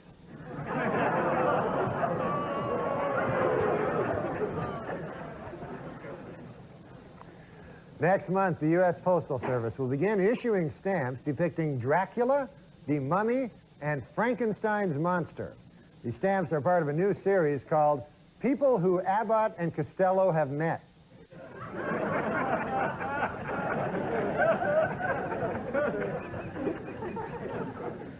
According to new medical research, crack babies are as happy and healthy as normal children.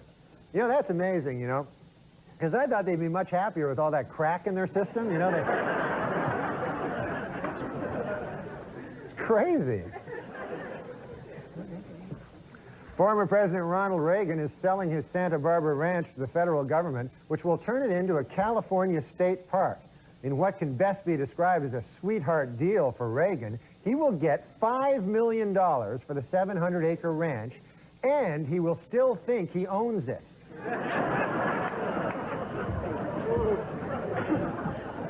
The rich get richer, you know? Ridiculous.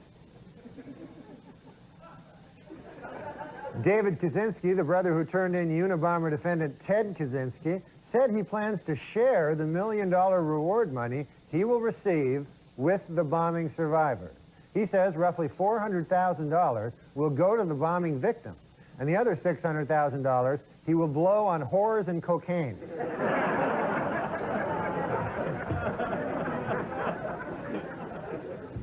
And in Central California, investigators have convened at the Tulane Canal to find out what killed 1,600 birds and over 1 million fish. Experts say ammonia poisoning is the probable cause, but if you ask me, what really killed them was the paparazzi.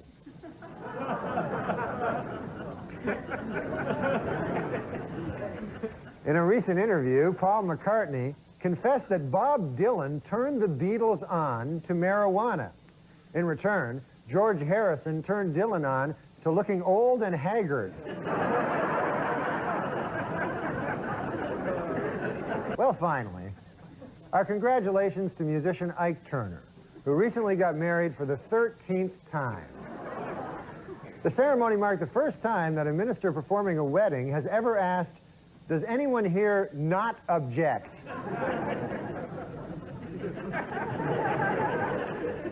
And that's the news, folks. Good night. I'm Norm MacDonald, now the fake news. Our top story tonight, just yesterday, in a letter to Congress, Attorney General Janet Reno absolved President Clinton of almost all charges of campaign finance reform. According to Reno, there is no evidence he misused his office to raise money, improperly allowed contributors to stay overnight at the White House, or sought contributions in exchange for political favors. You know, it's hard for me to believe this, but for Janet Reno to send this letter, I guess it must be true. The president's sleeping with her, too. It's beyond comprehension, but earlier today, some 600,000 members of the Promise Keepers, the evangelical men's group, convened in Washington, D.C. for a day of prayer and repentance. Oh, no, I promised to go to that thing, and I forgot. Damn it to hell! It's my wife's fault. She didn't remind me, that dirty... Oh, well. More bad news for O.J. Simpson. This week, a Los Angeles court ordered him to turn over his Heisman Trophy to the Goldman family. In addition, the same court may order Simpson to surrender a coffee mug inscribed, "World's Greatest Husband."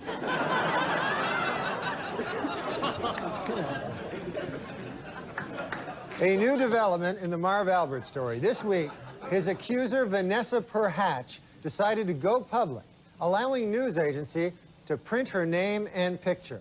Following the publications of the photograph, legal experts were left wondering, who was the real victim?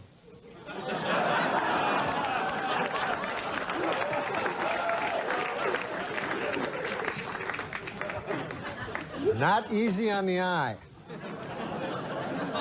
In a recent interview on the subject of parenting, Jane Fonda admitted that it wasn't easy to talk to her children about sex, but she felt it was necessary because she did not want them to learn about sex the way that she did, by reading North Vietnamese propaganda pamphlets. We're not going to forget that. Hanoi Jane. It was a bad week for the restaurant chain Hooters. The company has been forced to pay $3.75 million to settle a sex discrimination suit brought by male job applicants who claim that its policy of hiring only women is unfair.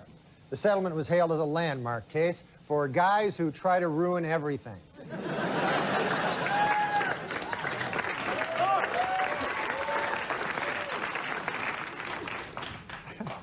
You want to go to Hooters and a dude shows up at your table, you know? Action star Arnold Schwarzenegger is reportedly planning to appear in an upcoming production of the Broadway musical The King and I. Schwarzenegger says that in contrast to other actors' portrayals of the King of Siam, his will be really, really horrible.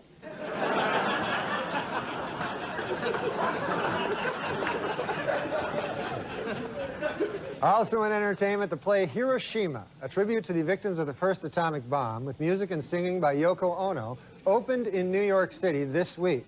One tearful Japanese survivor of the attack who attended the premiere called the play, quote, the most horrifying experience of my life.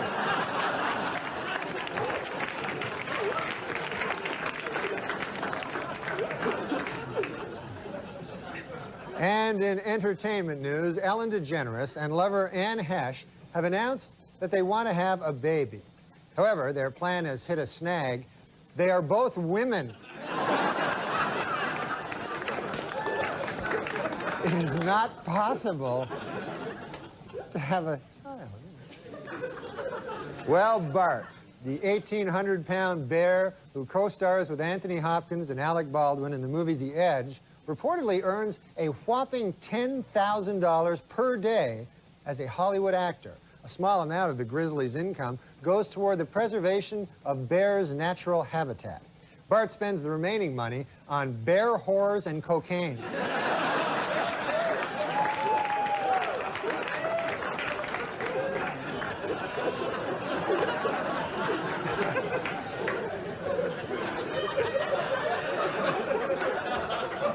And on a happier note, in Massachusetts, the 119-acre Dun Pond State Park has the state's first nature trail designed for the handicapped.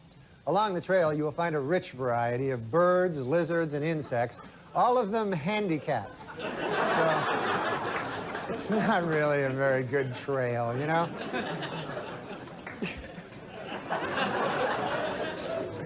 And next summer in Battle Creek, Michigan, Kellogg's will open Cereal City, a new $18 million theme park. Note to self, start buying up land next to Cereal Theme Park, then open Milk Theme Park. And watch the money roll in.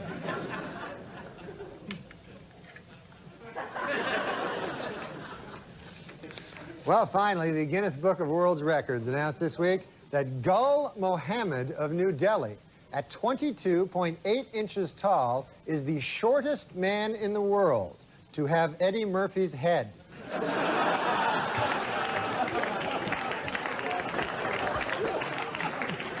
that's it, folks. Thanks a lot.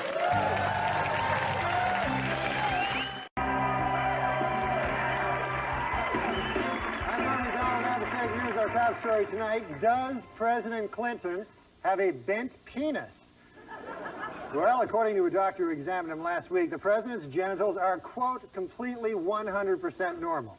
It should be noted, however, that the doctor who examined him also has a bent penis. So, that may color his findings a little.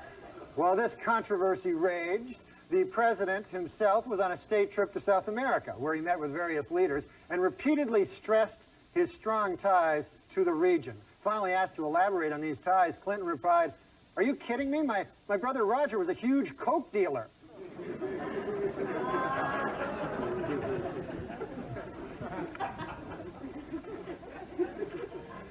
As his last stop on the trip, the president met in Buenos Aires Thursday with Argentinian President Carlos Menem. During the meeting, Clinton asked Menem to continue with economic reform and protect democratic freedoms. Menem, in turn, asked Clinton to show him his bent penis.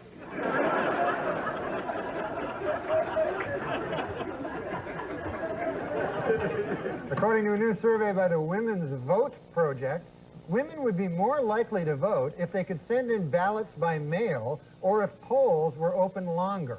Also, more women would vote if you were permitted to bake your vote.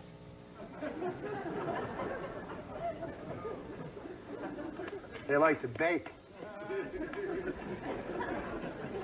Rejecting conspiracy theories that President Clinton killed Vince Foster, a report out this week from independent counsel Kenneth Starr has officially concluded that Vince Foster took his own life. Among other things, The report cites evidence that Foster was deeply depressed in the days leading up to his death. Although the report does concede, Foster was deeply depressed because President Clinton was trying to murder him.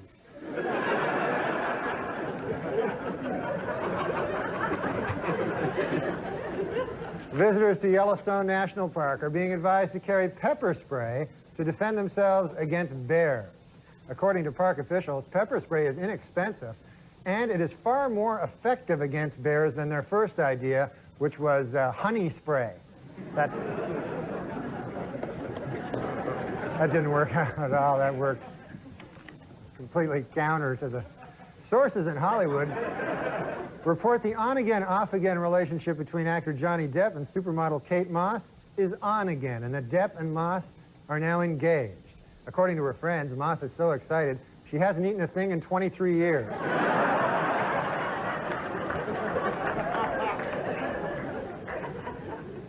In other entertainment news, a religious group in Chile is trying to ban a new Claudia Schiffer film which features explicit lesbian sex scenes. According to the group, sex between two women is an abomination before God, almost as blasphemous as sex between a woman and David Copperfield. I don't know which is worse, which is more of an abomination.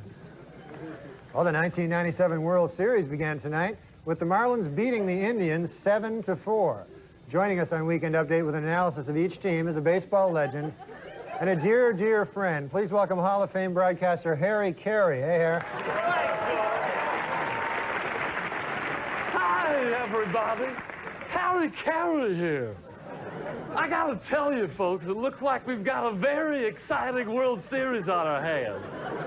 The American League is represented by the Cleveland Indians, and for the National League, the Florida Marlins. It sure is exciting, Norm. Yeah, well, it certainly is, Harry. Now, who do you like in the series? It's tough to say, Norm. On one hand, you've got the Marlins. Now, that's an odd mascot, a Marlin. Yeah, I guess it is. Of course, pound for pound, it's the smartest fish in the ocean. With its sword-like snout, it'll carve your eye out and not think twice about it. Norm, to this day, if I walk into a seafood restaurant and I see a Marlin on the wall, I just grab my wife and leave. Is that a fact, huh? Of course, on the other hand, you have the Indians, a group of untrustworthy savages. You look away, next thing you know, they steal your land. That's true. Well, Harry, you're talking a lot about the mascots now. What about the players? They won't be a factor, trust me. Hi, Norm. You ever been alone in a room face-to-face with a Marlin? No. No matter where you go in the room, its eye follows your every move. You should try it sometime. It's a rush. I should know. I used to hunt them. Really? You hunted Marlins, huh? No, Indians. I've got a whole closet full of scalps at home. They're just collecting dust. The government stopped buying them years ago. Hey, Norm. You interested in buying a scalp? Well, I mean, I guess... It's a simple yes or no question.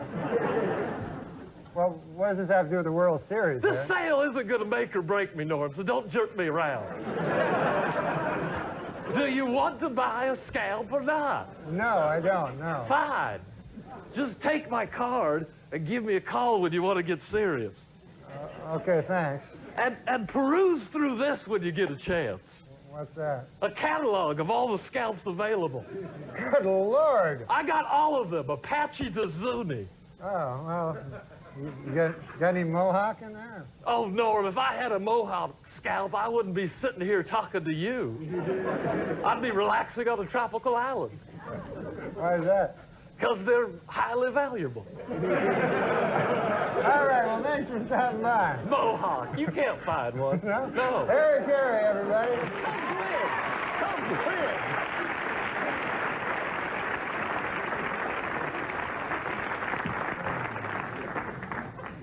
Exotic dancers say city ordinance requiring them to keep 4 feet away from their customers will put them out of business in Shoreline, Washington. Or as I now refer to it, Nazi Germany. Quite a world we live in. And in Oklahoma, prison officials are considering an interactive video system for parole board hearings, which would eliminate the need for inmates to travel to hearings from prison. Inmates say they will go along with the video idea, but they will not rule out raping the camera guy. And in Idaho, a $5 million project to fix cracks in the Dworshak Dam has been a huge success, according to officials from the Army Corps of Engineers. However, the dam could easily have been fixed at a far more reasonable price tag, according to this beaver.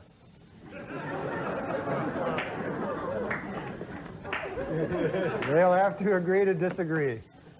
Finally, the Rolling Stones are back on tour again, and Keith Richards says that he is thrilled to still be doing what he's been doing for 25 years. Cheating death.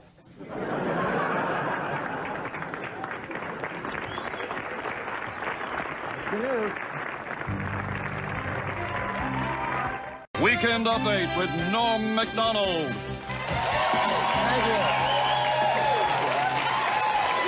Thank you. I'm Norm MacDonald. Now the fake news. Our top story tonight. Tomorrow, Chinese President Jiang Zemin begins a week-long visit that could define U.S. relations with China for years to come. President Clinton plans to ask Jiang for several things, including human rights reform, trade expansion, and a Chinese herb said to have the power to straighten a bent penis.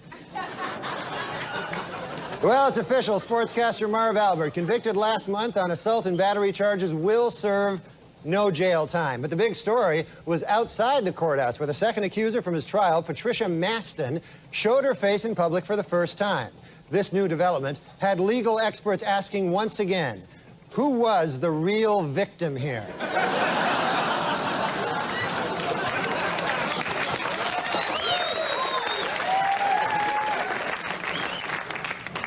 Incidentally, Ms. Maston will be represented in her civil suit by feminist attorney Gloria Allred, who is also quite unattractive.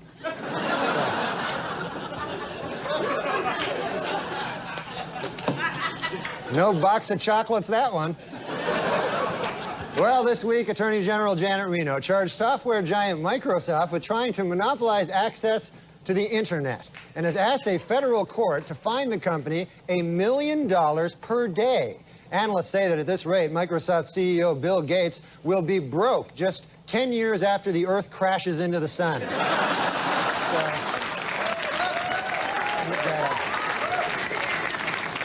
got a hefty pocketbook. According to new medical studies, exposure to secondhand smoke dramatically increases a non-smoker's risk of getting heart disease and lung cancer. Jubilant tobacco company executives say the study proved beyond a shadow of a doubt that non-smoking can kill you.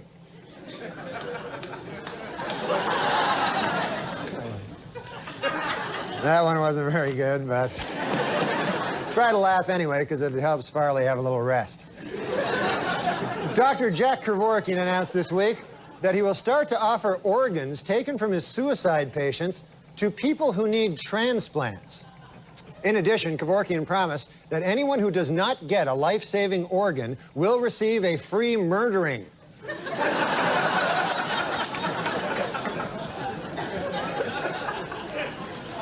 And in London, British scientists have created a frog embryo without a head, a breakthrough that could lead to the production of headless human clones to provide organs and tissue for transplant, as well as horrific nightmares for the rest of my life. I can't deal with this kind of stuff anymore. Well, in Maine, political activists are trying to push through a constitutional amendment that would expand voting rights for the mentally ill. But according to insiders, it's really just a ploy by supporters of Ross Perot.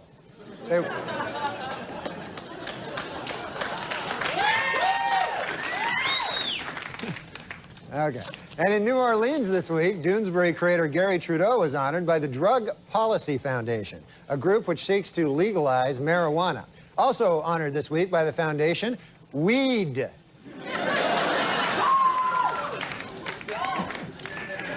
Yeah, they honor that every year. It's a multiple honoree. A Minnesota man is being sued by a woman who claims that he promised to marry her, but called off to the wedding after he convinced her brother to give him a kidney. Don't I know it?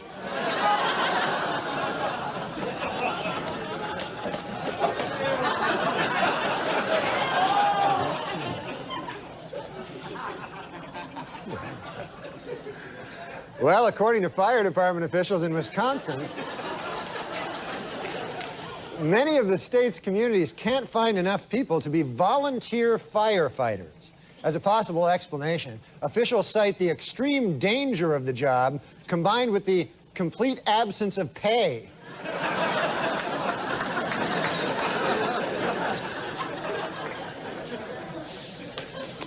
Finally, in Milwaukee, Wisconsin, a man allowed his 8-year-old daughter to take the wheel of his car, and an accident ensued that damaged 7 other cars and injured 6 people, which once again proves my theory: women can't drive.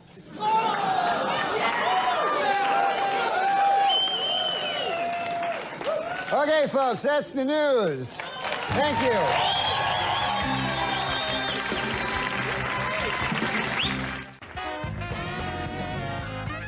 I'm Norm MacDonald. Now the fake news. Our top story tonight. Last night, ex-sportscaster Marv Albert and fiancée Heather Faulkner appeared on 20/20 with Barbara Walters in what Albert admitted was an uphill battle to have a really hot three-way.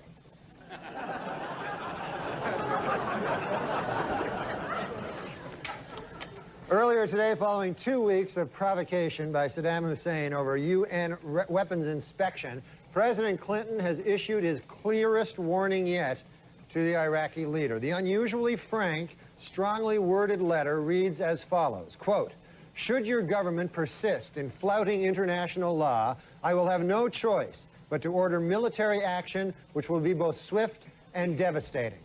Of course, when the time for military action comes, I may simply panic, flee to England, and smoke dope until the whole thing's over. But then again, I may not." More followed from the recent conviction of British au pair Louise Woodward on murder charges. This week, her attorney Barry Scheck lashed out at the legal system, saying, quote, "What kind of sick society do we live in where an innocent girl is sent to prison, while a double murderer like O.J. Simpson goes free?" Kind of a... Meanwhile, O.J. Simpson's Brentwood estate officially went on sale this week with an asking price of $3.9 million. According to realtors, some of the home's highlights include a newly renovated gourmet kitchen and a luxurious master bathroom with separate sinks for murderer and murderee.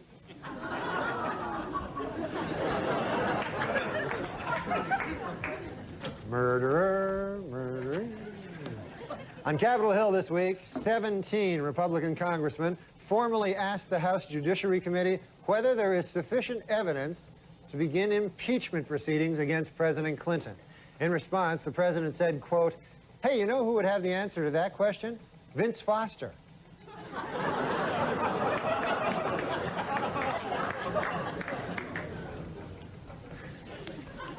With the release of over 100 hours of videotape of President Clinton and campaign fundraisers, the pressure continues to mount on Attorney General Janet Reno to name an independent counsel to investigate the president. In addition, some senators are said to be furious that instead of watching the videotapes, Reno has been taping over them with episodes of Xena Warrior Princess.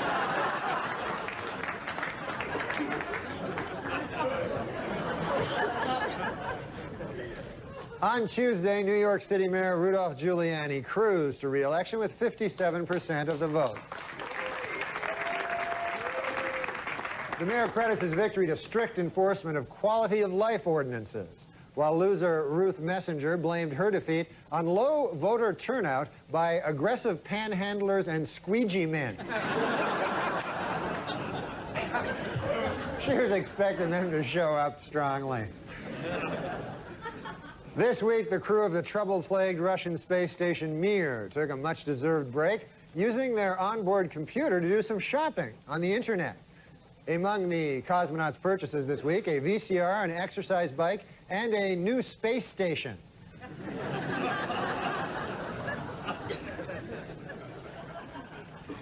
The Franklin Mint has announced plans to market a Princess Diana porcelain doll, and the timing of the move has made some people very unhappy. Critics charge that the doll is in poor taste, and they're even more upset about the Franklin Mint's other new offering, porcelain landmines.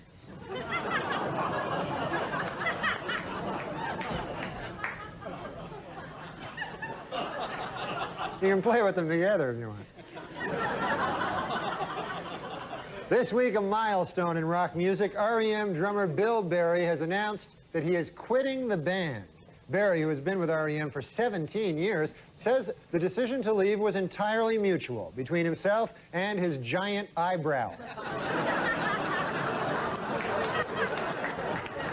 They talked it over and they decided it was best for both of them. A sad story from the world of entertainment this week. Talk show host Ricki Lake had to get rid of her dog Dudley after the pooch became too aggressive with her 7-month-old son Milo. A clearly saddened Lake said, "It broke my heart to get rid of that dog, but he was delicious."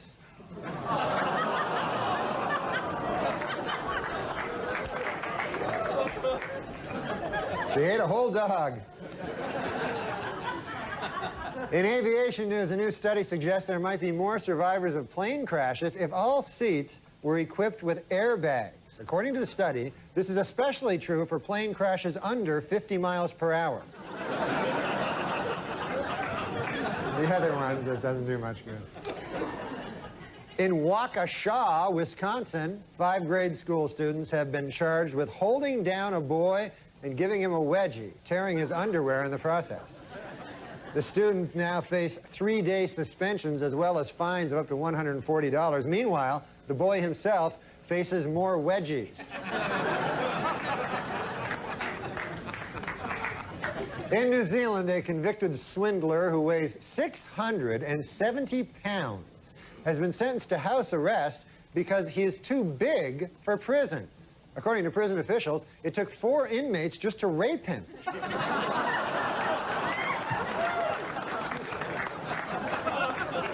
Huge man. And finally, when Richard Gere made his first appearance recently on the Oprah Winfrey Show, the two got along famously. But all that may change when the actor hears about this month's Oprah Winfrey Book Club selection. It's called What Really Happened by Richard Gere's Gerbil.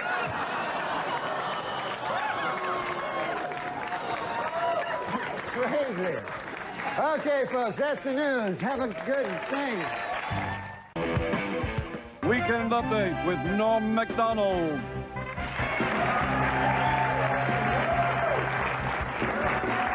I'm Norm MacDonald. Now the fake news, our top story tonight. As the war of words between the U.S. and Iraq continues to heat up, President Clinton today sent his latest blunt message to Saddam Hussein. Quote, "As our two nations appear headed toward military conflict, let history record that all this could have been avoided with a simple $50,000 contribution to the Democratic National Committee. The blood is on your hands." In Sacramento this week, jury selection began in the trial of accused Unabomber Ted Kaczynski and appears to be moving briskly. In fact, lawyers for the defense had only one question for each prospective juror. What is your mailing address?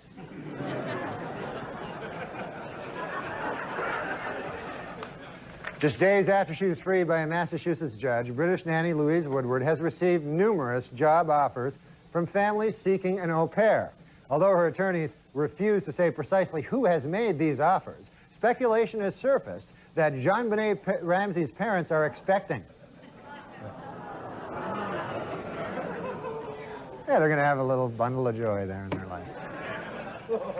A frightening moment this week for First Lady Hillary Clinton. Her plane, en route to the former Soviet Union, was forced to make an emergency landing when it was discovered that a frayed wire in the engine was causing serious malfunctions.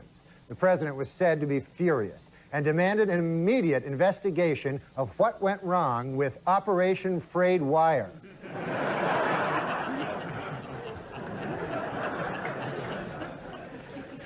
There was outrage in Detroit this week when Dr. Jack Kevorkian helped a woman commit suicide in a local church, leaving her body inside the church building. According to Kevorkian, murdering people in his van has almost completely lost its sense of blasphemy. Hello, how are you? In a statement with profound legal implications, the FBI announced this week that for the first time, its experts can now identify an individual with 100% accuracy through his DNA. And really, when you think about it, the timing could not have been better, said former football great O.J. Simpson. He was good on the gridiron. A celebrated Hollywood cosmetic surgeon whose clients include Michael Jackson, Phyllis Diller, and Joan Rivers has been accused of fondling patients while they were under anesthesia. The case has legal experts wondering, who is the real victim here?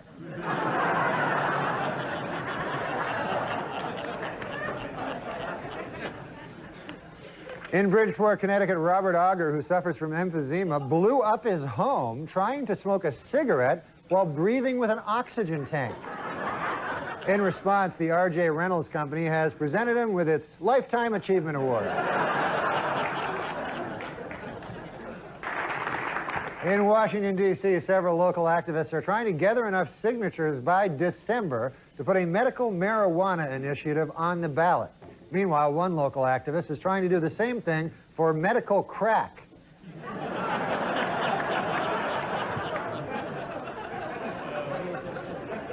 The WNBA officials expanded to 10 teams this week, adding franchises in Detroit and Washington, D.C.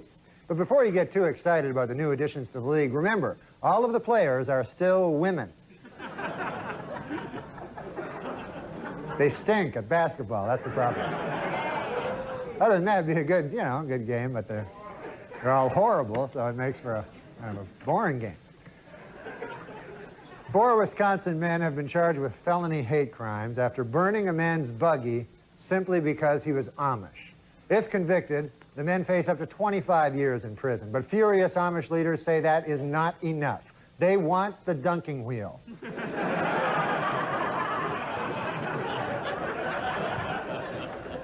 A Tampa businesswoman who bought several of Princess Diana's gowns as a collector is now putting them on display to raise money for charity. However, her method of display is being described by many as inappropriate.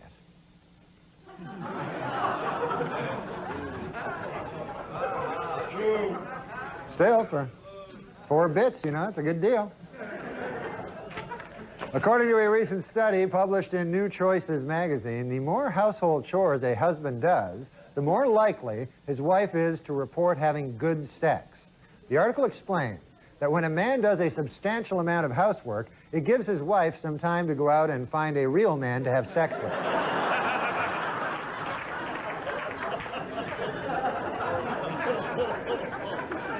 And in Sugarland, Texas, a Florida-bound Amtrak train collided with the back of a tractor trailer carrying bagged sand.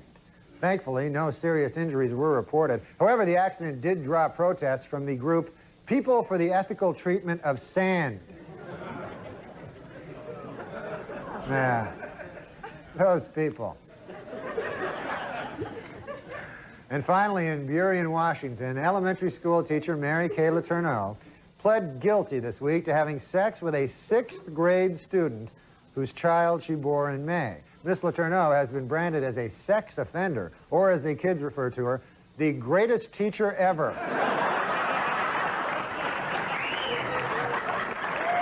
And that's it, folks.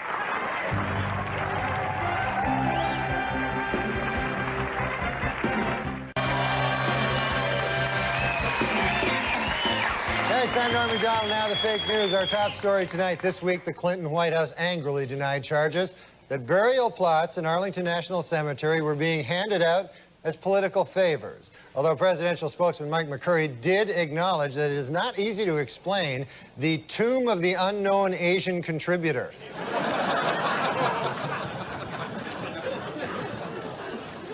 This week, an angry President Clinton demanded that Congress stop dragging its feet on something he has long championed, a medical Bill of Rights for U.S. citizens. In all, there are 10 items in the President's Bill of Rights, running from number 1, a rich, satisfying sex life is the foundation of good health, to number 10, a straight penis is not a privilege, it is a right.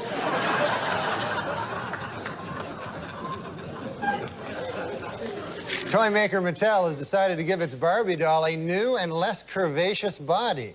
This in response to criticism that Barbie's current measurements, if she were 6 feet tall, would read an unrealistic 38, 18, 34. Feminists are applauding the move, but personally, I think that instead of all this petty tinkering with measurements, they should just make her 6 feet tall.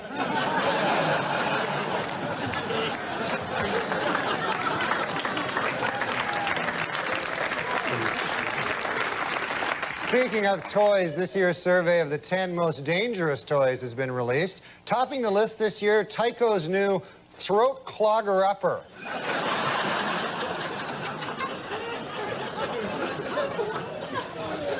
The FDA is considering approval of a new, highly effective treatment for baldness. The drug Propecia has been shown in trials to grow thick, luxuriant hair. Although there is a downside, it only works on ears, noses, and bats.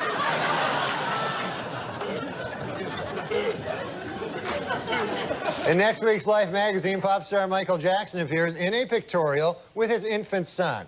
The photos show Jackson changing, feeding, and cradling the baby boy in what Jackson himself promises will be Life magazine's sexiest issue ever.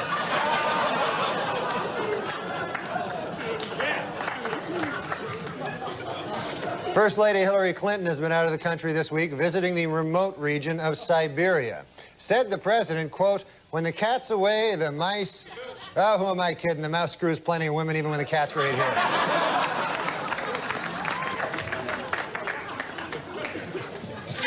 Has the lure of the almighty dollar finally made us forget the true meaning of Christmas? Well, in my opinion, the answer is yes. When you consider that it's not even Thanksgiving, but the Christmas issue of Blacktail magazine is already on newsstands.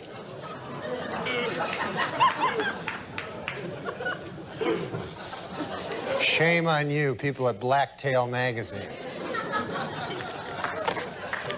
Wednesday on CBS's This Morning program, correspondent Eleanor Mondale went toy shopping with Kato Kalin. According to producers, it was part of a new segment on the show called Let's Punish the Audience.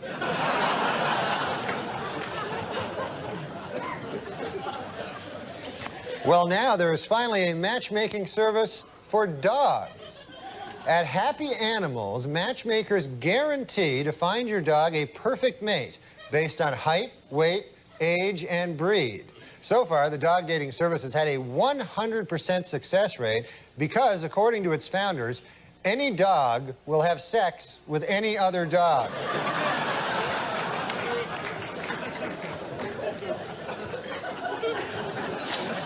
An extremely rare albino lobster found recently in Maine will not end up on a dinner table, but will instead live out its days in a private aquarium. The lobster has already been flown from Casco Bay to Texas, where it will be lovingly cared for by rock legend Johnny Winter.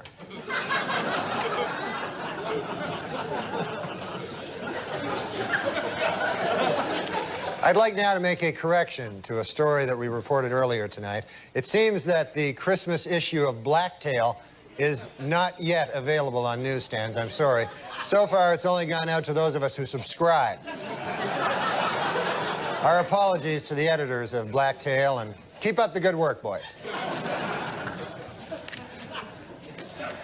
On Wednesday, NASA launched the Space Shuttle Columbia on its 87th voyage. This trip by the shuttle will feature the first spacewalk ever by a Japanese astronaut who will get to take in the unique perspective of Earth from space. Gee, I wonder if there's any chance he'll take a picture.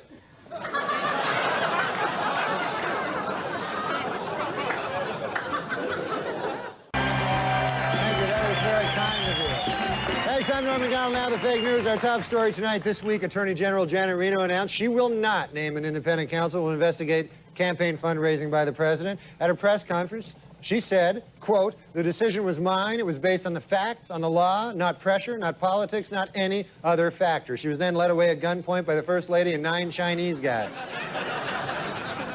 Meanwhile, President Clinton was in Akron, Ohio this week, presiding at a town meeting about race relations in America. The president chose Akron as the site of the meeting, partly because it is the home of the Coming Together Project, an organized effort to end racism, and partly because it is the home of Suzanne Rosenberg, an old classmate from Oxford the president still has sex with.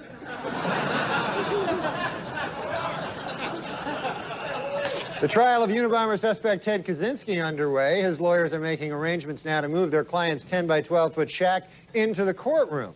After the trial, the cabin will be carefully repacked and moved to Hollywood, where it will serve as home to actor Mickey Rourke. Well, a sad story from Britain this week. According to the Earl of Spencer, several intruders have recently broken into his family estate in search of souvenirs from Princess Diana's grave. But the Earl says he knows just how to protect the site. Landmines.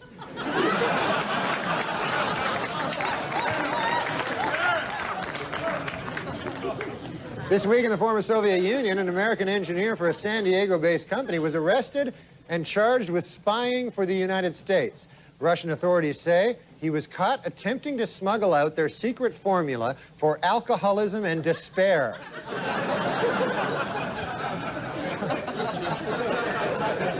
A new study has found that Americans are in the best of health and the worst of health, with lifespans that can differ by as much as 40 years from one U.S. locality to another. The longest lifespans are found in Stearns County, Minnesota, while the shortest lifespans are found in Drunk Driverville, New Jersey.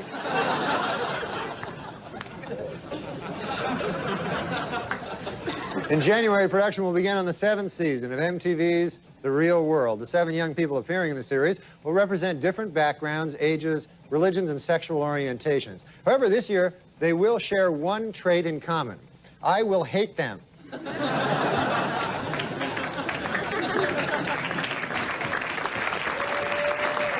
In Maryland, Bell Atlantic plans to offer a service that would allow customers to learn the address of any listed telephone number in the state. Critics say the service would be an invasion of privacy, while proponents of the plan say it will help them invade people's privacy.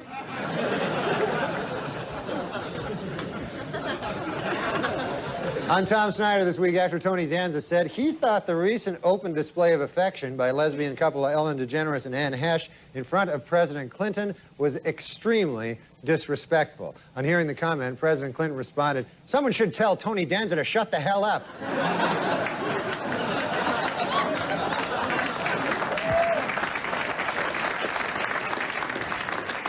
Playing in a music store in New York this week, Kenny G set a world record by holding a saxophone note for 45 minutes. While he did warn spectators that it would be quite boring, it should be noted that it is every bit as boring to hear Kenny G play different saxophone notes for 45 minutes.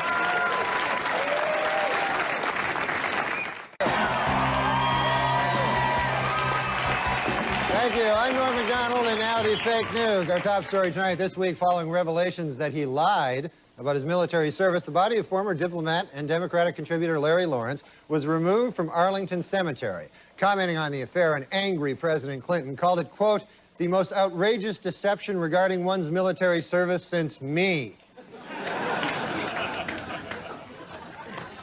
At a press conference this week, FAA officials studying last year's crash of TWA Flight 800 announced that they have pinpointed the cause, a frayed wire leading from the jet's fuel tank. According to the investigators, the wire became frayed when it was struck by a missile.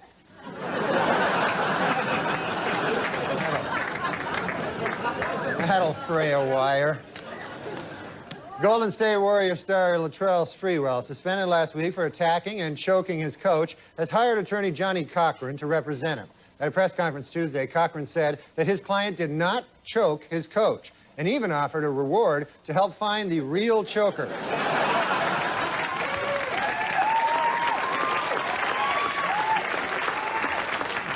President Clinton met this week with Chinese dissident Wei Jiangxing, a leading advocate of democracy in China, who had been imprisoned and tortured for nearly 18 years. However, the meeting had to be abruptly cut short when the president learned that Mr. Jiangxing is broke.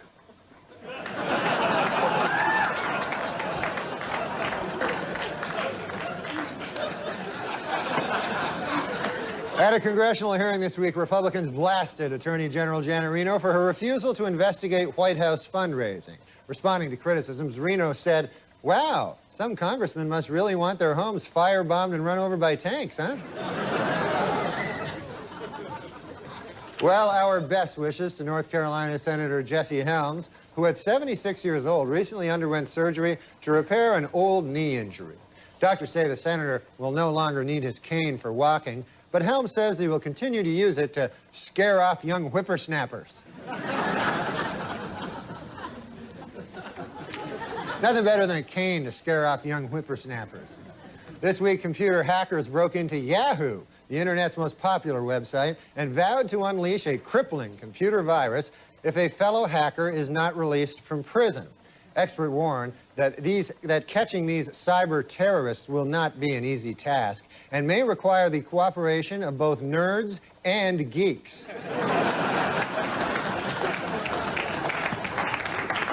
Well, President Clinton received an early Christmas present this week, an adorable Labrador puppy. And presidential historians say that it will be good for his image. According to these scholars, in comparison to a male dog, the president's sex life will seem relatively normal.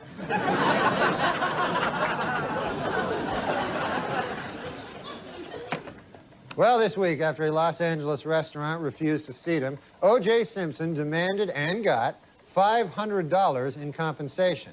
In addition, the restaurant must now offer separate murderer and non-murderer sections.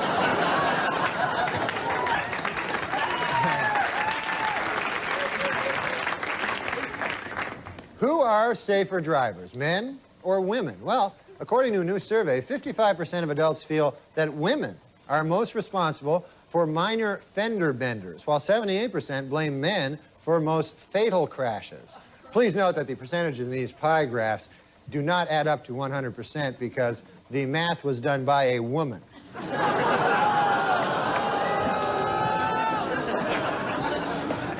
For those of you hissing at that joke, it should be noted that that joke was written by a woman.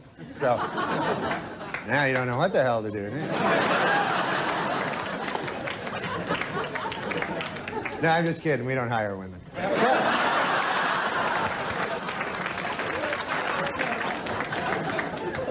Tel Aviv's Hard Rock Cafe, which is sandwiched between the sites of two gruesome suicide bombings, has closed due to slumping tourism in Israel.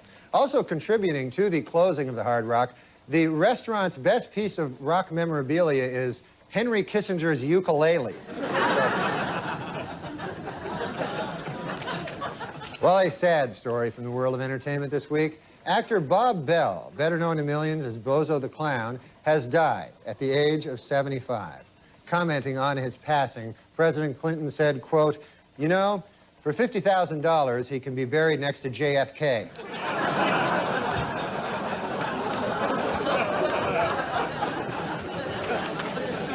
Finally, in entertainment news, there are rumors that actor Don Johnson is dating 71-year-old San Francisco socialite Denise Hale. An observer who spotted the couple necking in a restaurant will have trouble getting an erection for the rest of his life. That's the news, folks. Thanks.